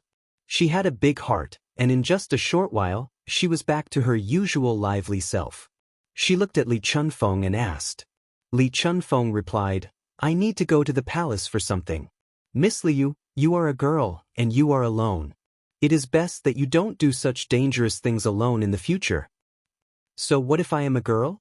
Li Yu rolled her eyes and mumbled softly. She didn't argue with Li Chunfeng because he had just saved her life. If it was someone else, she wouldn't have been so polite. Daoist Li, are you going to the palace to meet the emperor because of those rumors? Suddenly, Li Yu rolled her eyes and smiled. Daoist Li, you don't have to worry.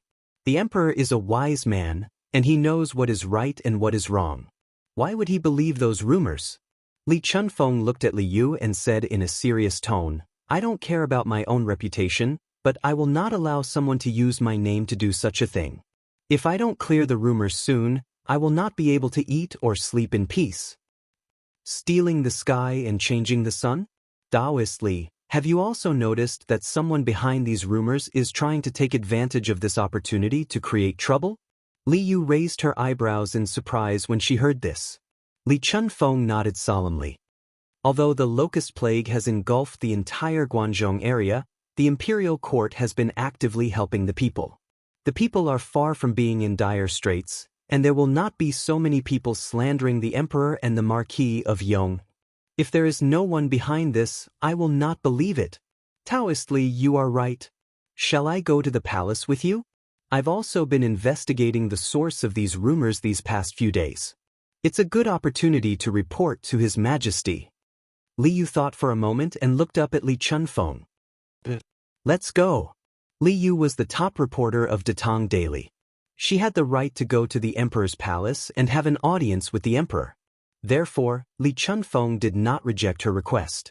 The two of them walked towards the Imperial Palace in the north. Hall Master, why don't we chase after them? If we really fight, that Daoist priest is definitely no match for us. After Li Yu and Li Chunfeng left, the 5 hooligans walked out. One of them looked at the direction where Li Yu left and asked in confusion. The slightly plump young man frowned and said, "If we do our best, we can definitely keep both of them here, but if the commotion is too big, it will definitely attract the attention of the patrolling Marshal Marquis. At that time, how will we escape? Before doing anything, don't forget that we are in Chang'an City. If something happens and the dragon head blames us, none of us can bear the responsibility." The other 4 people quickly cupped their fists and said, "Yes, Hall Master." The slightly plump young man nodded and said with a look of pity, "But it's a pity that we didn't manage to catch Li Yu. That girl spends all her time in the workshop of Strange Interest Pavilion. She must know a lot of secrets there.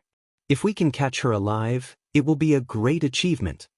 A young man with a protruding mouth and ape-like cheeks came forward and said with a fawning face, "Hall Master, Li Yu will definitely return to Lantian County before nightfall. Why don't we set up an ambush on her way back and kidnap her?" The so-called Hall Master heard this and was tempted. However, he immediately shook his head and said, "That's not right. A few days ago, Third Brother ambushed a scholar in Lantian County. After he failed, the dragon head severed the tendons in his hand. The dragon head strictly ordered us not to cause any trouble near Chang'an City. If we don't have absolute confidence, we can't do anything." Why are there so many people in front? Could it be that there's a commotion? When they reached Vermilion Bird Avenue, Li Yu saw that there were many people in front of them. She was excited and curious. Li Chunfeng frowned and said, "Let's get down to business. Miss Li Yu, let's go to the palace first." Li Yu pouted and mumbled, Master Li, will reach the palace after passing through Vermilion Bird Avenue. There's no rush. Let's go and see what's going on. It won't take too much time." As she spoke, she tugged at Li Chunfeng's sleeve and looked at him pleadingly. Li Chunfeng sighed helplessly and said, "Forget it. Let's go and see. But once we're done, we'll have to go to the palace immediately." But Li Yu quickly nodded in agreement. The two of them walked towards the crowd in front of them. When they got closer, they realized that there were more people than they thought. They could not squeeze in at all. "Uncle, what's inside?" Li Yu stood on her tiptoes impatiently. However, she could not see anything. She had no choice but to ask the middle-aged man in front of her. "Uncle? Little girl, do I look that old to you?" The man turned around, pointed at his face, and said in disbelief. Li Yu was so angry that she almost suffered an internal injury. But in order to know what was going on in the crowd, she could only force a smile on her face. She said, "Big brother, you look so young. Can you tell me what's going on in there?" The man was finally satisfied. "Inside. There are 2 godly monks fighting inside. It's so exciting." "Godly monks? Fighting?" Li Yu's eyes lit up when she heard that.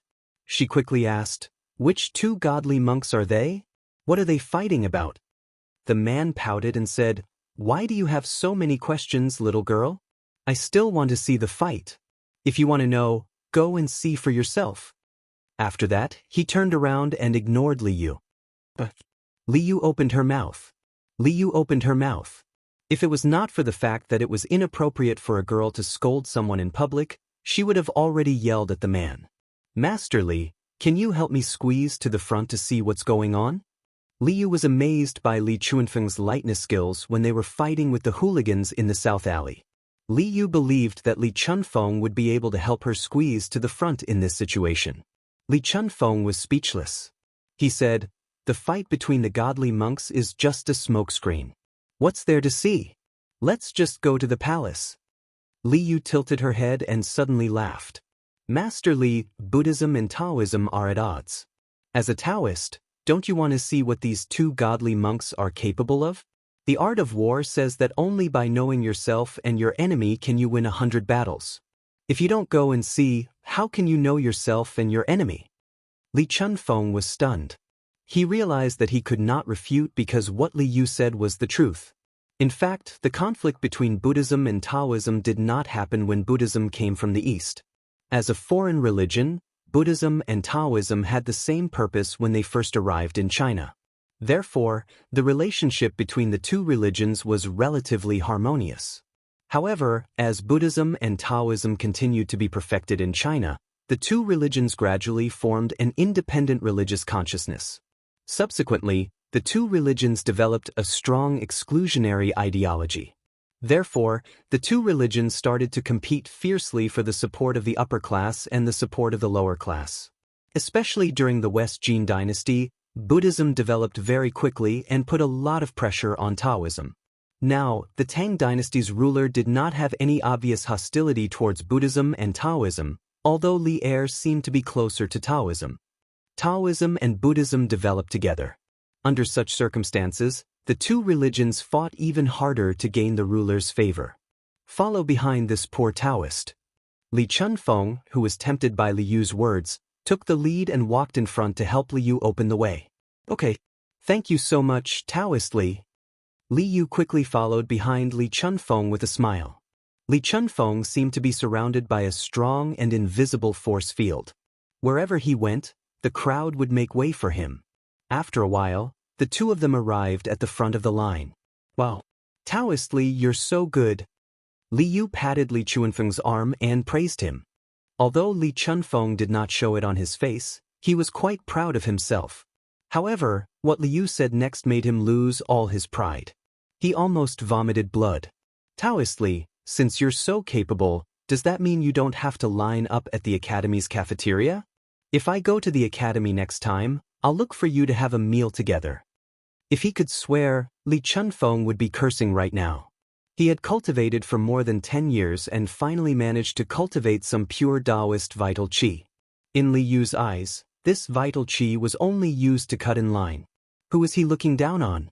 However, Li Chunfeng did not argue with Li Yu. Instead, he looked at the crowd. The monk standing to the west had a dark complexion, but he was wearing a red kasaya embroidered with golden threads. He held a pure gold staff in his hand. His equipment was fully equipped, almost blinding the titanium alloy eyes of others. The monk standing to the east was about 50 or 60 years old. His eyebrows and beard were white, and his clothes were much simpler. He wore a brown monk's robe and held a fine iron staff in his hand. He stood there motionless. This was a real old monk in meditation. Isn't this Master Hui Kong, the abbot of Daxing Charity? Why is he here? Li Chunfeng was surprised when he saw the old monk's face. In the second year of Emperor Wen's founding emperor, Daxing City was built and the temple was moved to the new capital. It was named the National Temple. When Emperor Wen was in northern Zhou, he was the Duke of Daxing County. The temple was located in Jingshan Square. Hence, it was named after the two words, Daxing and Jingshan Square. The Annals of Chang, and stated that after the temple was built, its main hall was the largest in the capital. The system was the same as that of the Imperial Ancestral Temple. The founder of Daxing Charity Temple was Master Ling Tsung. He was a close friend of Emperor Wen of Sui, Yangjian. At the same time, he was the Zhao Xiandu monk who was in charge of the affairs of monks and nuns. Later Zhao Xiandu monk Meng, the successor Zhao Xiandu monk Tanyan, and their followers all lived in the temple. In the 7th year of founding emperor, Huiyuan, Wizong, Sengu, Baozhen, Hongzuan, and Tanyan were summoned to the capital. They were the 6 great virtues. More than 300 monks entered the temple to worship them. To the west of Vermilion Bird Avenue was Xuandu Temple. To the east was Daxing Charity Temple. Hence, Li Chunfeng had seen the abbot of Daxing Charity Temple before. Master Hui Kong? Then who is that monk? Li Yu didn't think that she would be able to see such an important person like Hui Kong just by watching the show. She couldn't help but open her small mouth with a face full of surprise. Then she pointed at the monk in the west and asked. Li Chunfeng shook his head and said, I don't know. Divine Monk Du Yi is going to attack. At this moment, Several people around them suddenly exclaimed in surprise. Li Yu and Li Chunfeng immediately focused their attention on the two monks. The monk in the red cassock bowed with one hand and said, "Thank you for your kindness, Brother Li, Amitba. It has been more than 40 years since the Tantric Buddhism was introduced to the Tang of the East, but it has been declining and declining in your hands. This has made the Buddha sad. Hui Kong, you can't escape the blame. Why don't you abdicate and let me take your place to promote Buddhism and manage the Daxing Shan Temple?" Tantric Buddhism of India? This monk is from Tantric Buddhism of India? Li Chunfeng was shocked when he heard that. Daoist Li, is Tantric Buddhism of India very powerful? What does it have to do with Master Hui Kong? Li was confused. Li Chunfeng nodded and said, "Of course. Actually, Master Hui Kong is also from Tantric Buddhism of India. Daxing Charity Temple is the ancestral court of Tantric Buddhism of the 8 sects of Buddhism. It was the royal temple of the Sui dynasty and one of the 3 major scripture translation centers in Chang. During the reign of Emperor Kai Huang, Tantric Buddhism of India came to Chang and translated scriptures at Daxing Charity Temple. Master Hui Kong is Tantric Buddhism's last disciple. So this divine monk Du Yi came from India to compete with Master Hui Kong for the position of the abbot? Li Yu nodded and said softly. Li Chunfeng pursed his lips and did not say anything. He felt that things were not as simple as Li Yu said. Master Hui Kong looked at the monk in the kasaya expressionlessly and bowed with one hand. Then he said, "What do you mean by decline and what do you mean by glory? A monk should jump out of the secular world. Du Yi, you are still too stubborn. People don't believe you and Buddha doesn't protect you. You are not declining?" Monk Du Yi snorted and said, "Today, I will show you what Tantric Buddhism of India is really like." Having said that, he turned to look at the people around him and said, "Amitba, patrons, although the path is far away, I can still use recent events as proof. Buddha is merciful and protects all Buddhists in the world. Today, this penniless monk will use a trivial matter to let all of you understand that Buddha always protects the world." The crowd cheered when they heard that. Great! Divine Monk Du Yi is finally going to make his move. Finally, I can broaden my horizons. I heard that Divine Monk Du Yi is the reincarnation of a true Buddha.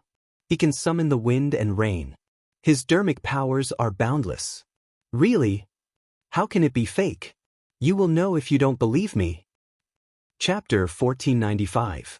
Du Yi handed the Buddha's staff in his hand to a little monk beside him. Then, he put his palms together and chanted a few incantations solemnly. His entire temperament instantly became sacred. People could even hear the Sanskrit chants descending from the sky. Faced with such a strange scene, the surrounding people's faces suddenly became solemn. They put their palms together and faced Du Yi as if they were on a pilgrimage. Amitba, gods and Buddhas, disciple Du Yi respectfully invites Buddha to descend and bless the world. At this moment, Du Yi suddenly used his deep and magnetic voice to speak loudly. Then he took out a golden alms bowl and asked someone to bring a bowl of clear water. He poured the clear water into the golden alms bowl. Du Yi nodded to the little monk behind him.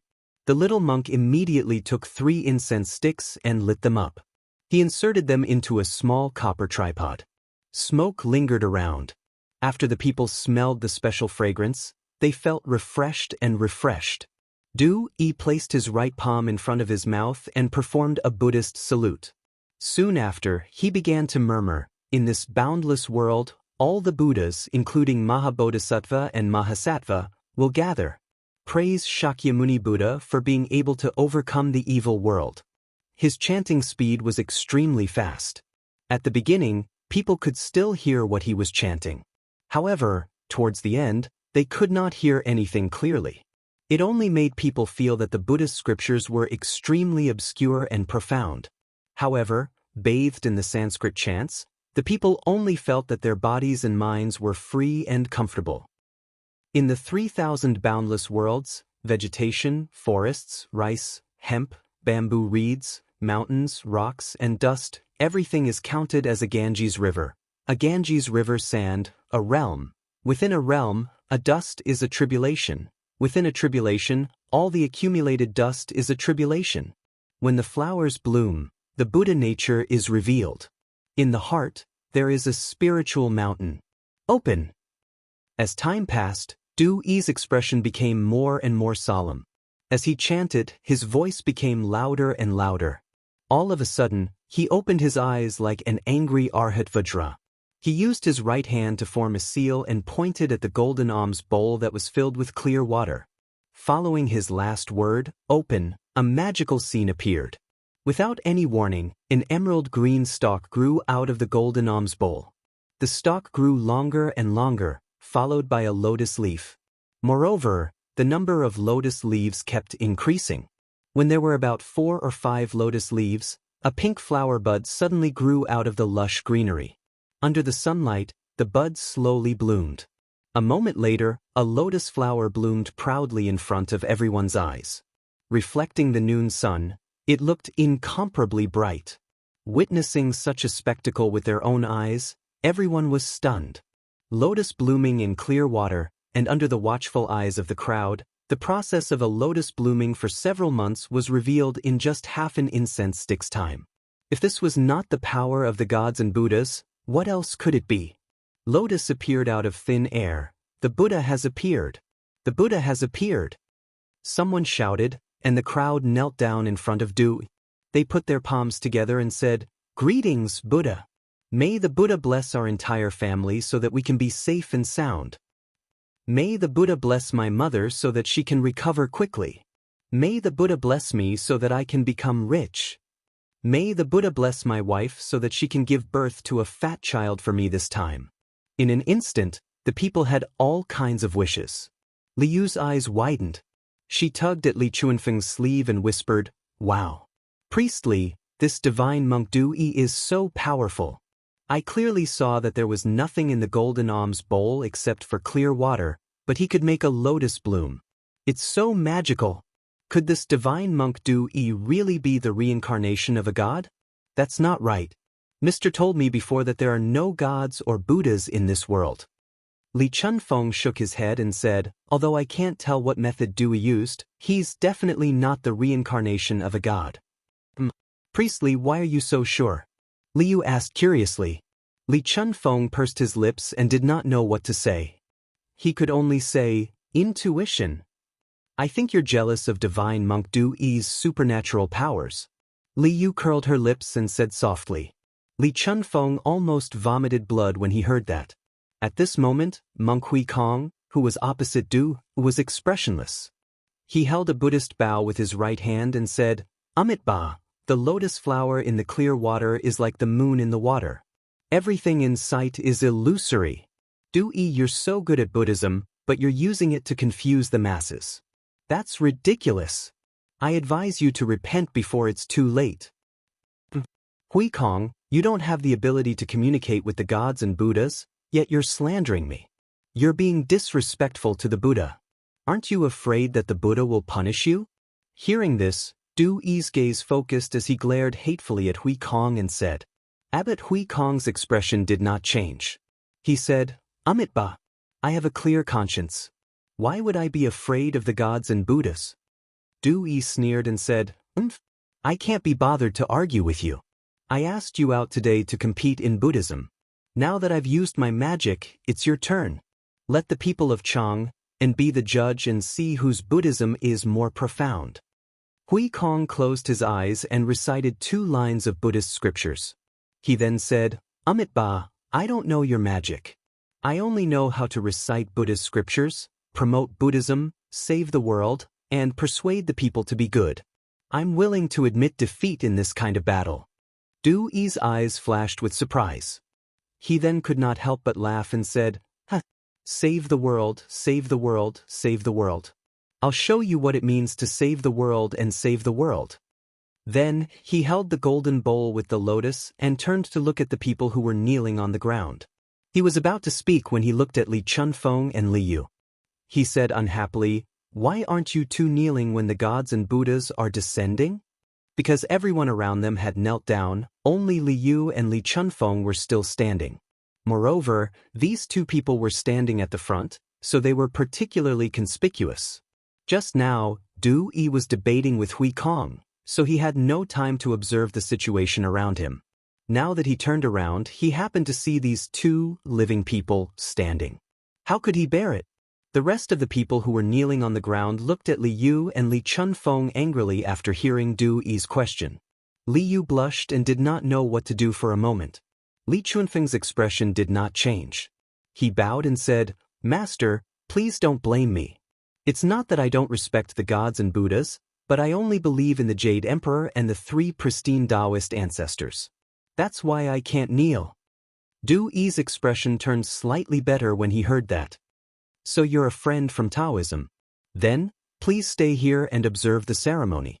Feel the holy light of Buddhism." Then, he glanced at Li Yu, who was beside Li Chunfeng. He didn't say anything, probably because he didn't want to argue with the girl. He turned to the people kneeling on the ground and said loudly, "Everyone listen to me. Amitabha. Dear benefactors, this lotus is the lotus under the Buddha. This water is the holy water of Jasper Lake. The Buddha said, when the flower blooms, one can see the nature of Buddha. There is a spiritual mountain in one's heart. If you can see the water lotus, it means that you are fated with the Buddha. The Buddha is compassionate to all living beings, so he specially gave me the holy water of the divine lotus to cure all diseases. Therefore, the holy water of the golden bowl can cure all diseases in the world. Eating the lotus leaves can prolong one's life without any pain or worry." Wow! As soon as Du Yi finished speaking, the surrounding people were in an uproar. According to Du Yi, the water in the golden alms bowl could cure all kinds of diseases, and the lotus in the clear water could prolong one's life. Wasn't this the effect of a divine object in the heavens? As a mortal, who would not want to drink the holy water and eat a lotus leaf? Therefore, the people kneeling on the ground went crazy. "Divine monk, my leg hurts when it rains. Please give me a drop of the holy water of Jasper Lake. In the future, this old man will definitely abstain from meat and pray for the divine monk day and night." "Master, my mother has been suffering from abdominal pain recently. Please do me a favor and give my mother a drop of the holy water of Jasper Lake. I will go to the temple tomorrow to buy some incense money. Please give me a drop of the holy water of Jasper Lake. I am willing to donate 100 strings of incense money. I have been suffering from headaches recently. Please give me a lotus leaf. I am willing to donate 200 strings of incense money." Soon, the scene almost turned into an auction. Previously, the monk Du used the ability of clear water lotus, which made everyone completely believe that he was the reincarnation of the true Buddha. So now, naturally, no one doubted that the water in his golden alms bowl could cure all kinds of diseases. There were millions of diseases in the world, and there were always some that could not be cured. For some rich people, as long as their diseases could be cured, they were willing to fork out some money. Therefore, in order to get a few drops of the holy water, the rich people began to throw money at it. Li Chunfeng, who was standing at the side, frowned imperceptibly. Seeing this, Li Yu quickly asked in a low voice, "Master, can the water and lotus really cure all diseases and prolong one's life? Should I go and ask for a piece too?" Li Chunfeng replied without hesitation, "Impossible. I am not good at medicine, but ever since I entered Yanhuang College, I have often talked with Master Sunday. There is no such thing as a miracle medicine that can cure all diseases in this world. However, your body is fine. Why do you want to ask for water and lotus like those people?"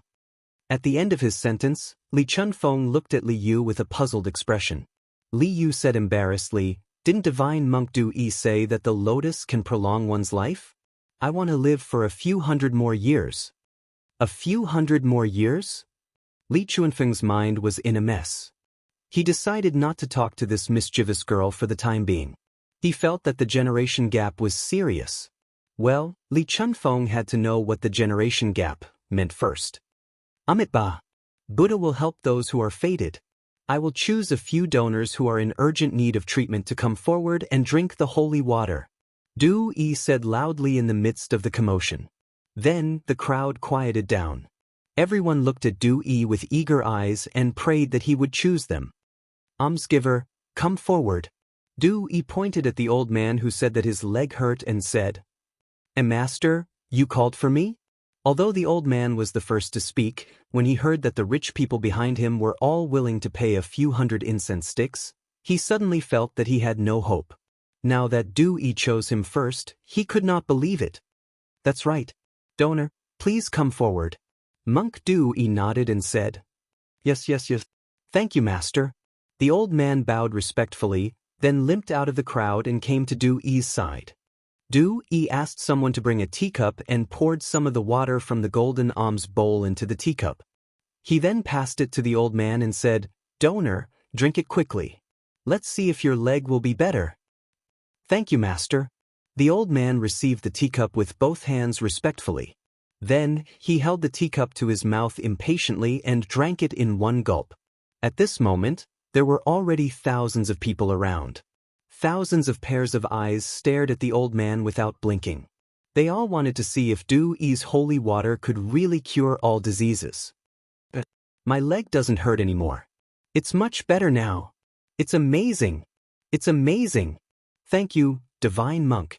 Thank you, divine monk. After the old man drank the tea, he paused for a moment and tried to walk 2 steps. Then he shouted excitedly. The surrounding people were in an uproar. This time, those who were sick became even crazier. Master, please give me a bowl of holy water. I'm willing to pay 300 strings of incense money. Master, I'm willing to pay 400 strings of incense money. Master, please give me the Jade Lake holy water. Master, I'm willing.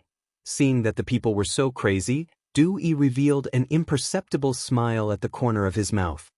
He made a Buddhist salute and said in a loud voice, Amitabha, benefactors, please don't be impatient.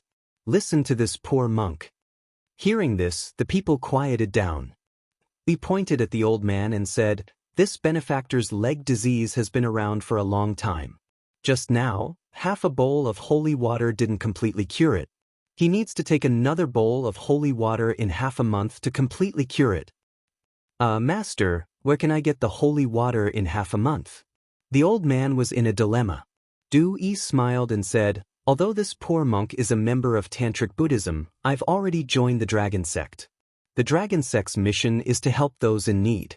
If you're willing to join the Dragon Sect, as a disciple, you can enjoy a bowl of holy water every half a month. There's such a good thing? Master, this old man also wants to join the Dragon Sect. What do you think? The old man said excitedly. The eyes of the other commoners also lit up, their faces filled with eagerness. Du Yi said solemnly, Amitabha, if you join the Dragon Sect, you have to obey the sect's rules and believe in Buddha. You have to abstain from meat and pray to Buddha every day. Are you willing? I'm willing. I'm willing. The old man couldn't wait to reply. Du Yi nodded and said, Good. Then this poor monk will make the decision to accept you as a member of the Dragon Sect. In the future, you have to abstain from meat and pray to Buddha, accumulate virtue and do good deeds.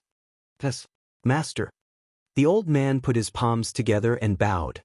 Master, I want to join the Dragon Sect too. Master, I beg you to take me in. At this time, the surrounding people began to scramble to join the Dragon Sect. Each of them had a fanatical expression and the scene was very lively. Chapter 1496. Hui Kong, how is it? Are you convinced of your loss? On the Vermilion Bird Avenue, after agreeing to let a group of people join the Heavenly Dragon Sect, Monk Du Yi turned to look at Hui Kong and said provocatively. Hui Kong was expressionless. He was neither sad nor happy nor angry, and did not say a word. Seeing this, Du Yi revealed a victorious smile and said, Amitabha, Buddha is merciful. This poor monk will not compete with you for the position of the abbot of the great Xing Shan Temple. You should guard your temple well. There is a Buddhist temple in Xinfeng County called the Heavenly Dragon Temple. This poor monk has been there recently.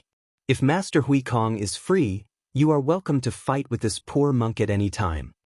After saying that, Du Yi no longer paid attention to Hui Kong and turned to leave. But before he left, he looked at the vast number of believers in front of him and said loudly, Amitabha, benefactors, those who have passed my test and can become a member of the Heavenly Dragon sect, please go to the Heavenly Dragon Temple in Xinfeng County tomorrow morning. At that time, you will officially become a member of the Heavenly Dragon sect, and I will preach to you on the spot. But Master is going to preach tomorrow, then I have to go no matter what. Thank you, Master. I will definitely go to the Heavenly Dragon Temple tomorrow. Farewell, Master. Farewell, Master. In the warm farewell of the people, He held the golden alms bowl in his hand and the Buddhist staff in his hand. With the attitude of a victor, he left. Let's go. Enter the palace. Li Chunfeng turned around and saw Li Yu was in a daze. He hurriedly said, "Oh." Li Yu came back to her senses and responded. She followed behind Li Chunfeng, and after a few steps, she could not help but ask, "Daoist priest, why do I feel that this monkey is not here to fight with Master Hui Kong today?" Li Chunfeng did not confirm nor deny, but smiled faintly and asked, "Why do you think so?" Li Yu frowned and said, "I feel that he just wants to use Master Hui Kong's fame to attract more believers and let the people join his Heavenly Dragon sect. However, he does have some ability. He was actually able to clear the water lotus and make Great Master Hui Kong willingly admit defeat." She was not a stupid person. On the contrary, she was very smart. At the beginning, Yi used the clear water lotus to amaze her.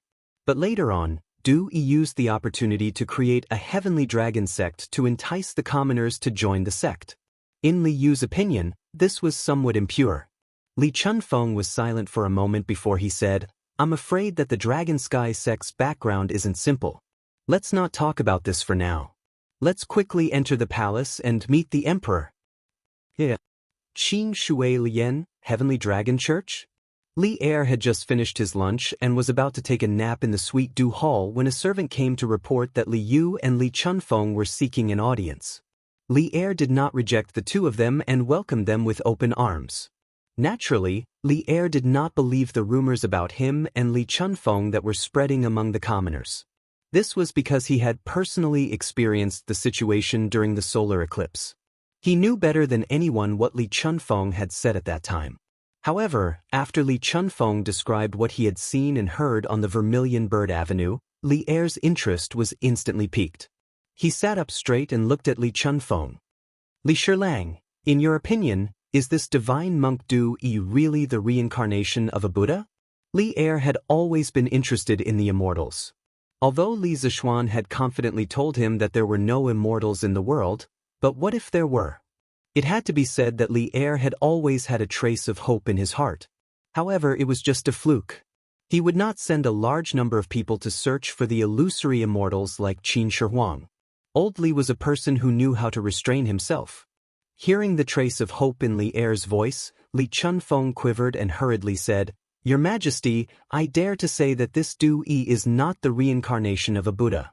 The purpose of his battle with Master Hui Kong today is probably to attract the commoners to join his Heavenly Dragon sect.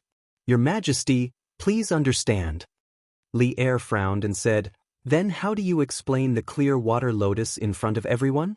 Li Chunfeng cupped his hands and said, "Your Majesty, although I can't see the mystery behind the clear water lotus, I think it's just a slightly better illusion technique. Yi is really the reincarnation of a Buddha. Why is he unknown before? Your Majesty, please don't believe in the reincarnation of a Buddha so easily." Whether it was for the benefit of Taoism or his responsibility as a subject, Li Chunfeng had to dispel Li Er's fantasies about the immortals. Otherwise, if Li Er believed in Yi's evil and summoned him and put him in an important position, it would be troublesome. Illusion technique? Are you saying that the clear water lotus is just an illusion technique? Li Er was curious and asked.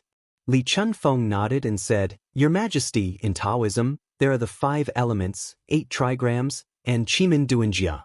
In Buddhism, there are also supernatural powers and illusions. This Yi is from the Tantric sect of India. As far as I know, there are very few high monks who don't know illusions. Your Majesty, please consider it rationally." Li Er nodded thoughtfully.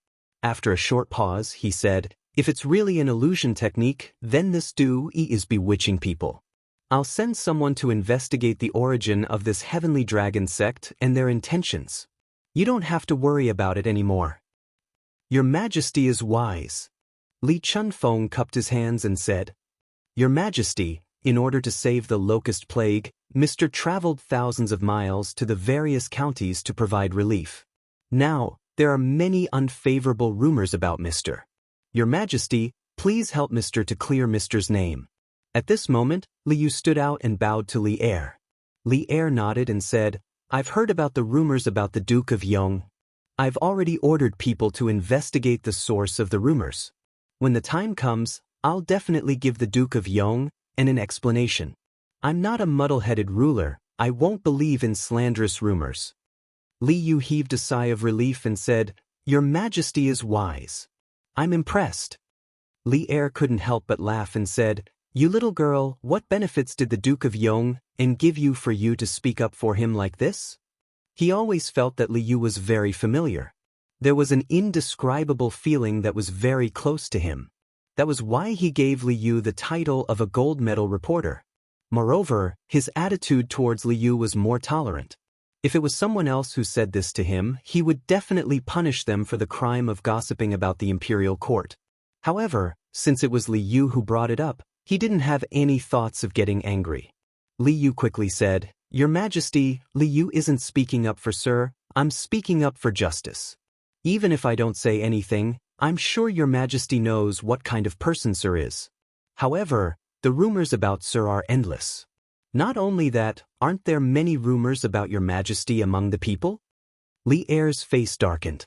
Li Chunfeng had mentioned those rumors before, but he said it in a more tactful manner.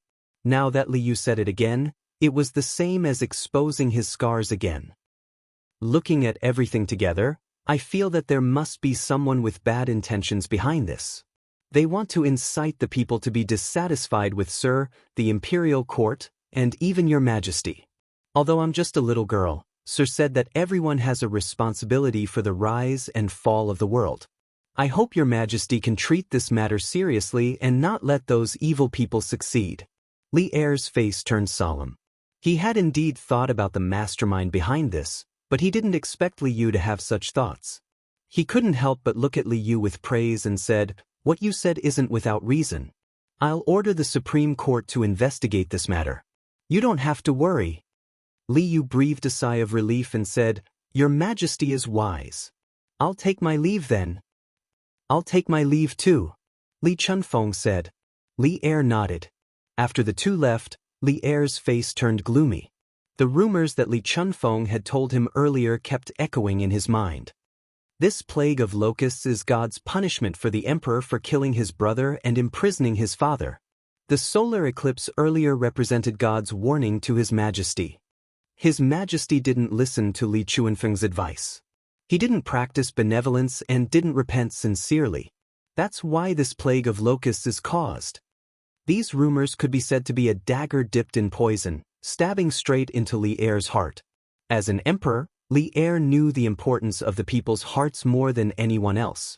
Otherwise, he wouldn't have said to Li Zishuan in prison, The emperor is the boat, and the people are the water. The water can carry the boat, but it can also capsize the boat. He agreed greatly. It was because he knew the importance of the people's hearts that Li Er was so angry that someone was spreading rumors against him and shaking the hearts of the people. Especially at the end of last year, the 1,000-year-old Chui family was directly trampled by the angry people. Li Er deeply understood the importance of the people's hearts. Those who were spreading rumors now were similar to Li Zishuan's method of dealing with the Chui family last year. They wanted to use the power of the people and the power of public opinion to achieve their own goals. Obviously, someone wanted to destroy his roots. Naturally, he couldn't just sit there and wait for death. He had to fight back. Zhao Song. Previously, I asked the 100 Cavalry Division to investigate the rumors about Li Zishuan. How's the investigation going? After a long silence, Li Er suddenly opened his mouth and asked coldly. Zhao Song bowed and said, Your Majesty, so far, we've caught 5 people who deliberately spread rumors and incited the people. However, these people are very tight-lipped and refuse to admit to their crimes. Li Er's eyes were cold as he said, Then use torture. As long as we can confirm that they're deliberately inciting the people, then use torture, regardless of life or death. Li Er could feel that in the peaceful kingdom, there was actually a huge unstable factor hidden in it. He had to do something, or else when the person in the dark finished all the arrangements, it would be too late for him to make a comeback. At this time, why would he care about the life and death of those suspects? Zhao Song shuddered. He understood that Li Er was really angry. He quickly bowed and said, "This old servant obeys." Li Er thought for a while and ordered, "This dragon sect also needs to be thoroughly investigated. Immediately send out a spy from the 100 Cavalry Division. Before tomorrow night, you must give me a result." Zhao Song cupped his hands and said, "Understood." Other than that, order the Wu Ho government to strengthen the patrols in Chang and city to prevent people from using this opportunity to stir up trouble. Order the Yanhuang College's Ma Zhou. The recent Datang daily needs to focus on the current rumors and refute them. Do not let the people be misled by scoundrels and do illegal things. After a moment of silence, Li Er ordered again. "Understood." Zhao Song cupped his hands and said. Li Er waved his hand and said, "Send the order as soon as possible. This old servant will take his leave." Zhao Song cupped his hands and left the hall. "Dragonhead, we already have 3,000 followers in Chang and city. With these followers, we can establish a firm foothold in Chang and city and develop more followers." Xinfeng County, in a secret room under the Sky Dragon Temple, the monk Du Yi no longer had his previous arrogance. Instead, he respectfully reported to a masked man. So this man was the dragon head of the dragon sect.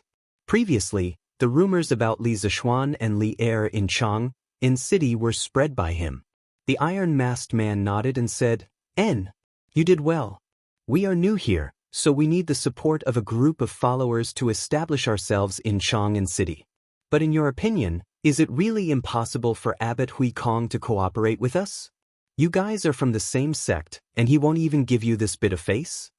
Du Yi performed a Buddhist bow and said, Dragonhead, although Hui Kong is a member of the Tantric sect, he has lived in the central region for decades and has long regarded himself as a Tang person.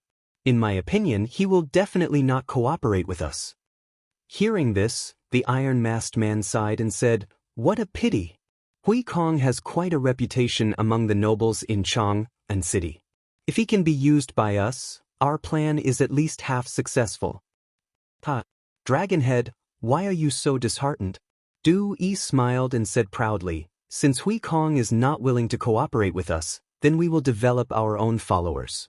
Today, this poor monk used some means to recruit 3,000 followers for my dragon sect. In time, this poor monk's reputation and connections in Chang'an will definitely surpass Hui Kong's. The iron-masked man nodded.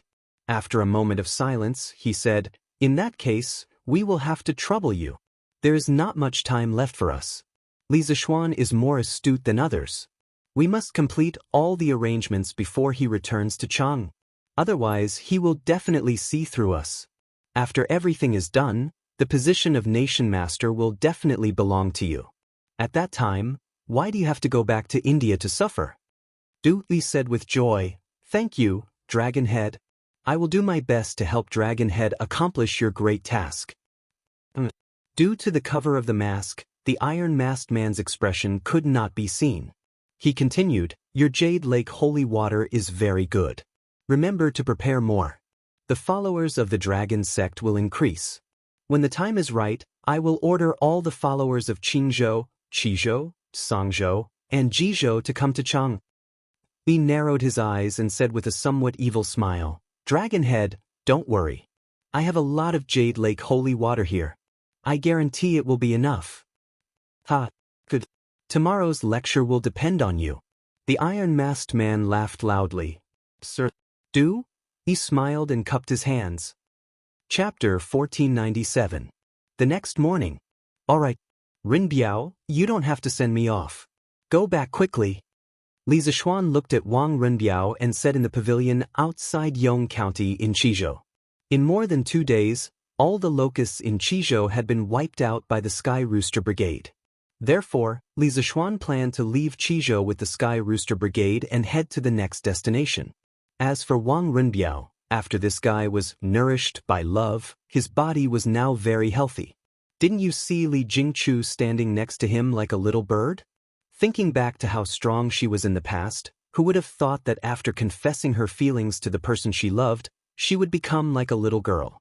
Li Zishuan couldn't help but sigh in his heart. Women were indeed unpredictable creatures. However, he didn't know that some women's strength was just a layer of shell used to protect themselves. Once they found someone to rely on, they didn't need to disguise themselves anymore, because their other half would protect them. Send me off again. Xiao Xian, you've helped me so much this time, but I didn't treat you well. Now that you're leaving after helping me, I should send you off no matter what. Wang Renbiao said with a face full of reluctance. Li Zishuan's trip to Qizhou this time had indeed helped him a lot. First, he had helped him eliminate the locusts, and second, he had helped him solve his emotional problems. It could be said that he had untied the knot in his heart. This kind of great kindness, no matter how much he thanked him, it would not be enough. Li Zishuan said with a smile, Isn't there a saying that even if you send someone off 1,000 miles, you will have to part in the end? You and I will meet again if fate wills it. Now that the locusts are here, I have to hurry to the other affected states to eliminate them as soon as possible. I can't stay in Qizhou any longer. On the other hand, Renbiao, if the eldest princess knows about the matter between you and Miss Li, she will definitely strongly oppose it. You should be mentally prepared in this regard. At the end, Li Zishuan's face became serious. Wang Renbiao's face stiffened. He had obviously thought about these problems before, but the happy life of the past 2 days had made him choose to temporarily avoid these problems. Now that Li Zishuan had brought it up in front of him, all those troublesome matters immediately floated to the surface of his mind. Little Xian, don't worry. Little Chu and I are already mentally prepared. No matter how difficult the road ahead is, no matter how many people oppose us in the future, we will advance and retreat hand in hand and walk down together. We will never leave each other, and we will follow each other in life and death. Wang Renbiao held Li Jingchu's hand and said firmly. At this time, Li Jingchu also said, Marquis, don't worry. I will walk down the road with Renbiao in the future. Even if the eldest princess opposes it, even if everyone says that I am a shameless bad woman, as long as Renbiao needs it, I will always stand with him. After saying that, the two of them seemed to have some kind of tacit understanding. They looked at each other, their eyes full of determination and love. When Li Zishuan saw this, he suddenly felt that he was unnecessary here. In order to prevent himself from being a third wheel, he quickly said, Since it's like this, then I can be assured. Renbiao, Miss Li, if you need my help in the future, just ask. I can't manage the Wang family's internal matters, but I can still help with the Wang family's external matters. Wang Renbiao said gratefully, Many thanks. In the past, he did not need the help of others, but it was different now. Since he chose to be with a commoner girl, he had to be prepared to break off relations with his family and even be kicked out of his family. The Taiyuan Wang family's young master that everyone envied before, without the support of his family, could become a commoner. In this kind of situation, Li Zishuan was still willing to extend a helping hand to him. This meant that this was true friendship. How could Wang Renbiao not be grateful? How could he not be moved? Li Zishuan nodded and said, All right, you guys take care of yourselves. Renbiao, your body hasn't fully recovered yet, so you need to recuperate for a period of time. With Miss Li here, I definitely don't need to worry about this. Let's part ways here. See you again someday. Wang Renbiao and Li Jingchu both cupped their fists and said in unison, Little Xian, Marquis, take care, see you again someday. Li Zishuan nodded. Suddenly, he looked at Leng Yuyao and said, Miss Leng, you take care too. Leng Yuyao, who was standing to the side, looked up at Li Zishuan and cupped her fists. He take care. See you again someday. Li Zishuan responded. Then he mounted Big White and turned to leave. The Sky Rooster Brigade had already left under Old Hu's lead. Their next stop was the Lan province, because he had received a letter from his father-in-law asking for help yesterday. It was a letter from Wang Qingxing, the county magistrate of Yifang County, who had asked Han Tianhu to send Li Zishuan a letter. The letter said that some counties in the Lan province had also encountered a locust plague. Han Tianhu hoped that Li Zishuan could bring the Sky Rooster Brigade along. How could Li Zishuan refuse? Coincidentally, after leaving the Lan province, he could head east and bring the Sky Rooster Brigade to meet up with Li Ku and Cheng Chumo. Moreover, ever since Han Liqing went to Yifang County in the Lan province at the beginning of the year to take care of the 3 villages that Li Zishuan had bought for him, he had never returned to Lantian County. Iron Egg hadn't seen Han Tianhu for almost half a year. This trip was a good opportunity for the father and son to reunite. Your Majesty, according to our investigations, the Heavenly Dragon sect began to rise in the Qing province at the beginning of last year. Later on, it gradually began to develop followers in the Qi province, Song province, and Ji province.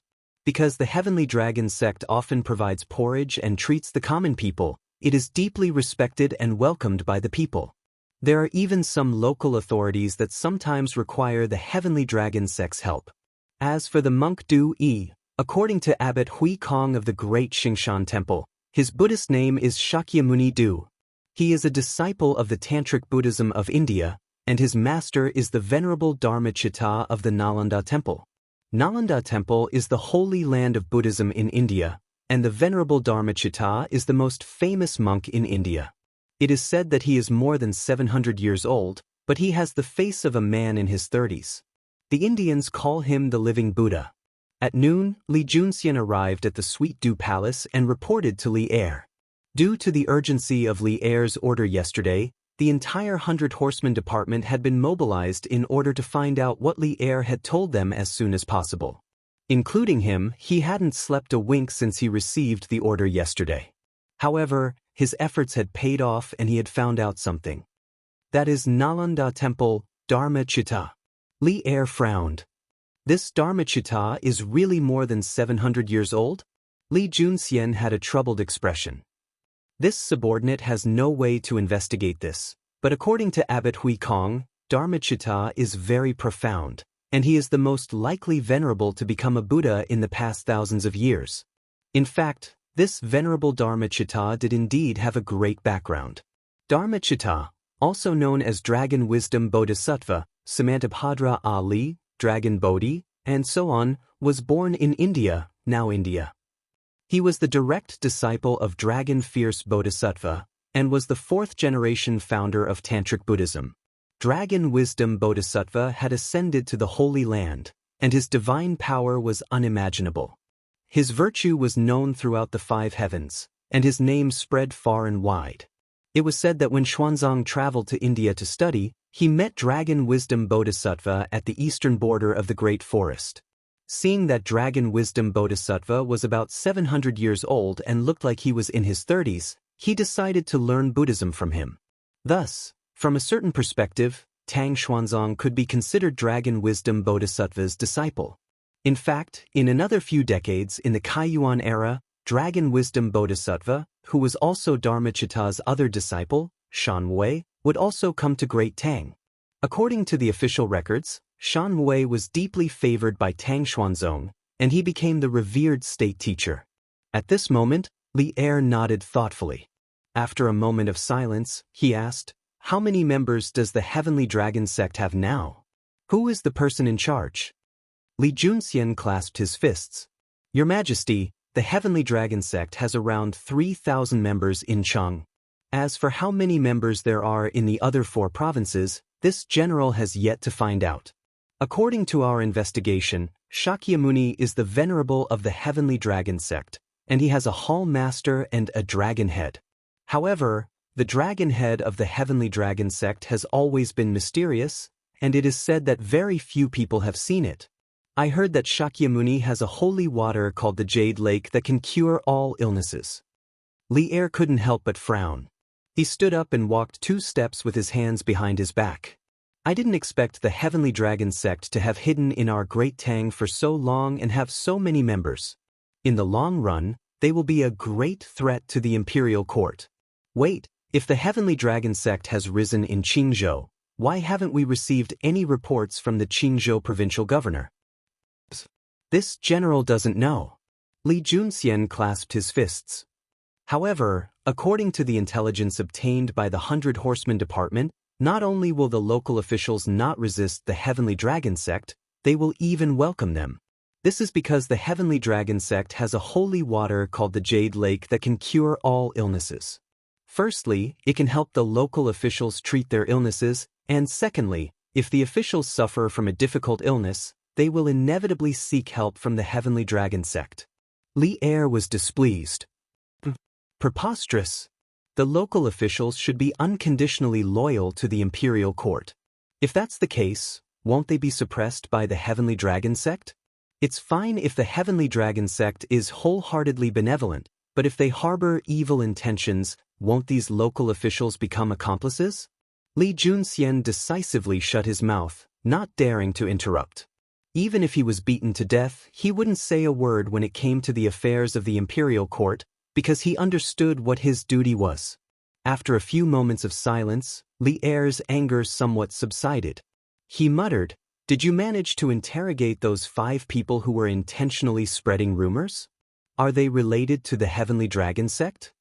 To tell the truth, Li Er really wanted to obtain evidence of the Heavenly Dragon sect's crimes so that he could use this opportunity to arrest all of them.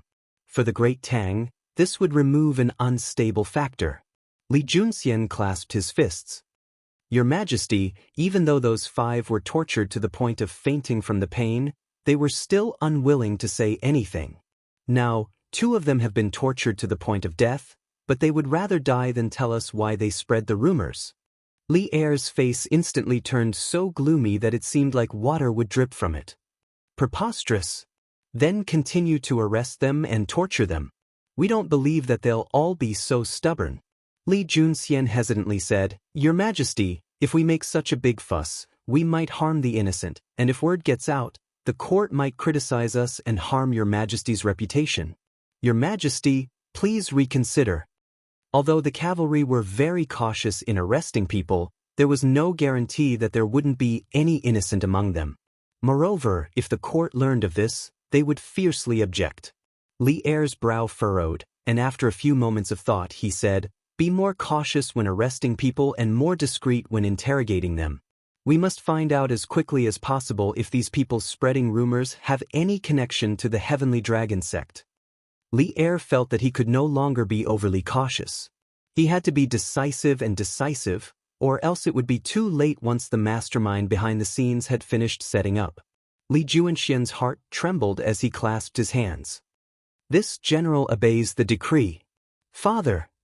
Lan Province, outside the gates of Ifang County. Li Zishuan and the Sky Chicken Brigade had arrived before noon. Lan Province's provincial governor Zhou Wenfang, Ifang County's county magistrate Wang Qingxing, a group of officials from the government and county offices, and Li Zishuan's father-in-law, Han Tianhu, had all been waiting to welcome them. As the procession reached the gates, Iron Egg saw that extremely familiar figure and couldn't help but ride over. In the past, when Han Lijing was at his side, Iron Egg would often complain that Han Lijing was meddling too much. But after being separated for nearly half a year, Iron Egg only missed Han Lijing. Han Lijing quietly stood in front of the gates, not cheering or crying. It wasn't that he didn't want Iron Egg, but there were so many officials standing next to him that he needed to maintain his calm and self-control. Otherwise, wouldn't he make a fool of himself and cause his son-in-law to lose face? "Father, are you feeling well?" Iron Egg took the lead and rode his bicycle to Han Lijing. He quickly got off the bicycle and parked it at the side. Then he stepped forward and said excitedly, Your father's body is fine. You don't have to worry about me." Han Lijing smiled with great relief. Then he looked at Iron Egg from head to toe and couldn't help but nod. "You've become darker, thinner, and taller. Iron Egg, you've done well this time. More or less, you've accumulated some merit. Also, you've gained a lot of knowledge along the way, right?" Seeing Iron Egg grow from a naughty kid who only knew how to play with mud to his current state, how could Han Lijing not feel gratified? His daughter had married a kind-hearted and capable person, and his son was becoming more and more promising day by day. Han Lijing now had no regrets. He had no more desires. Brother Han, you've given birth to a good son. He'll definitely be successful in the future." Lan Province's provincial governor Zhou Wenfang stroked his beard and laughed. Han Lijing hurriedly said, "No. It's fine as long as this brat doesn't cause any trouble for me. How can he bear the provincial governor's love?" Zhou Wenfang smiled and didn't say anything because Li Zishuan had already arrived. Lan Province's provincial governor, Zhou Wenfang, greets Marquis. Yifang County's county magistrate, Wang Qingxing, greets Marquis. "Greetings, Marquis." Li Zishuan jumped down from his horse. Zhou Wenfang, Wang Qingxing, and the other officials came forward to salute him. Chapter 1498. Provincial Governor Zhou, County Magistrate Wang, there's no need for such formalities. Outside Yifang County City Gate, Li Zishuan approached the group of officials and said with a smile, "I came to Lan Province to exterminate locusts. You don't have to worry about me. If you have official business to attend to, go ahead." Li Zishuan was a pragmatic person and didn't like to engage in such superficial formalism. However, Zhou Wenfang and the others had come out of the city to welcome them out of good intentions. As the saying goes, don't slap a smiling face, so he had no reason to blame them. Zhou Wenfang's eyes flashed. He was surprised, but his expression returned to normal after a while. He cupped his hands respectfully and said, "Marquis is a man of noble character and unquestionable integrity. I admire you for your devotion to the public." Speaking of this, he turned to the group of officials behind him and said with a serious expression, "Did you all hear that? If you have official business to attend to, go back to the Yamen immediately and don't make any mistakes." Lan Province's capital was Yifang County, so Zhou Wenfang's words were not only directed to the subordinates of the provincial governor's office, but also to the officials of Yifang County's Yamen. Yes. The 30-odd officials standing behind couldn't help but look at each other. After a while, they cupped their hands and said in unison. Zhou Wenfang pointed to the hundreds and thousands of people around him and said to Li Zishuan with a smile, "Ha! These people came to welcome you on their own accord after hearing the news. I didn't ask them to come. I can't chase them away." Li Zishuan pursed his lips and looked at the people around him who were looking at him with anticipation. Li Zishuan said loudly, "Folks of Lan Province, I'm here, so you don't have to worry about the plague of locusts anymore. The sun is so hot, everyone should go back and eat. This afternoon, the Sky Rooster Brigade will head to the villages to exterminate the locusts." Actually, on their way here, they had met quite a number of enthusiastic citizens. Li Zishuan was naturally aware of the pleas of the citizens. It was noon, and the scorching sun was blazing above their heads. It was as if it was going to burn people to death. Therefore, Li Zishuan didn't waste any time. With just a few words, he made the citizens feel completely at ease. "Thank you, Marquis. Thank you, Marquis." Li Zishuan's voice was very loud, and almost all the people around him heard it clearly. Hearing this, they couldn't help but cheer loudly and express their gratitude. "Let's go back and eat," Li Zishuan said kindly. After receiving the reply they wanted from Li Zishuan, the citizens did not stay any longer and left in satisfaction. The Sky Rooster Brigade is finally here. The locusts in our county should be wiped out soon, right? Of course. It said that the Sky Rooster Brigade only took 2 days to exterminate the locusts in Chizhou. Good boy. So fast? We still have to thank Master Han. Do you know why the Sky Rooster Brigade came to Lan directly after exterminating the locusts in Chizhou? Why? Because Master Han is the father-in-law of the Marquis of Yong. Willow Village, Nanping Village, and Kaiyang Village were originally bought by the Marquis of Yong and from Master Han. Now that our Lan province is suffering from a locust plague, how could the Marquis of Yong and not help? Oh, I remember now. It seems like there is such a thing. Speaking of which, the farmers in these 3 villages are close to the coal mines and iron mines. Just by working in the mines, they can earn a lot of money every month. Who asked the coal mines and iron mines to belong to the Marquis of Yong? The Marquis of Yong, and is famous for being nice to his subordinates. Before this, although Li Zishuan had never been to Lan province, many citizens in Lan province had received Li Zishuan's kindness, especially the citizens of Yifang County. This was because Li Zishuan not only owned coal mines, but also iron and aluminum mines. Although mining would pollute the local environment, Ever since Han Lijing came here, he had been using the method that Li Zishuan taught him to treat sewage. Therefore, after half a year, the local environment was not polluted much. Instead, the citizens earned a lot of money working in the mines. This official has prepared some light wine in the residence. There are no delicacies, only some ordinary home-cooked meals. I hope that Marquis will honor me with your presence. Outside the city gates, Li Zishuan and Han Lijing exchanged a few words. At this moment, Zhou Wenfang stepped forward and cupped his hands. Actually, this lunch banquet was not just a home-cooked meal. However, after seeing Li Zishuan's actions, Zhou Wenfang guessed that Li Zishuan did not like their extravagance and waste. Therefore, he changed the delicacies into a home-cooked meal. Li Zishuan nodded and said, "A home-cooked meal is just right.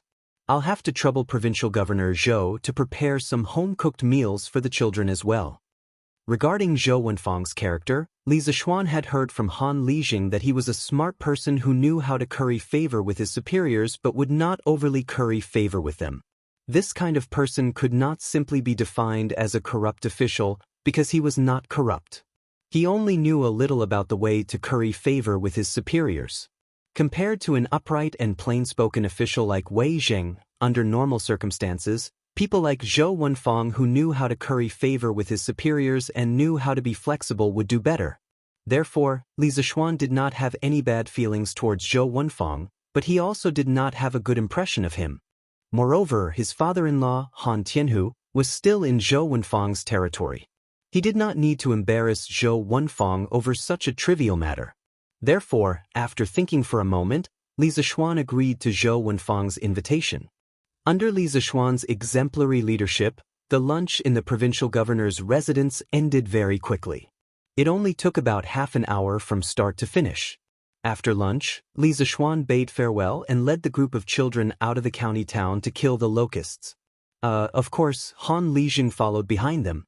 Along the way, not only did iron eggs stick to Han Lijing, the children of the Han family manor also liked to surround Han Lijing and call him Lijing nonstop. Although Han Tianhu was no longer in the Han family manor, the children did not treat him as an outsider. Along the way, he left behind a trail of laughter.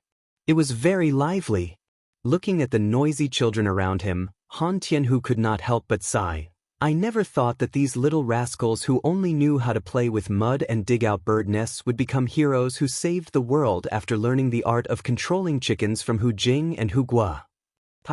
It's not easy for them to be heroes." At this moment, Li Zishuan interrupted, "It's only been 8 days since the locust plague happened, and these children have already traveled hundreds of miles. Many of the children's backs are peeling from the sun, and they have rashes all over their bodies. They can only sleep on their stomachs at night. I've let these children down, I've made them suffer." He was also speaking from his heart. This season was the hottest season of the year, and yet he had brought these children everywhere to help with the disaster. In the eyes of others, they were heroes, but the price of being a hero was too heavy for these children. In just a few days, the children were all tanned by the sun. It was impossible for Li Zishuan not to feel guilty. "Xiao Xian, don't say that," Han Lijing said in a low voice. "These children have suffered a little, but what they have seen and learned along the way is enough for them to use for the rest of their lives. To be able to follow you to kill locusts and gain experience is their honor. When they grow up, they will be grateful to you." Li Zishuan shook his head and did not reply. Suddenly, Li Zishuan caught a glimpse of a particularly large pond in front of them. The pond's topography was lower in the south and higher in the north. The most important thing was that its shape was very strange. The part near the north was built with stone dams. Seeing this, Li Zishuan quickly reacted. He pointed at the pond and asked, "That pond must be the sewage treatment pond father-in-law had people repair, right?" When Han Tianhu had complained to Li Zishuan about the serious water pollution near the iron and coal mines, Li Zishuan not only bought the 3 villages near the iron and coal mines, but also taught Han Tianhu some methods to treat the sewage. One of them was the sewage treatment pond. Han Tianhu looked in the direction Li Zishuan was pointing at, then nodded and said, "That's right. That's the sewage treatment pond. There are 2 other ponds like this near the iron mines. After using this thing, the sewage has indeed decreased a lot. It's because of this that no one objected to us mining. Li Zishuan nodded and praised, N. That's right. We can't just bury ourselves in mining and ignore the feelings of the locals. Otherwise, we'll become a rat that everyone wants to beat up. That should be our iron mine, right? As he spoke, Li Zishuan pointed to a small hill in front of them. They could vaguely see a lot of people on the hill. Han Tianhu looked at it and then replied, Yes. That's right. That's our iron mine. It's also the largest iron mine in the Lan province. Today, the iron mine is transporting a batch of ore to Lantian County. Fubin couldn't leave, so he didn't come. Xiaoxian, do you want to go take a look? After pondering for a moment, Li Zishuan nodded and said, N. Of course, I have to go take a look. Now, more and more iron was being used in the workshops. Carriages needed iron, bicycles needed iron, and weapons and armor needed iron. Moreover, it was an astronomical number. Now that he was in Yifang County, he could go to the mines to take a look and see if he could increase the mining capacity. Fubin, come out quickly. Look who's here. When they arrived at the mines, Han Li directly shouted towards the inside. As soon as he finished speaking, a young man with dark skin and a thin figure quickly walked out from the shed. Uncle Han? You're here. The young man first greeted Han Tianhu, then when he saw Li Zishuan, he couldn't help but be stunned. He quickly went forward and bowed respectfully. Marquis, I know you're going to Yifang County at noon, but I couldn't leave at that time, so this young man is Fubin. Li Zishuan waved his hand and smiled. No matter. You did the right thing. Business is more important. There are so many people welcoming me. You won't make a difference, right? You're tanned and thinner than before. Looks like you've suffered a lot here. Do you want me to transfer you back to Lantian County? Just by looking at Fubin's tanned and thin appearance, it was obvious that he had suffered a lot here. If he was now fair and fat, Li Zishuan would suspect that this young man had been eating and drinking all the time. Marcus, I'm not suffering. I'm not suffering at all. Hearing this, Fubin shook his head like a rattle drum and quickly said. Han Tianhu laughed. Hee. This young man has taken a fancy to Registrar Zhang's daughter. Xiaoxian, if you ask him to go back now, how would he be willing? I think even if you were to chase him away with a knife, he wouldn't leave. Li Zishuan heard this and couldn't help but ask, Oh? Fubin, you've taken a fancy to Registrar Zhang's daughter? Sure. You young man. Do you want me to help you matchmake? Fubin didn't even think and rejected. No need, Mart. How could I trouble you with such a small matter? Furthermore, she might not even like me. At the end of his sentence, Fubin's face turned red like a monkey PG. Li Zishuan was also an experienced person. How could he not see that this couple was about to become a couple? He smiled and said, All right, then I won't interfere. But when the both of you get married, I will be attending the wedding banquet. Oh, if you have time, go back and visit Faubert. He's getting older. A trace of shame flashed across Fubin's face when he heard that. He nodded and said, N. After I'm done with my work, I will make a trip back. Faubert didn't have any children and had always treated Fubin as his own son. Fubin knew this very well. Li Zishuan nodded and didn't dwell on this matter. He said seriously, Xiaobing, how is the iron mine's production now? When it came to serious matters, Fubin's face immediately turned serious. He quickly replied, Marquis, this iron mine can now mine about 5,000 caddies of ore a day. Under normal circumstances, we have to send a batch of iron ore out of the warehouse every 3 days. Oh, last month, I found that the quality of the ore deeper underground is better and there are more of it. I got someone to dig a mine that is 4 to 5 feet deep and plan to mine from the bottom. This way, we can mine at least twice as much iron ore. The ancient people couldn't dig tens of meters deep into the ground like the modern people. At that time, due to the lack of advanced machinery and technology, most of the ore they mined was near the surface. Fubin could think of using a mine to mine directly from the bottom. This was considered a new approach. However, this method of his could easily lead to danger. What? Li Zishuan's face changed and quickly said, Where is this mine? Bring me to take a look. Fubin saw Li Zishuan's face and had a bad feeling. But he couldn't think of what he did wrong. He could only bite the bullet and said, the mine is over there. Follow me. But under Fu Bin's lead, Li Zishuan came to a 1-meter deep, bottomless pit. Above the pit, there was a rotating device similar to the one above the well. It should be used to pull people or goods. Marquis, do you think there is anything wrong with this mine? After a while, Fu Bin asked. Li Zishuan thought for a while and said, Xiao Bing, it is good that you can think of this method. But this method is risky. Chapter 1499. Risks? What risks are there? In ancient times, most of the mining was done close to the surface. Some of the ore was even directly exposed to the surface, so Fu Bin couldn't think of any risks at the moment. Li Zishuan pondered for a moment, then said, firstly, if it rains, due to the terrain, the rainwater will gather in the mine, which is definitely a threat to the safety of the miners. Secondly, the deeper the mine, the less air there is, the more likely the miners will suffocate to death. Thirdly, and this is also the most serious point, if the mining route and the size of the mine are not strictly controlled, it is very likely that the mine will collapse. When that happens, no one will be able to come out, and the casualties will be disastrous. No one can bear the responsibility for this. After hearing Li Zishuan list out the risks, Fu Bin's face instantly turned pale. Although his skin was already tanned, it was still very obvious that his face was pale. Marquis, then, why don't I get someone to fill up the mine? Fu Bin was scared. Although he was almost half a gangster in the past, and although he was now the manager of an iron mine, and could be said to have great power in his hands, he didn't dare to get involved in a murder case. Yeah. Xiao Xian. Since mining in this mine is so dangerous, why don't we fill it up to prevent the miners from losing their lives? Besides, this mine is so deep. What if a playful child comes here to play and accidentally falls in? The ore near the surface of this iron mine is enough for us to mine for another 2 years. There's no need to take such a risk. Han Tianhu, who was beside him, also said with concern. Li Zishuan frowned and didn't say a word. He was also weighing the pros and cons in his heart. When it came to mining, if there was a large amount of ore on the surface, then the best choice was of course to mine on the surface. Not only was it simple and convenient, but the mining efficiency was also much higher. Because the surface area was large, it was convenient for more people to mine at the same time.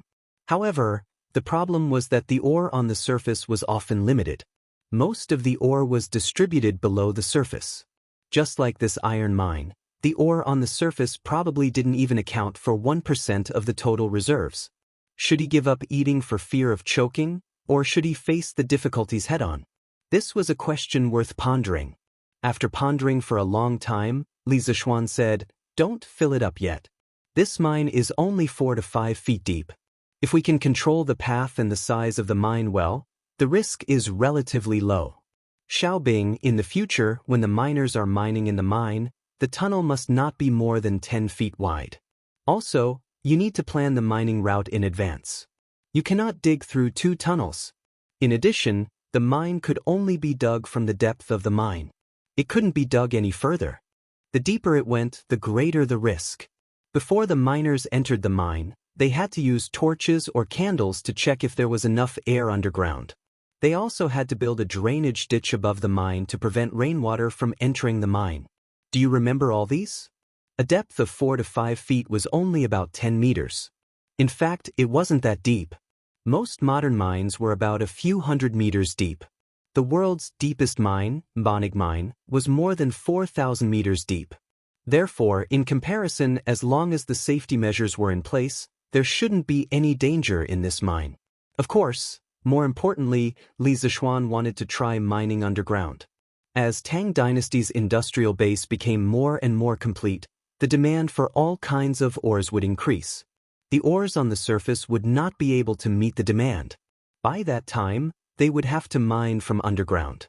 Rather than not knowing anything at that time, it was better to start accumulating the experience and skills of mining underground. This way, they could be prepared when the time came. Fu Bin was actually a little scared at this time. After listening to Li Zishuan's words, he hesitated and asked, Marquis, is this really okay? There won't be any deaths, right? Li Zishuan stared at Dong Xuebing. But he thought about it again. Sometimes, it might not be a bad thing to be timid. Take Fu Bin for example. If he had the guts, he would have started using the mine method to mine. Also, the depth of the mine would definitely be more than 10 meters deep. If that was the case, the miners here would have already lost their lives. As long as you do as I say, everything will be fine. This is also a good opportunity for you to increase your knowledge and experience. You have to come here often to check on the mine to prevent accidents.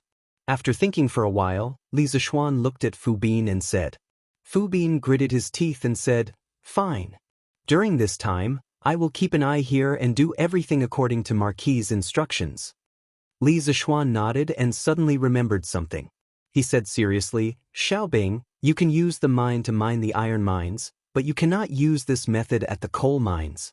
No matter how shallow the mine is, you cannot use it. Do you understand?" Fu Bin was puzzled and asked, "Marquis, why is that so?" Dong Xuebing really had this thought. Since the iron mines can be used to mine the mine, then the coal mines should be able to do it too. Mining in a mine is more efficient than mining in an open pit. After all, mining in an open pit requires the soil to be removed from the surface. Mining in an open pit can be done directly from the mine. Li Zishuan said seriously, "Don't ask why. Just do as I say. Remember, do not dig on top of a coal mine. I would rather waste more manpower digging in an open pit than dig on top of a coal mine. Or else, a lot of people will die. A coal mine is different from an iron mine. If you dig a mine, there will be gas inside. This gas will explode when it comes in contact with a flame. To light up the mine, you must have special explosion-proof lamps. If not, the mines will explode. With the current conditions, explosion-proof lamps can't be manufactured in a short period of time. So, Li Zishuan asked Fu Bin to give up on the idea of digging on top of a coal mine. Hearing that a lot of people will die, Fu Bin trembled and quickly said, "Okay. Marquis, don't worry. I will remember. I will definitely not dig on top of a coal mine." Li Zishuan nodded and walked around the mine 2 more times before leaving with Han Tianhu. Then, under Han Tianhu's lead, Li Zishuan went to the other nearby mines to inspect. He felt guilty. Ever since he got these mines from Li Er last year, he hadn't seen them in person. Now that he was in Lan province, how could he not take the opportunity to take a look? However, after looking at the mine, Li Zishuan felt a little bloated. In his previous life, people often joked, "If you charge a few thousand yuan for a game, you must have a mine at home. XXXXX, you have a mine at home." Now, Li Zishuan really wanted to say, "Yes, I really do have a mine at home, and not just one." After visiting the mines, it was almost dusk. Zhou Wenfang sent someone to invite Li Zishuan and the children to dinner, but Li Zishuan politely declined. That night, he and the children planned to stay at Willow Village where Han Tianhu lived. It was a good opportunity to understand Han Tianhu's life here. It's right in front. When the sun set, the children in the fields officially finished work. Under Han Tianhu's lead, a large group of people and chickens marched towards Willow Village. Han Tianhu said to the children as he walked, "You've all been tired for the day. Later, eat as much as you want. I see that some of you were too embarrassed to eat too much for lunch. You must be starving now, right?" As soon as Han Tianhu's voice fell, the children immediately began to chatter. Yes. I didn't dare to eat after eating 2 bowls of rice in the afternoon. I was afraid that the official would laugh at me. I didn't dare to eat after eating 5 drumsticks. Li Zheng, are there drumsticks tonight? Is there fatty meat tonight? Hearing this, Han Tianhu laughed. Yes. Chicken, duck, fish, and fish are all available tonight. Eat as much as you want. Whoever pretends to be polite and doesn't dare to eat too much, I'll kick that person's ass today. Although he said this, Han Tianhu's eyes were filled with kindness. He was really happy today. Many of the children in front of him grew up under his watch. Of course, some of them were even beaten up by him when they were young.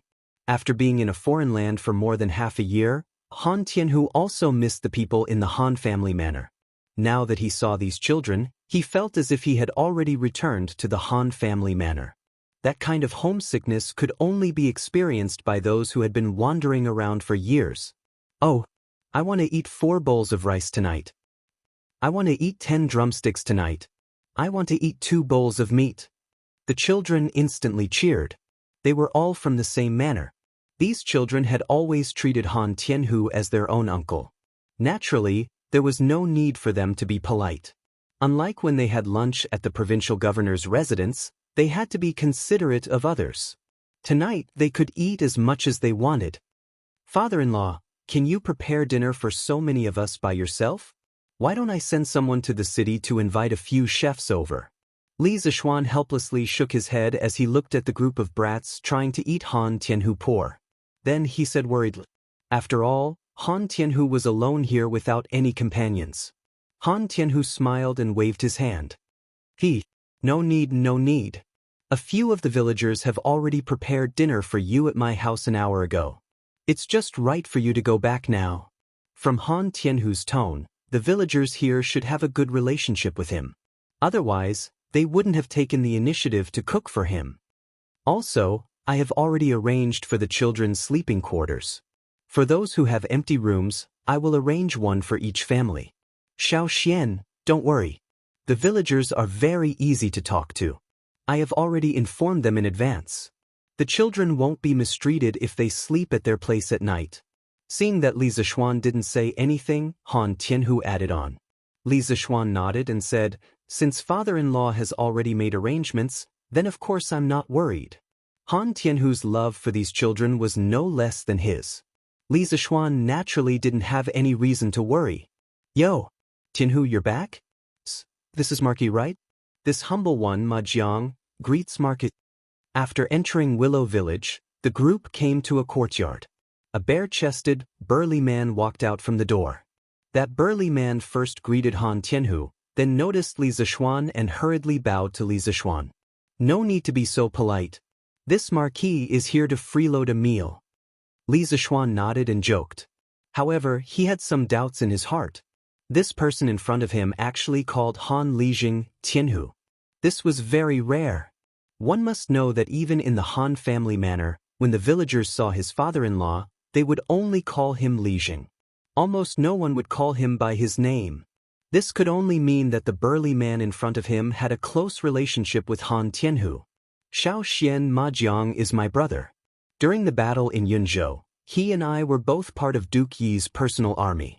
After the world was peaceful, he also retired. Han Tianhu said to Li Zishuan. Li Zishuan was startled. He then cupped his hands towards Ma Jiang and said, so that's how it is. Then this junior should be the one greeting Uncle Ma. This was not only to give face to Han Tianhu, but also out of respect for a soldier who had risked his life for the great Tang Empire. Ma Jiang originally thought that this marquis in front of him was very easygoing, witty, and not at all arrogant. However, when he saw Li Zishuan bowing to him, he was startled. He hurriedly turned his body and said in a fluster, Ma, you can just call me Old Ma. I don't deserve to be called Uncle Ma. I really don't deserve to be called Uncle Ma. Li Zishuan said with a serious face, since you are my father-in-law's former brother on the battlefield, then you deserve to be called Uncle Ma. No. I can't. Marquis, please don't call me Uncle Ma. Ma Jiang was so anxious that his forehead was sweating. He was at a loss for what to do. At this time, Han Lijing said, little Xian, Old Ma, let's not get entangled in this. The children are still hungry. Is the meal ready? Ma Jiang hurriedly said, it's ready. It's ready. My wife, Xianxia, and the other family's wives are all inside. They have also prepared the pheasants and hares sent by the villagers. There are 6 tables in the courtyard. They will help to serve the dishes in a while. Tianhu, I will go back and tidy up the house. Later, you can let the children sleep in my house. Han Lijing hurriedly said, what's wrong, Ma? You don't want to eat before going back? Ma Jiang waved his hand and said, I don't want to eat. I don't want to eat. I was just smelling the meat in the kitchen and I was already full. The house is very messy. I have to go back and tidy it up. The children have been tired all day. I have to let them have a good night's sleep, right? Marty, I will go back first. After saying that, Ma Jiang cupped his fists towards Li Zishuan. Without waiting for Li Zishuan's reply, He hurriedly ran away.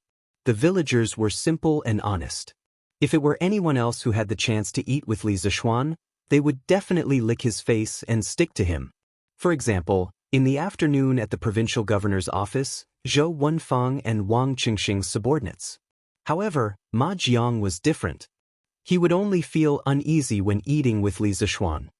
Go, go, go. Let's all go in and eat. Han Lijing didn't mind. He waved his hand and called out to the group of children behind him. Let's eat. The devilish brats burst into cheers and immediately swarmed into the courtyard like a swarm of bees. Chapter 1500. The banquet lasted from sunset until the moon was high above the willow tree branches. The reason why the banquet lasted so long was not only because the children could eat too much, but also because the banquet was too sumptuous. There were too many wild animals sent by the villagers. Of course, the most important reason was that the banquet was held at Han Tianhu's house. The children could eat as much as they wanted here, and they had more freedom than they did in Qizhou. Therefore, the banquet was quite lively. One could hear the laughter in the courtyard from the entrance of the village. Outside the courtyard, a group of villagers had already gathered. These villagers had come to pick up the children to sleep in their respective houses. There were a total of 49 households. Originally, 50 children would correspond to 50 households, but Iron Egg would definitely stay with his father at night, so only 49 children would sleep in the villagers' houses. The fields in Kaiyang village had all been swept by the Sky Pheasant Brigade this afternoon. Now, there were almost no locusts left. The villagers naturally knew who the credit was, so in order to let the children have a good night's sleep, many villagers gave up the cleanest room and the softest bed in their house for the children from Han village and Mei village to sleep in. All right. Hurry up and wash up, then sleep. Listen carefully, don't make a fuss at night. Seeing that the children had eaten and drank to their heart's content, Han Lijing stood up and said loudly, "Don't worry, Lijing. We definitely won't make a fuss at night." We definitely won't make a fuss. Niu, do you wet the bed at night? Who, you're the one who wet the bed. The children played around for a while, then left the courtyard under Han Tianhu's lead. The villagers who had been waiting outside the door came forward one by one. Each family took one child and repeatedly promised that they would not let the children suffer in their own homes. Then, they turned around and left with the children. This scene was just like a modern-day kindergarten where parents picked up their children at the school gate after school. "Father-in-law, your house is quite big." After dinner, Li Zishuan took Iron Egg to visit Han Lijing's new home. After walking around for a while, Li Zishuan couldn't help but exclaim. It was a house with 3 courtyards, about the same size as the Li family's house in Chang, in city's Yongla Lane. There were pavilions, rockeries, ponds, and so on. However, many places looked as if they hadn't been cleaned for a long time. Fallen leaves, weeds, and dust were everywhere. If this house is too big, it'll be troublesome. According to my original plan, having a place to stay here would be enough. When Han Lijing heard this, he smiled bitterly and said, "You know the original owner of this house, Little Xian. It's Lu Shiren and his son." Li Zishuan and Iron Egg were both stunned. "Father, is Lu Shiren also in Willow Village? And how did his house become yours?" Iron Egg said in surprise. He had a deep impression of Lu Shiren and his son. When he was young, he and Han Yushi were oppressed by Lu Shiren and his son. Last year, Lu Haojin even seriously injured him. Li Zishuan pursed his lips and didn't say a word. Regarding Lu Shiren and his son in Willow Village, Han Lijing had mentioned it in his letter to Han Yushi. However, Iron Egg was busy with his studies at the academy and probably didn't see the letter. Han Lijing patted Iron Egg's shoulder and said, "After Lu Shiren was chased out by the villagers of Plum Village, he came to Willow Village and became the landlord here. This year, I came here to buy land and coincidentally met him. Who knew that even though this guy came to Lan Province, he was still dishonest. He was rude and unreasonable in the village, oppressing people and committing all kinds of crimes. Then, he was arrested by County Magistrate Wang's men. His house in Willow Village became ownerless. The villagers didn't dare to live there because they were afraid of offending Lu Shiren. They were afraid that Lu Shiren would find trouble with them after he was released from prison. So, father moved in. Speaking of this, Han Lijing said helplessly, it's just that this house is too big. How can I take care of it alone? Usually, I only take care of my own house. The other houses have been abandoned for a long time. This was also the reason why Han Tianhu didn't leave more children to live in his house. Those rooms that hadn't been cleaned for a long time would take a lot of time to clean up. It was already not easy to clean up 2 rooms for Li Zishuan and Iron Egg to live in. Father-in-law, you can buy some servants back. First, they can help you clean up the house. Second, they can take care of your daily needs. It's so convenient. Hearing this, Li Zishuan said with a smile. Although Han Tianhu's body was quite good, he was getting older. How could there be no one to take care of him? Han Lijing waved his hand and said, No. I'm fine living alone. What's the point of buying servants? Father, just listen to master. If you don't have enough money, I still have some money here. I'll give it all to you. Iron Egg interrupted at this time. This child was starting to feel sorry for his father. You stinking brat. Your father wants your money? I'm just used to living alone. I don't want the trouble. Hearing this, Han Lijing couldn't help but pat the back of Iron Egg's head. Although he said this, his heart felt warm. All right, that's your room. Go wash up by the well and then sleep. After pausing for a moment, Han Lijing urged Iron Egg again. Then I'll go to sleep first. Father, master, you guys should sleep early too. Iron Egg knew that he couldn't persuade Han Tianhu. He stopped persuading him and prepared to sleep. Go. Li Zishuan nodded and replied. Iron Egg turned around and left. Li Zishuan picked up where he left off and said, Father-in-law, you definitely have to buy a slave. Otherwise, you'll be the only one living in such a large residence. What kind of person is that? I'll pay for it. Tomorrow, I'll get someone to help you find a few loyal servants. This wasn't a problem of money, nor was it a problem of being used to living alone. It was just that living in such an uninhabited house for a long time would make one feel more lonely. It was also a torture to one's heart. Seeing Li Zishuan's determined face, Han Lijing thought for a moment and replied, All right, let's just buy a few servants. Xiaoxian, you don't have to pay for it. I have more money than I can spend. After I'm done with this, I'll go buy some servants. Li Zishuan said suspiciously, Father-in-law, don't wait until we leave and change your mind. I think you should go buy some tomorrow. Han Lijing glared at him and said angrily, You little brat. Do I look like someone who doesn't keep his word?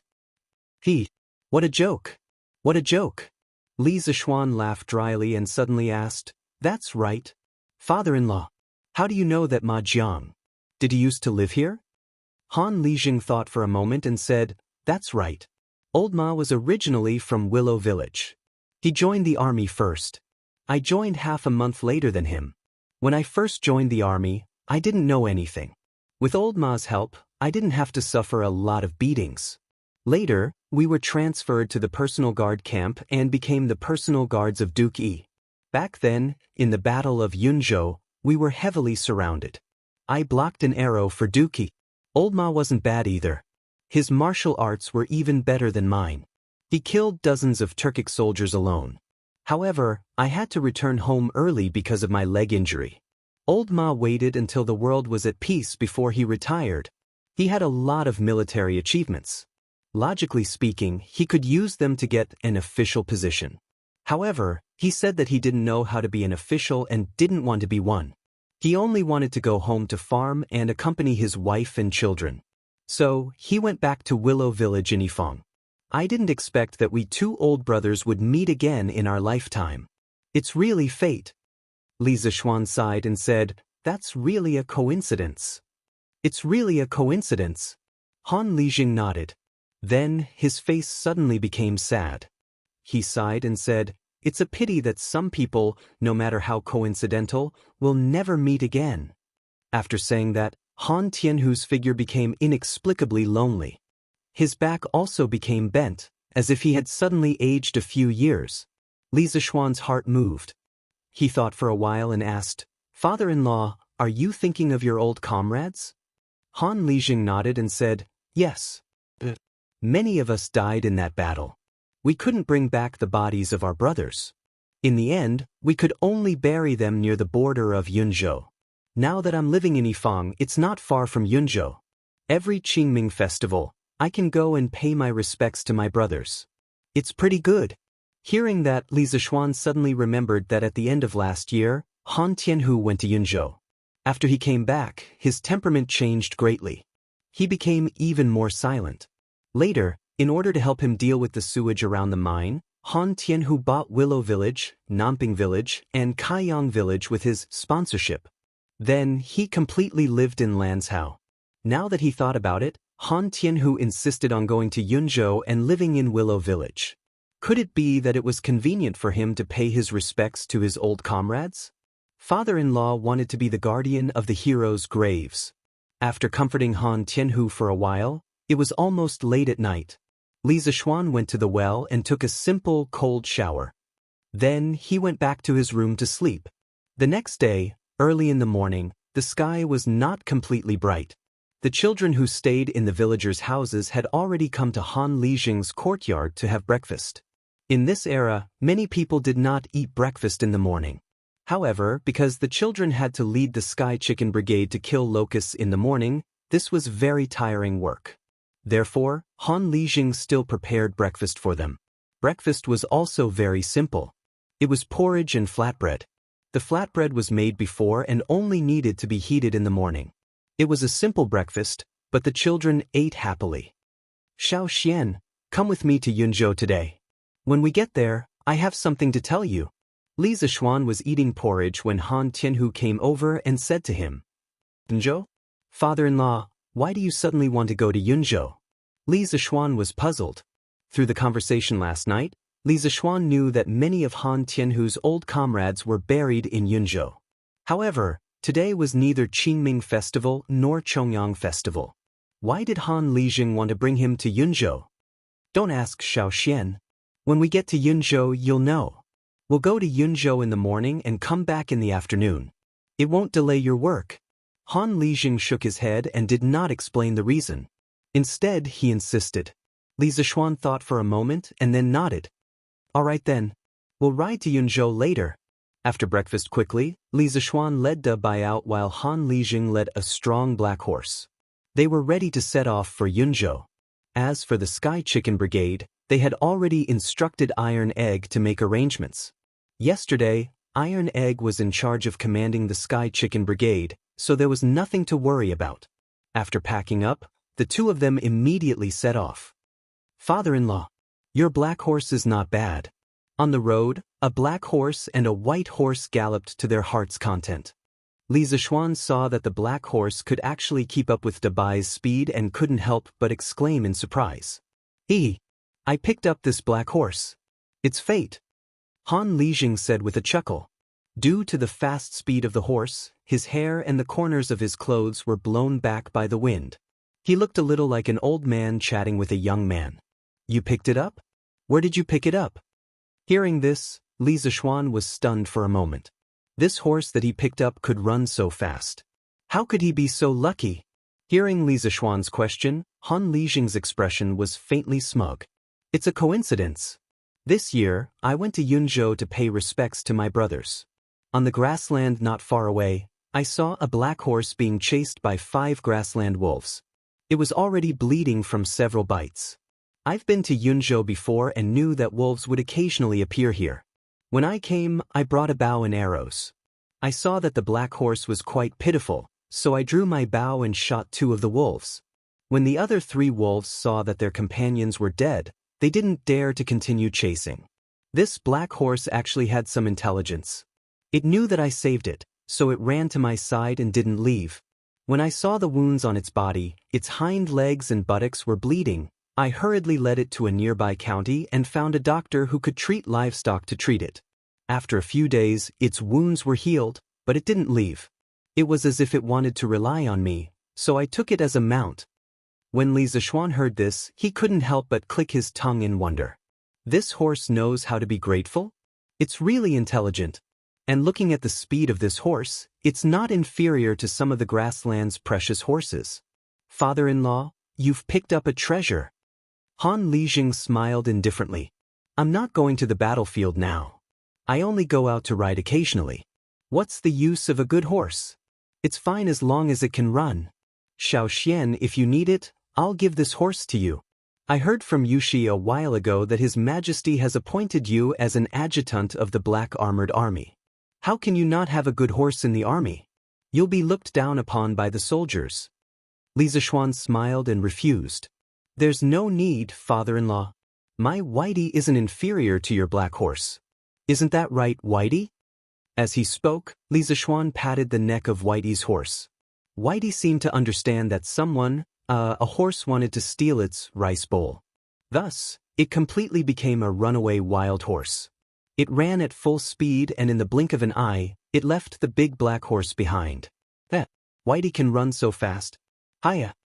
Han Lijing was surprised for a moment, but he quickly reacted. He quickly urged the black horse under him and chased after Li Zishuan. Chapter 1501.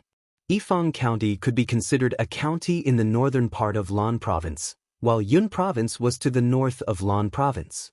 Further north of Yun Province was the Great Steppe, where lived a group of valiant nomads, the Great Tang's mortal enemy, the Eastern Turks. After leaving Yifang County, the father-in-law and son-in-law rushed for an hour and arrived at the boundary of Yunzhou. Cloud Province was one of the 16 provinces of Yenyun between the Great Tang and the Turks. Since ancient times, it had been an important military base on the northern border, a barrier between the Great Tang and the Turks. There were not many people here, but many soldiers were garrisoned here. According to Han Lijing, Yunzhou County had 40 to 50,000 soldiers. Cloud Province only had one county under its jurisdiction, Yunzhou County.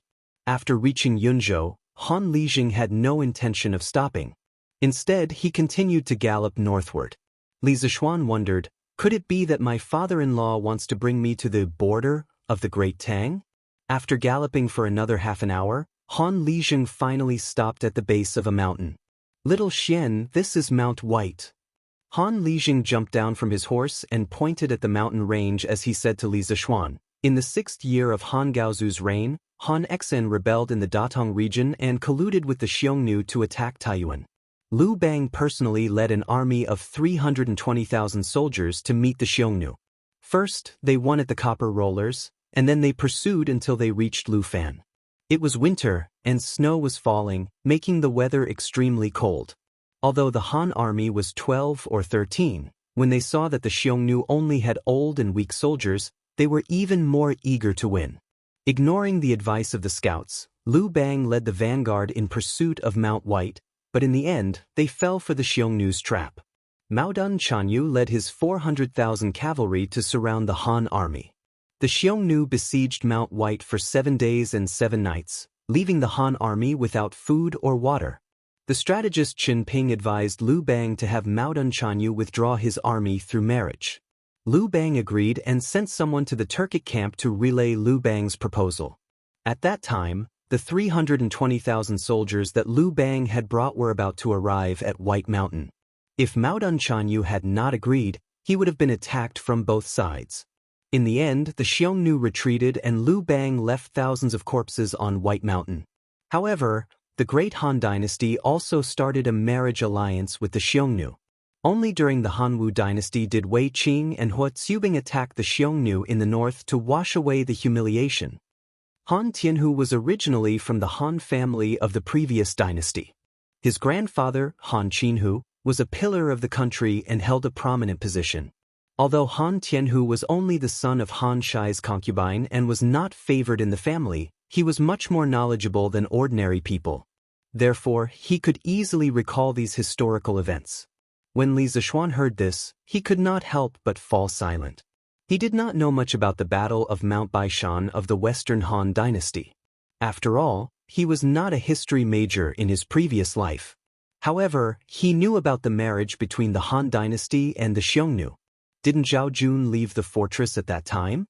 When Liu Bang first established the country, the national strength was not strong. It was indeed difficult for him to resist the Xiongnu. But to use women in exchange for peace is truly despicable. After a moment of silence, Li Zishuan opened his mouth to speak. Han Tianhu nodded his head vigorously and said emotionally, "Little Xian, You are right. This old man thinks the same way. Why should the good women of the Central Plains be sent to the Turks to be abused by those barbarians? Back then, when we followed the Qin king to the border, wasn't it so that the common people could live a peaceful life? Wasn't it so that our great Tang would not have to use women in exchange for peace with the Turks? Good men of the great Tang should die standing, not kneel and beg for the general interest, dragging out an ignoble existence. Therefore, thousands of good men of great Tang were buried at the foot of Mount Baishan. At this moment, the two of them led their horses around a bend and followed the direction that Han Lijing was pointing at. When Li Zishuan took a closer look, he was stunned. Thousands of mounds of different sizes were neatly arranged at the foot of the mountain. In front of each mound was a small wooden plaque that was about a foot long. He could vaguely make out the words carved on the wooden plaque. Clearly, this was a graveyard for thousands of people. In front of the thousands of mounds was a huge mound. It was so huge that even 20 people holding hands would not be able to encircle it. In front of the mound was a tombstone that was about 1 zhang tall. On it were the words Heroes of Great Tang. Inexplicably, Li Zishuan felt like crying. The tomb at the front is full of soldiers whose bodies were incomplete and whose identities could not be identified. Back then, we didn't know their names, so we could only bury them here. Looking at the huge tomb in front of him, Han Lijing said faintly. When Han Tianhu was young, he was looked down upon by the Han family's matriarch and was forced to wander the Jianghu. He did not have much affection for the Sui dynasty. Later, Li Yuan raised his army from Taiyuan and broke through Chang, and with the momentum of wind and thunder, establishing the Great Tang Empire. In the following war, he was unstoppable and showed signs of pacifying the entire country. Suddenly, the Turks invaded the borders. It was also at that time that Han Tianhu officially joined the army and slowly became Qin Qiong's personal guard. In the war between Great Tang and the Turks, Han Lijing had experienced life and death.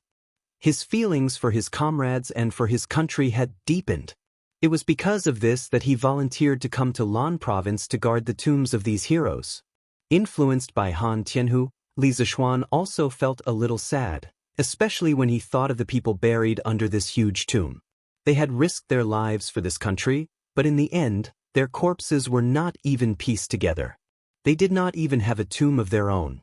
Li Zishuan did not feel good about it. What he didn't know was that this was already considered good.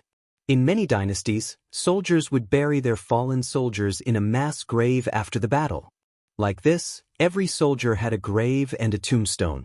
This was already very humane. As for those incomplete corpses being buried in a mass grave, there was nothing that could be done about it. Li Zishuan walked up to the massive tomb and took a deep breath. Then he respectfully bowed to the tombstone. You can go in peace. I will protect this great Tang for you. Little Xian, come with me. At this moment, Han Lijing sighed and walked up the mountain. He said to Li Zishuan. Li Zishuan did not know what was going on, but he could only follow. Mount White was a mountain range that included many peaks. The peaks here were not steep, and the two could easily reach the top with their horses. Little Xian, look over there. When they reached the top of the mountain, Han Lijing pointed to the north and said to Li Zishuan. Li Zishuan looked in the direction of Han Lijing's finger and saw flocks of sheep on the grassland to the north of the mountain range.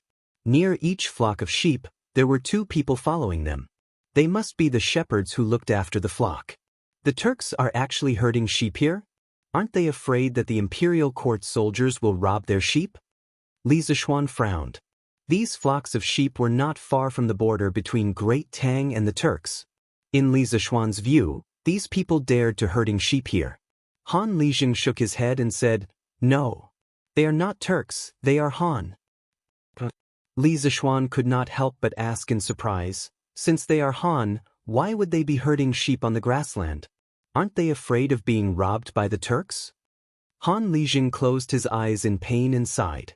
He replied, To be precise, they are Han who were enslaved by the Turks. They are all shackled on their feet and tied with ropes around their necks. The Turks raised them like livestock and forced them to work for them. After so many years, they can't escape, nor do they want to escape. If we send soldiers to rescue them, The Turks behind them will immediately shoot them down and then escape. Li Zishuan widened his eyes in shock. Hearing Han Lijing's words, he could not help but grit his teeth and clench his fists. He could not help but emit a thick killing intent. Li Zishuan took a deep breath and suppressed the anger in his heart. He then asked, "Father-in-law, why would the Han work for the Turks on the grassland? Were they captured by the Turks?" Han Lijing shook his head and said, "Some of them were captured by the Turks from the border counties. Most of them were captured by the Turks during the end of the Sui dynasty when the people of the Central Plains escaped from the chaos of war. These people, no one knows how many there are in total. It could be hundreds of thousands, or it could be 1,000,000. But no matter what, most of the Han people on the grassland were controlled by the Turks. They either became slaves, worked like cattle or horses, or were sent to the Turks' army. When there was a war, they were usually arranged to be at the front as human shields." Li Zishuan was shocked. 1,000,000? There are really so many Han people who fled to the Turks? Han Tianhu nodded and said, "Of course. Now Xieli Khan claims to have 1,000,000 control bowstring warriors. So many people, where do you think they came from?" Li Zishuan was speechless. He did not expect that among the 1,000,000 control bowstring warriors of the Turks, there were actually many Han people. Xieli was really vicious to use Han people to attack Han people. In truth, Han Tianhu wasn't exaggerating at all. The Great Tang had just been founded, and its national strength was weak, but it had encountered the Eastern Turks, whose national strength was at the peak. This was a peak that had never been seen in the history of the Turks. In the book of Sui, Biography of the Turks, it was written, "At the end of the Sui dynasty, there were many people returning to China. Then the Turks became strong and prosperous, and their power surpassed the Middle Xia." Their power surpassed the Middle Xia. These 4 words vividly demonstrated the strength of the Eastern Turks at that time. The book of Old Tang, Biography of the Turks also wrote, "Shibi Khan is an auspicious person, the son of the Khan who enlightens the people."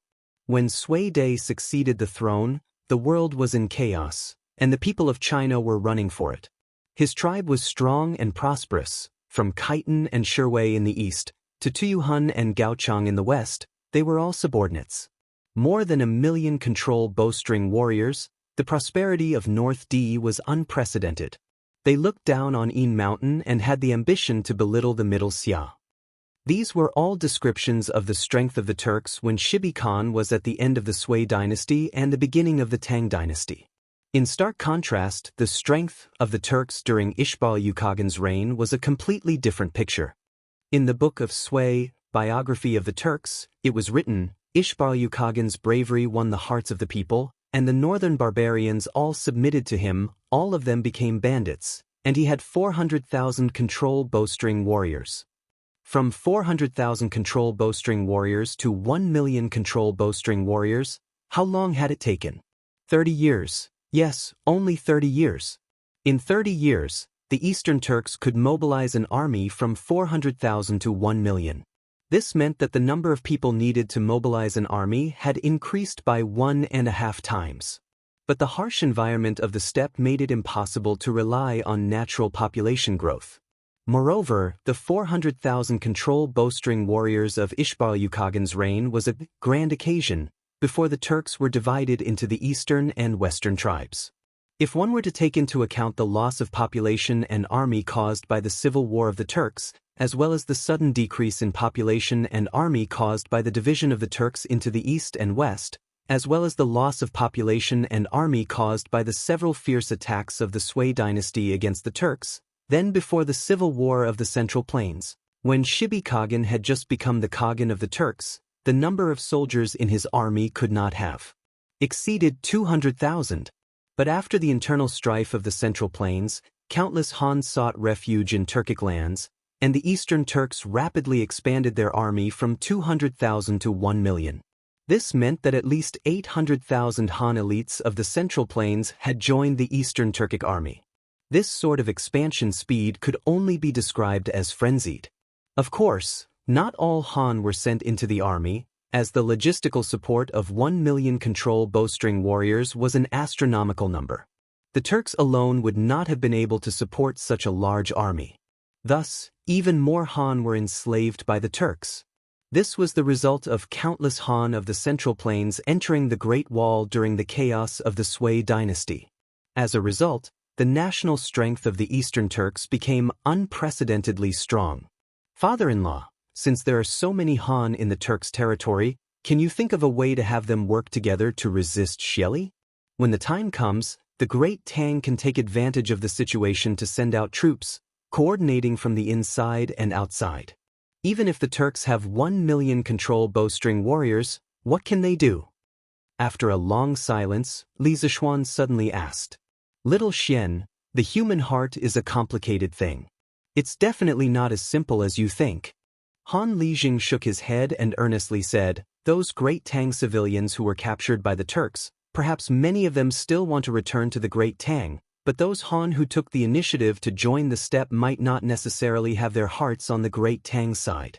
In the million-strong army of the Turks, there are at most 200,000 to 300,000 Turks, but how can 200,000 to 300,000 Turks control 700,000 to 800,000 Han? Have you ever thought about this question?" Li Zishuan frowned, his face turning unsightly. Without waiting for his reply, Han Lijing expressionlessly said, "Although the Turks' control over the Han is very strict, if they want to rely on this to control 700,000 to 800,000 Han, it's no different from wishful thinking. For so many years, the reason why the Han of the steppe did not cause any trouble is because some of them do not want to return to the Great Tang. They are willing to serve the Turks, and in their bones, they have already forgotten that they are Han." Chapter 1502. Some of them did not want to return to the Great Tang and were willing to serve the Turks. They had already forgotten that they were Han Chinese. Hearing those words, Li Zishuan felt his hands and feet turn cold. No, to be more precise, his heart turned cold. This was an expression of extreme heartache. At first, when he heard Han Lijing say that the Turks were using the Han people as the vanguard, he was angry. But when he heard that the Han people were willing to be the dogs of the Turks, his heart was immediately filled with anger. Extreme anger. He really wanted to ask those who betrayed their ancestors why. Did they really forget that they were descendants of the Yellow Emperor? Don't you feel that it's a little inconceivable? But this is the human heart. Seeing Li Zishuan's face turn green and white, Han Lijing sighed softly and said, "Especially in troubled times, the human heart is even harsher and more realistic. Why did those people choose to serve the Turks during the war at the end of the Sui dynasty? Wasn't it to obtain the protection of the strong? That's right, at that time, the Turks were fully deserving of the title of the strong in the eyes of the people. Even now, many people still think so. During the chaos of the Sui dynasty, the heroes of the Central Plains rose together. 18 rebellious kings fought for supremacy, but which of the rebellious kings did not curry favor with the Turks? There were even Turk soldiers who joined the armies of some kings to fight. So, who dared to say that the Turks were not strong? For the sake of this expert's protection, some of the Han people were willing to become the dogs of the Turks, even selling their lives for them. Little Xian, this is human nature. Those Han Chinese who were kidnapped by the Turks to the Central Plains as slaves are lamentable, but those who were willing to become the lackeys of the Turks and betray their ancestors are even more hateful. Because in order to obtain the favor of their masters, they would also brandish their butcher's knife when necessary and viciously cut down their former compatriots. If you meet such people in the future, you must not show mercy." At this point, Han Lijing patted Li Zishuan's shoulder with a complicated expression and sighed deeply. Li Zishuan pursed his lips and didn't say anything. At this time, he had already calmed down. As someone who had transmigrated from the modern world, he knew the complexity of the human heart. Throughout history, similar situations could be said to be common. For example, the most typical example was the million-strong Ming army that surrendered to the Manchus at the end of the Ming dynasty. After Li Zicheng conquered Beijing, the Ming army, which was originally serving the Ming dynasty, saw that Li Zicheng was strong, so they flocked to him. However, Li Zicheng was overconfident. Unexpectedly, he used 60,000 troops to deal with Wu Sangui. Wu Sangui's 60,000 men were not dealt with. On the contrary, they were besieged and defeated by more than 100,000 Qing troops and Wu Sangui's combined forces. Furthermore, because Li Zicheng's torture in various regions was an enormous threat to the corrupt officials, landlords and tyrants, it triggered their fierce counterattack. In order to suppress these rebellions and prevent new rebellions, he had no choice but to station a large number of troops in various regions. It was to the extent that after the defeat of the First Rock, he was unable to quickly mobilize a large number of troops to counterattack. In the end, he was forced to retreat step by step. At this time, the surrendered Ming army thought that the 8 banners of Manchuria were the strongest of the strong, so they all submitted to the 8 banners of Manchuria and fiercely chopped at Li Zicheng several times. In order to obtain the protection of the 8 banners of Manchuria, their counterattack against Li Zicheng's rebel army was extremely cruel, but also extremely tenacious. That brave and fierce fighting spirit was who knows how many times stronger than the 8 banners of Manchuria. Even Yongzheng later said, when Taizu Gao Emperor first established the Ming dynasty, there were only 13 soldiers.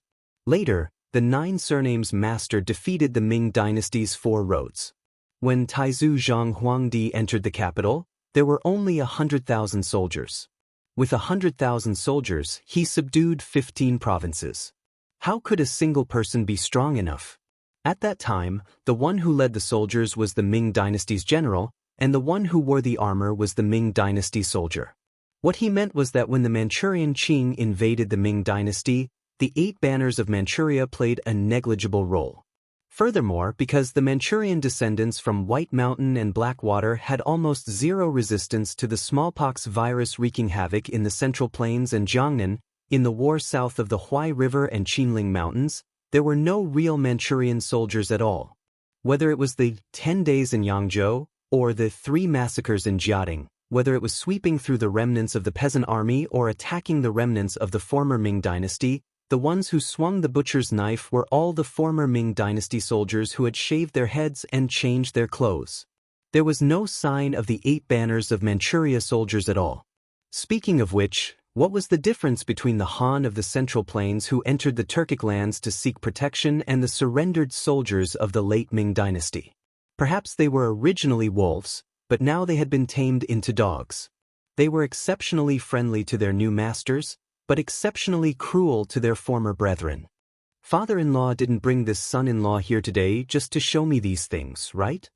After seeing through the nature of those people, Li Zishuan felt a little tired.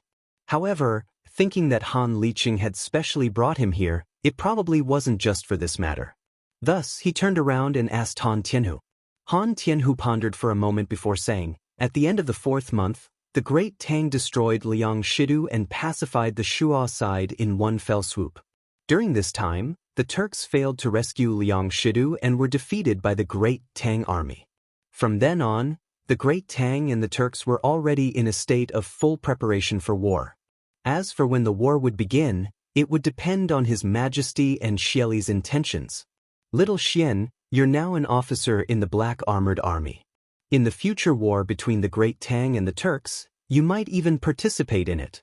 The reason this old man brought you here today is to let you have a clear understanding of the current Turks. In the future, when you meet those people who have forgotten their ancestors on the battlefield, don't be merciful. In addition, this old man has a vague feeling that the war between the great Tang and the Turks is coming soon. Because 5 days ago in the afternoon, I saw a few Turks on White Mountain. They went straight south from the Nyopi Pass, and I don't know where they went. Turks? Li Zishuan's heart suddenly jumped. He hurriedly asked, Father-in-law, are they really Turks and not Han? Han Lijing said with certainty, they're definitely Turks. Those few people's riding skills are superb, and the way they ride is different from the people of the Central Plains. This old man has fought with Turks before. On this point, I'm definitely not wrong. Hearing this, Li Zishuan couldn't help but frown deeply. He whispered to himself, why did these Turks come to our great Tang? The Turks sneaking into the great Tang could be a big or small matter. If they came to spy on the military, it would be slightly better. However, if they came with some conspiracy, it would be difficult to deal with them. After all, the enemy was in the dark while the great Tang was in the light. It would be easy for them to be ambushed. Han Tianhu said, generally speaking, this kind of small-scale Turks sneaking into the great Tang is mostly to spy on intelligence. Chang and city catches at least a few dozen spies every year, if not hundreds, so it's not surprising. However, the leader of the Turks seems to be a little unusual. Li Zishuan curiously asked, "Why do you say so?" Han Tianhu shook his head and said, "This old man doesn't know either. It's just my intuition." After that, he closed his eyes and recalled twice. Then he said, "The leader of the Turks was wearing a black robe. It's obviously hot in this season, but he was wrapped in a black robe. It's really strange. Moreover, the black horse he was riding was definitely a 1-in-a-million good horse. I think his identity must be extraordinary. Black robe a steed." Li Zishuan frowned. He had an inexplicable bad feeling in his heart. "Alright, don't think about it anymore. Counter soldiers with arms, water with an earth weir. It's time for us to go back." Han Lijing let out a sigh and said, Li Zishuan nodded. The father-in-law and son-in-law led their horses down the mountain and galloped towards Lan Province. Chang'an City. "Madam Wang, why do you look so good today?" A lady looked at another lady in surprise. Do I? Why didn't I feel it?" The lady touched her face and said in disbelief. Although she said this, the smile at the corner of her mouth betrayed her. "Of course. Madam Wang, did you buy some new rouge? Which store is it? I'll go back and ask someone to buy some." What new rouge? I guess it's because I went to Xinfeng County to listen to Master Du Yi's lecture yesterday." "What? Listening to someone's lecture can make one's complexion better? Is that true?" "That depends on who's lecturing. Master Du Yi's Buddhist teachings are profound. I can understand everything he lectured. After listening to it, I felt very comfortable and slept very well at night. That's why my complexion looks better than before." "Isn't that too magical? Then, when is Master Du Yi going to lecture again? I want to go and listen too." "Master Du Yi will lecture again the day after tomorrow. But only people from the Dragon Sect can go.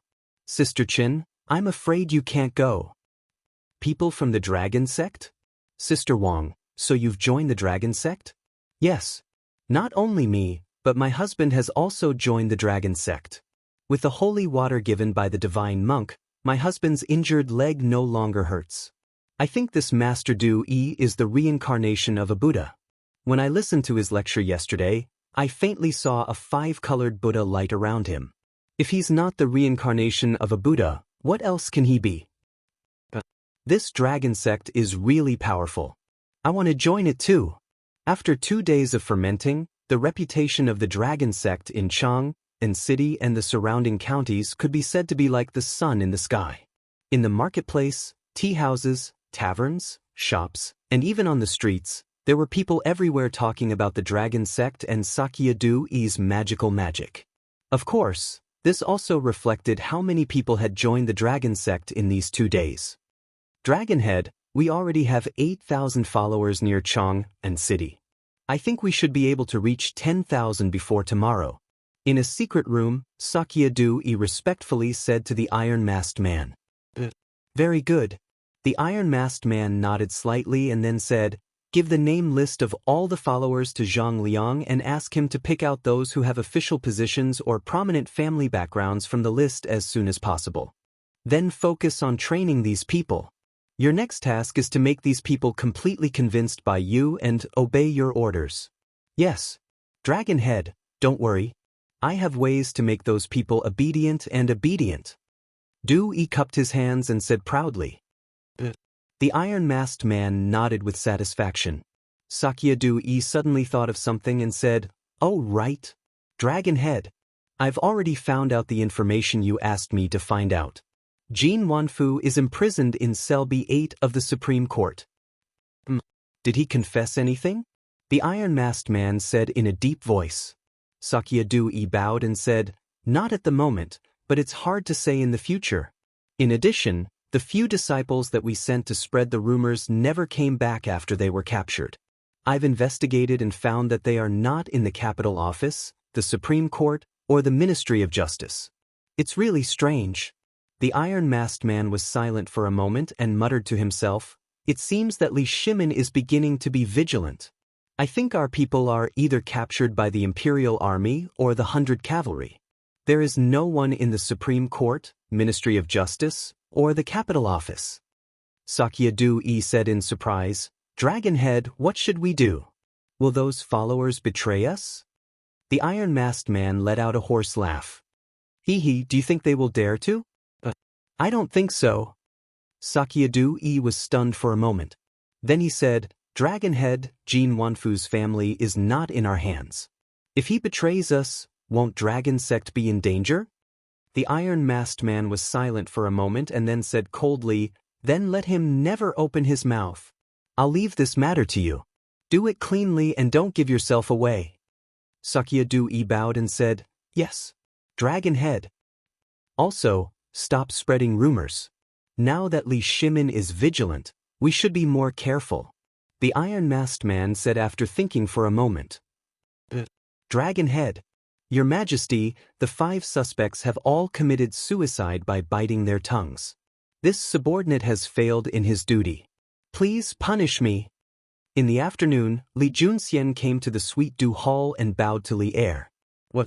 The 5 of them committed suicide by biting their tongues? How preposterous!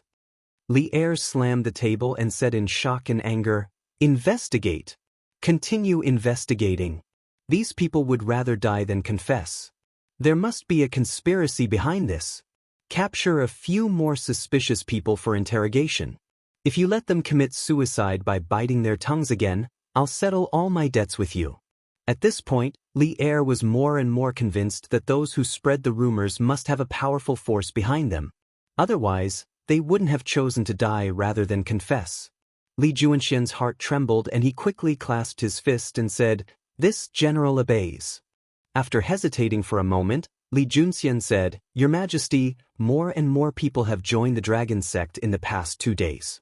Even some officials have secretly joined. Li Er's face turned ugly. After pondering for a long time, Li Er said, Li Chunfeng said that Du-yi is good at using illusions, but it won't be easy to make the people believe that it's an illusion. I heard that Du-yi has a kind of holy water that can cure all kinds of diseases in the world.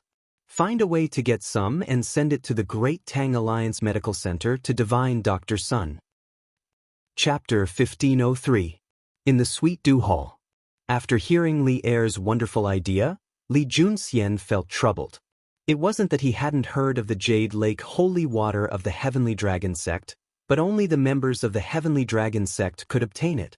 But why would the members of the Heavenly Dragon Sect give him the Jade Lake holy water? After all, this was something that could cure all kinds of illnesses.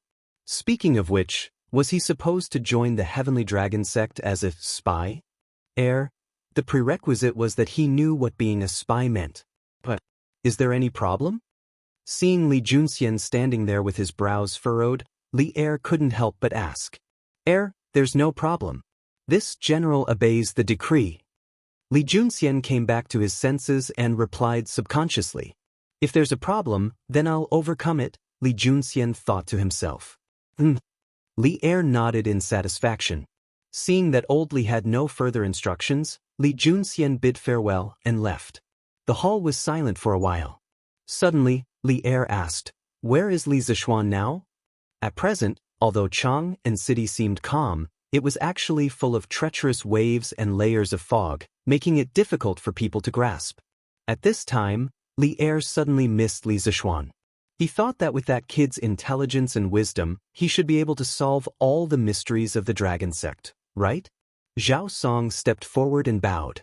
Your Majesty, 4 days ago, His Highness King of Wei received a telegram from the Marquis of Yong. The contents of the telegram were for Datong Daily to publish a notice for the Sky Rooster Brigade to stop collecting chickens. At that time, the Marquis of Yong had already reached Qizhou. According to the plan, the Sky Rooster Brigade would split into 2 groups in Xianying. The other group would be led by His Highness King of Shu. After the Marquis of Yong exterminated all the locusts in the western provinces, he would head east to meet up with His Highness King of Shu. Qizhou. Li Er nodded. After a moment of silence, he said, If I remember correctly, the governor of Qizhou should be Wang Renbiao, right? Zhao Song smiled. Your Majesty is wise. The Qizhou provincial governor was Wang Renbiao. The reason why Marquis Yong ordered Datang Daily to publish the announcement that the Sky Pheasant Brigade has stopped collecting chickens is because Marquis Yong received 100,000 chickens from Provincial Governor Wang as reinforcements. The Sky Pheasant Brigade has now exceeded 600,000. 600,000! It was twice as much as when they left Chang. Great. Good. I finally heard some good news. Li Er sighed. Night, in the Supreme Court's prison. You too, go take a look at cell E. There are a few dishonest prisoners over there. Give them a good beating. Inside the cell, a slightly plump middle-aged man with a mole on the bridge of his nose and wearing a jailer's uniform walked to the vicinity of cell B and ordered the jailers guarding there. Obviously, this guy was the head of the prison. Boss. The prison guards didn't suspect anything. They cupped their fists and headed towards the cell area. Venerable One, quick. Go in quickly. There's only half an incense's time. Please hurry. After the jailers left, the head of the prison turned around and said respectfully to the man who was also wearing a jailer's uniform behind him. Half an incense's time is enough. Don't worry. The man patted the jailer's shoulder, took the key and walked towards cell B8. Ding-ling ding-ling. With the sound of iron chains, the iron door of cell B8 was opened. I've told you everything I wanted to tell you. What else do you want to ask? In the cell, a slightly plump man with disheveled hair and a dirty face was sitting on the ground. When he heard the cell door open and someone walk in, he said impatiently, "You've told me everything? Then what did you tell me?" The jailer said faintly. The man who was sitting on the ground suddenly quivered when he heard the voice. He raised his head and pushed the hair in front of his face to the side. When he saw the jailer's face clearly, he quickly crawled over excitedly and said, Venerable One, you've come to save me." "I didn't say anything that I shouldn't say. Please save me quickly." The jailer squatted down and looked down at the man on the ground. He asked faintly, "Oh? You really didn't say anything that you shouldn't say?" "Really? More real than real gold. Venerable One, please save me quickly. The people in the imperial court don't know that I'm from the dragon sect." The man on the ground quickly said, Since you didn't say anything, I'm relieved. All right, quickly send me out." A moment later, a jailer walked out of cell B8. The jailer calmly walked to the side of the head of the prison and said faintly, "So fast? Venerable One, how is Jin Wanfu?" The head of the prison trembled and quickly asked in a low voice, Don't worry. He choked to death while eating. No one will be able to trace it back to you." The jailer said with a chuckle, I'll take Venerable One out right away." The head of the prison heaved a sigh of relief. Then, one in front and one behind, the two of them walked toward the exit of the cell with calm expressions. "Boss, the dishonest prisoners in cell A have already behaved themselves. Do you want to go take a look?" Halfway there, they happened to run into the jailers who had been sent away earlier. Hearing this, the head of the prison shook his head with a dignified expression. "No need. Do you think I'm worried about the few of you? Go back to cell B and keep an eye on it. I'll go take a look elsewhere." Boss. The jailers obeyed and left. The head of the prison exchanged glances with the Venerable One, then hurriedly continued walking toward the exit. Who's that brother following behind boss? Why does he look so unfamiliar? In cell B, when the jailers saw that their head of the prison wasn't nearby, they began to whisper among themselves. Isn't that Wang Ming? Isn't he always by boss's side? But what's with that look? How can that be Wang Ming? He's much taller than Wang Ming. Oh, then I don't know. Maybe he's a newcomer? A newcomer? Why haven't I heard of any newcomers here recently? Who cares? Sleep. Before boss comes back, we can still sleep for a while. Jin Wanfu, I'm calling you. Get up and eat. What did I say about you being an old bastard? Do you still want to eat? The next day, at the door of cell B8, a jailer carrying a rice bucket walked over and shouted at Jin Wanfu, who was opposite him. He shouted once, but no one responded. He shouted twice, but still, no one responded. Gradually, the jailer realized that something wasn't right. He hurriedly put down the rice bucket, opened the cell door, and walked in quickly. At this moment, Jin Wanfu was lying on his back on the straw bed. His eyes were wide open, and the whites of his eyes were rolling up. His mouth was slightly open, and the rice inside could be faintly seen. His hand was on his neck, and it looked like he had choked on his food. The jailer panicked and hurriedly stretched out his hand to check Jin Wanfu's breathing. This test caused his heart to turn cold. Someone. The prisoner in cell B8 choked to death. Reporting to Xiaoqing, the shopkeeper of Yanhuang Bank, Jin Wanfu, who was escorted back to the capital from Xinfeng County a few days ago, died last night. Dai Zhou had just returned to the Supreme Court after the morning court when a bailiff hurriedly ran over and bowed with cupped fists. Jin Wanfu died in the cell last night? How did he die? Hearing this, Dai Zhou was horrified and hurriedly asked. Regarding Jin Wanfu's case, it could have been closed early for accepting bribes and illegal loans, but Dai Zhou had asked the Ministry of Revenue's experts to check accounts. Anti-piracy chapter unlocking after half an hour. Anti-piracy chapter unlocking after half an hour. Anti-piracy chapter unlocking after half an hour. Anti-piracy chapter unlocking after half an hour. Anti-piracy chapter unlocking after half an hour. Anti-piracy chapter unlocking after half an hour. Anti-piracy chapter unlocking after half an hour. Anti-piracy chapter unlocking after half an hour. Anti-piracy chapter unlocking after half an hour. Anti-piracy chapter unlocking after half an hour. Anti-piracy chapter unlocking after half an hour. Anti-piracy chapter unlocking after half an hour. Anti-piracy chapter unlocking after half an hour. Anti-piracy chapter unlocking after half an hour. Anti-piracy chapter unlocking after half an hour. Anti-piracy chapter unlocking after half an hour. Anti-piracy chapter unlocking after half an hour. Anti-piracy chapter unlocking after half an hour. Anti-piracy chapter unlocking after half an hour. Anti-piracy chapter unlocking after half an hour. Anti-piracy chapter unlocking after half an hour. Anti-piracy chapter unlocking after half an hour. Anti-piracy chapter unlocking after half an hour. Anti-piracy chapter unlocking after half an hour. Anti-piracy chapter unlocking after half an hour. Chapter 1504. Zhonglu, what is the cause of Jin Wanfu's death? In the Supreme Court's mortuary, a middle-aged man was packing up his tools and covering Jin Wanfu's corpse with a white cloth. At this moment, Dai Zhou frowned and quickly asked. That middle-aged man quickly cupped his hands and said, Xiaoqing, Jin Wanfu's body didn't have any wounds, not even a needle-sized wound. Furthermore, Jin Wanfu's complexion, lips, tongue, and fingernails were all normal.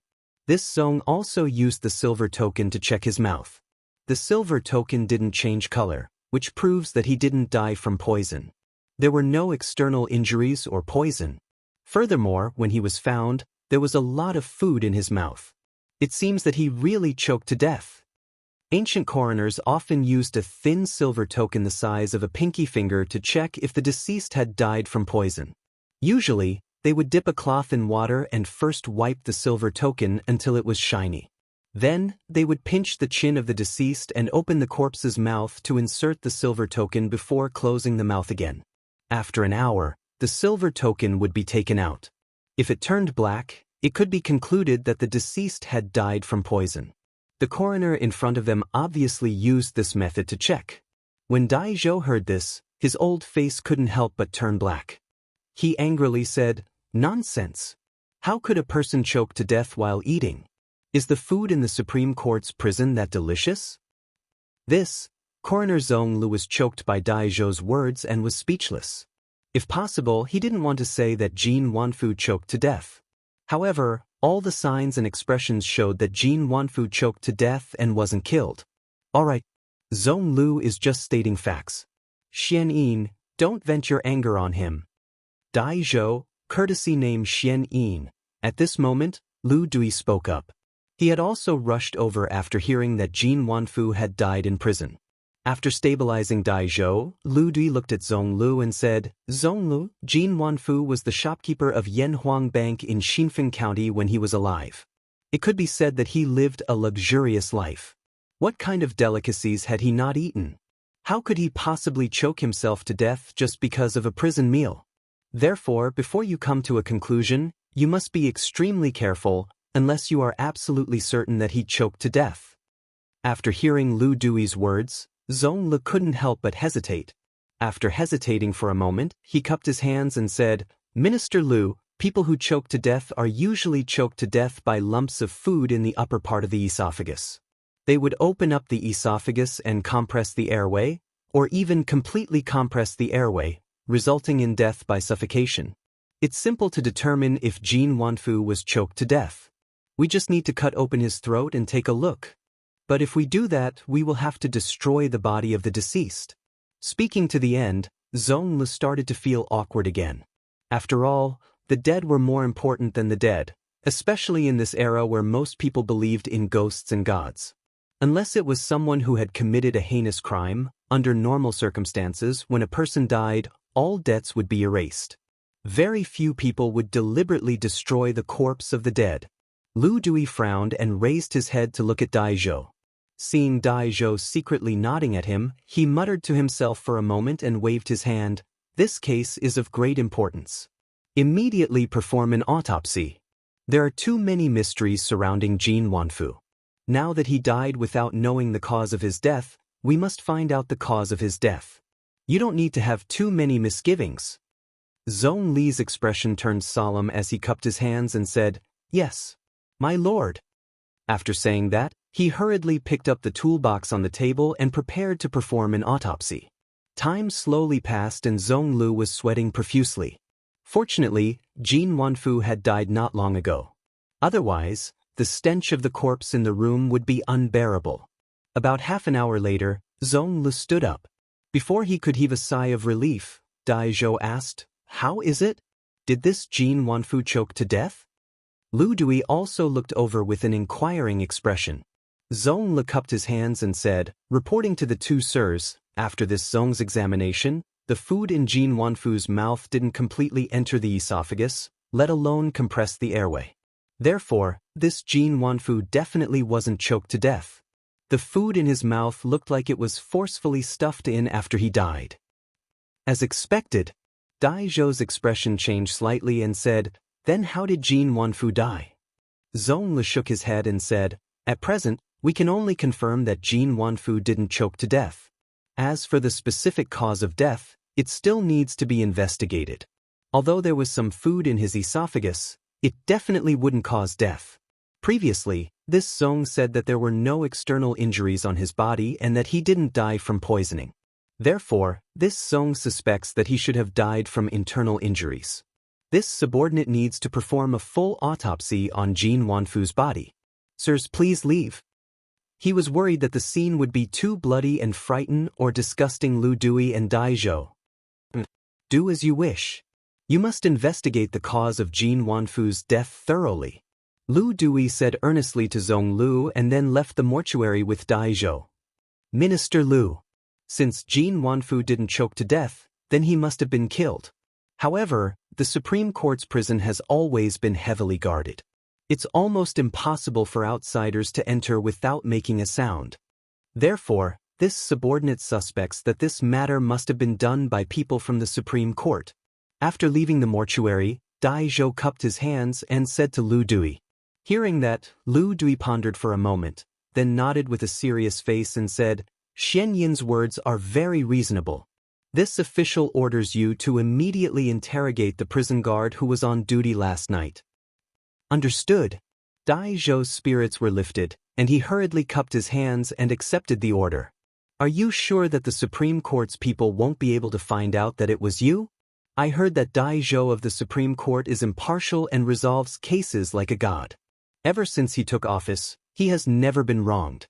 Can your methods really hide from his eyes?" Outside Xinfeng County, in a secret room, the iron-masked man had his hands behind his back and was facing Shijiadu as he asked lightly, "Don't worry, Dragonhead. Jin Wanfu has no injuries on his body, and there are 5 poisons in his body. The Supreme Court's people will definitely not be able to find out the cause of Jin Wanfu's death. Unless they completely dissect Jin Wanfu's body, Jin Wanfu can only be choked to death." Shijiadu smiled confidently. "If the Supreme Court's people really dissect Jin Wanfu's body, what should we do?" The iron-masked man was somewhat displeased. Shijiadui's face froze. After hesitating for a moment, he said, even if they dissect the body, it will be difficult for them to find any clues because they won't be able to find the murder weapon this poor monk used to kill. The iron-masked man nodded, expressing his satisfaction with Shijiadui's answer. After a moment, he said coldly, this Jin Wanfu could have left to do more for the Heavenly Dragon sect, but because of his greed for women, he exposed himself and almost ruined my plans. And that Zhang Liang? These two idiots deserve to die. Your Majesty! The Supreme Court has news that the shopkeeper of Yanhuang Bank, Jin Wanfu, who was first arrested and brought to justice, suddenly died in prison last night. At this moment, the Supreme Court's coroner is investigating the cause of his death. After the morning court, Li Er read for a while in the Suite Du Hall. Seeing that noon was approaching, he was about to go to the West Court of the Imperial Palace to have lunch with Empress Zhangsun. At this moment, Zhao Song rushed in from outside and cupped his hands. Jin Wanfu? Li Er frowned and then asked, a while ago, Dai Zhou reported to me that this Jin Wanfu had an account deficit of 30,000 strings of coins. Now that this person suddenly died in prison, could it be that his accomplice sneaked into the Supreme Court to silence him? Li Er was just guessing subconsciously, but his guess was not far from the truth. Zhao Song cupped his hands and said, Your Majesty, it is said that Jin Wanfu did not have any external injuries, nor was his body poisoned. At first, the Supreme Court's people thought that he choked to death, but after the coroner dissected the body, they found that the food in his mouth was forced in after he died, and he did not choke to death. At this moment, the Supreme Court's coroner is fully dissecting the body to determine the real cause of Jin Wanfu's death. Hearing this, Li Er could not help but rub his eyebrows. Recently, too many things had happened in Chang and City, which gave him a headache. After a moment of silence, Li Er said solemnly, Let the Supreme Court investigate thoroughly. They must find the cause of Jin Wanfu's death and the mastermind behind it. Xian Yin, how's the interrogation? In the afternoon, Lu Dui came to the prison cell and saw Dai Zhou sitting in front of a few tables with a tired face. Hearing this, Dai Zhou quickly stood up and cupped his hands at Lu Dui. I have interrogated the prison head, Yi Hong, and all the prison guards on duty last night. They said that no one entered cell B8 last night, and no outsider broke into the Supreme Court's prison last night. Lu Dui frowned. Then who killed Jin Wanfu? How did they kill him? Dai Zhou shook his head. No matter how smart he was and how good he was at solving cases, he had no idea where to start when faced with such an unsolved case. Seeing Dai Zhou frowning and thinking hard, Lu Dui knew that he did not know the answer either. He could not help but sigh. His Majesty already knows about Jin Wanfu's death, and he ordered us to find the cause of Jin Wanfu's death as soon as possible and find the murderer. We have to hurry. Dai Zhou cupped his hands and said, I will do my best. I am not worried about your ability. Lu Dui nodded and cheered Dai Zhou on. Officer Lu, Officer Dai, Coroner Zhong Li has found the cause of Jin Wanfu's death. At this moment, a Yamen runner rushed in and cupped his hands at Lu Dui and Dai Zhou. The two of them looked at each other and were pleasantly surprised. Lu Dui quickly said, Let's go. Let's go to the mortuary immediately. A moment later, the two of them arrived at the mortuary. Before they even entered the room, a very strong smell of blood rushed to their faces. Dai Zhou and Lu Dui were eager to find the answer and did not care about this at all. The two of them directly pushed the door open and entered. Yes, no need to be so polite. Quickly tell us the real cause of Jin Wanfu's death. Zhong Lu was about to salute but was interrupted by Lu Dui. Sir. Lu Dui nodded and said, I found 2 deep holes in Jin Wanfu's throat that went straight to the back of his head. This is the fatal wound. Jin Wanfu should have died suddenly because of this reason. 2 deep holes that went straight to the back of his head? Dai Zhou's face was full of shock. He then said in a low voice, Could it be that someone used a sharp object like a needle to enter Jin Wanfu's mouth in the form of a hidden weapon, causing his death? Zhong Lu shook his head and said, No. I did not find any murder weapon in Jin Wanfu's body. The thin needle that Officer Dai mentioned was also not there. Lu Dui could not help but ask, Since there was no murder weapon, then how did the deep holes in Jin Wanfu's throat form? Zhong Lu said, I don't know. In addition, these 2 deep holes did not go through the back of his head. The murderer's control of strength is very good. If I'm not wrong, the murderer should be someone who practices martial arts, and his martial arts are not low. Dai Zhou seemed to have thought of something and his face turned ugly. He cupped his hands at Lu Dui and said, Officer Lu, those jailers are definitely not telling the truth. I will go to the prison and interrogate them again. Lu Dui nodded and said, Go. If necessary, you can use torture. In order to solve the case as soon as possible, old Lu could be considered to be going all out. Dai Zhou cupped his hands and left.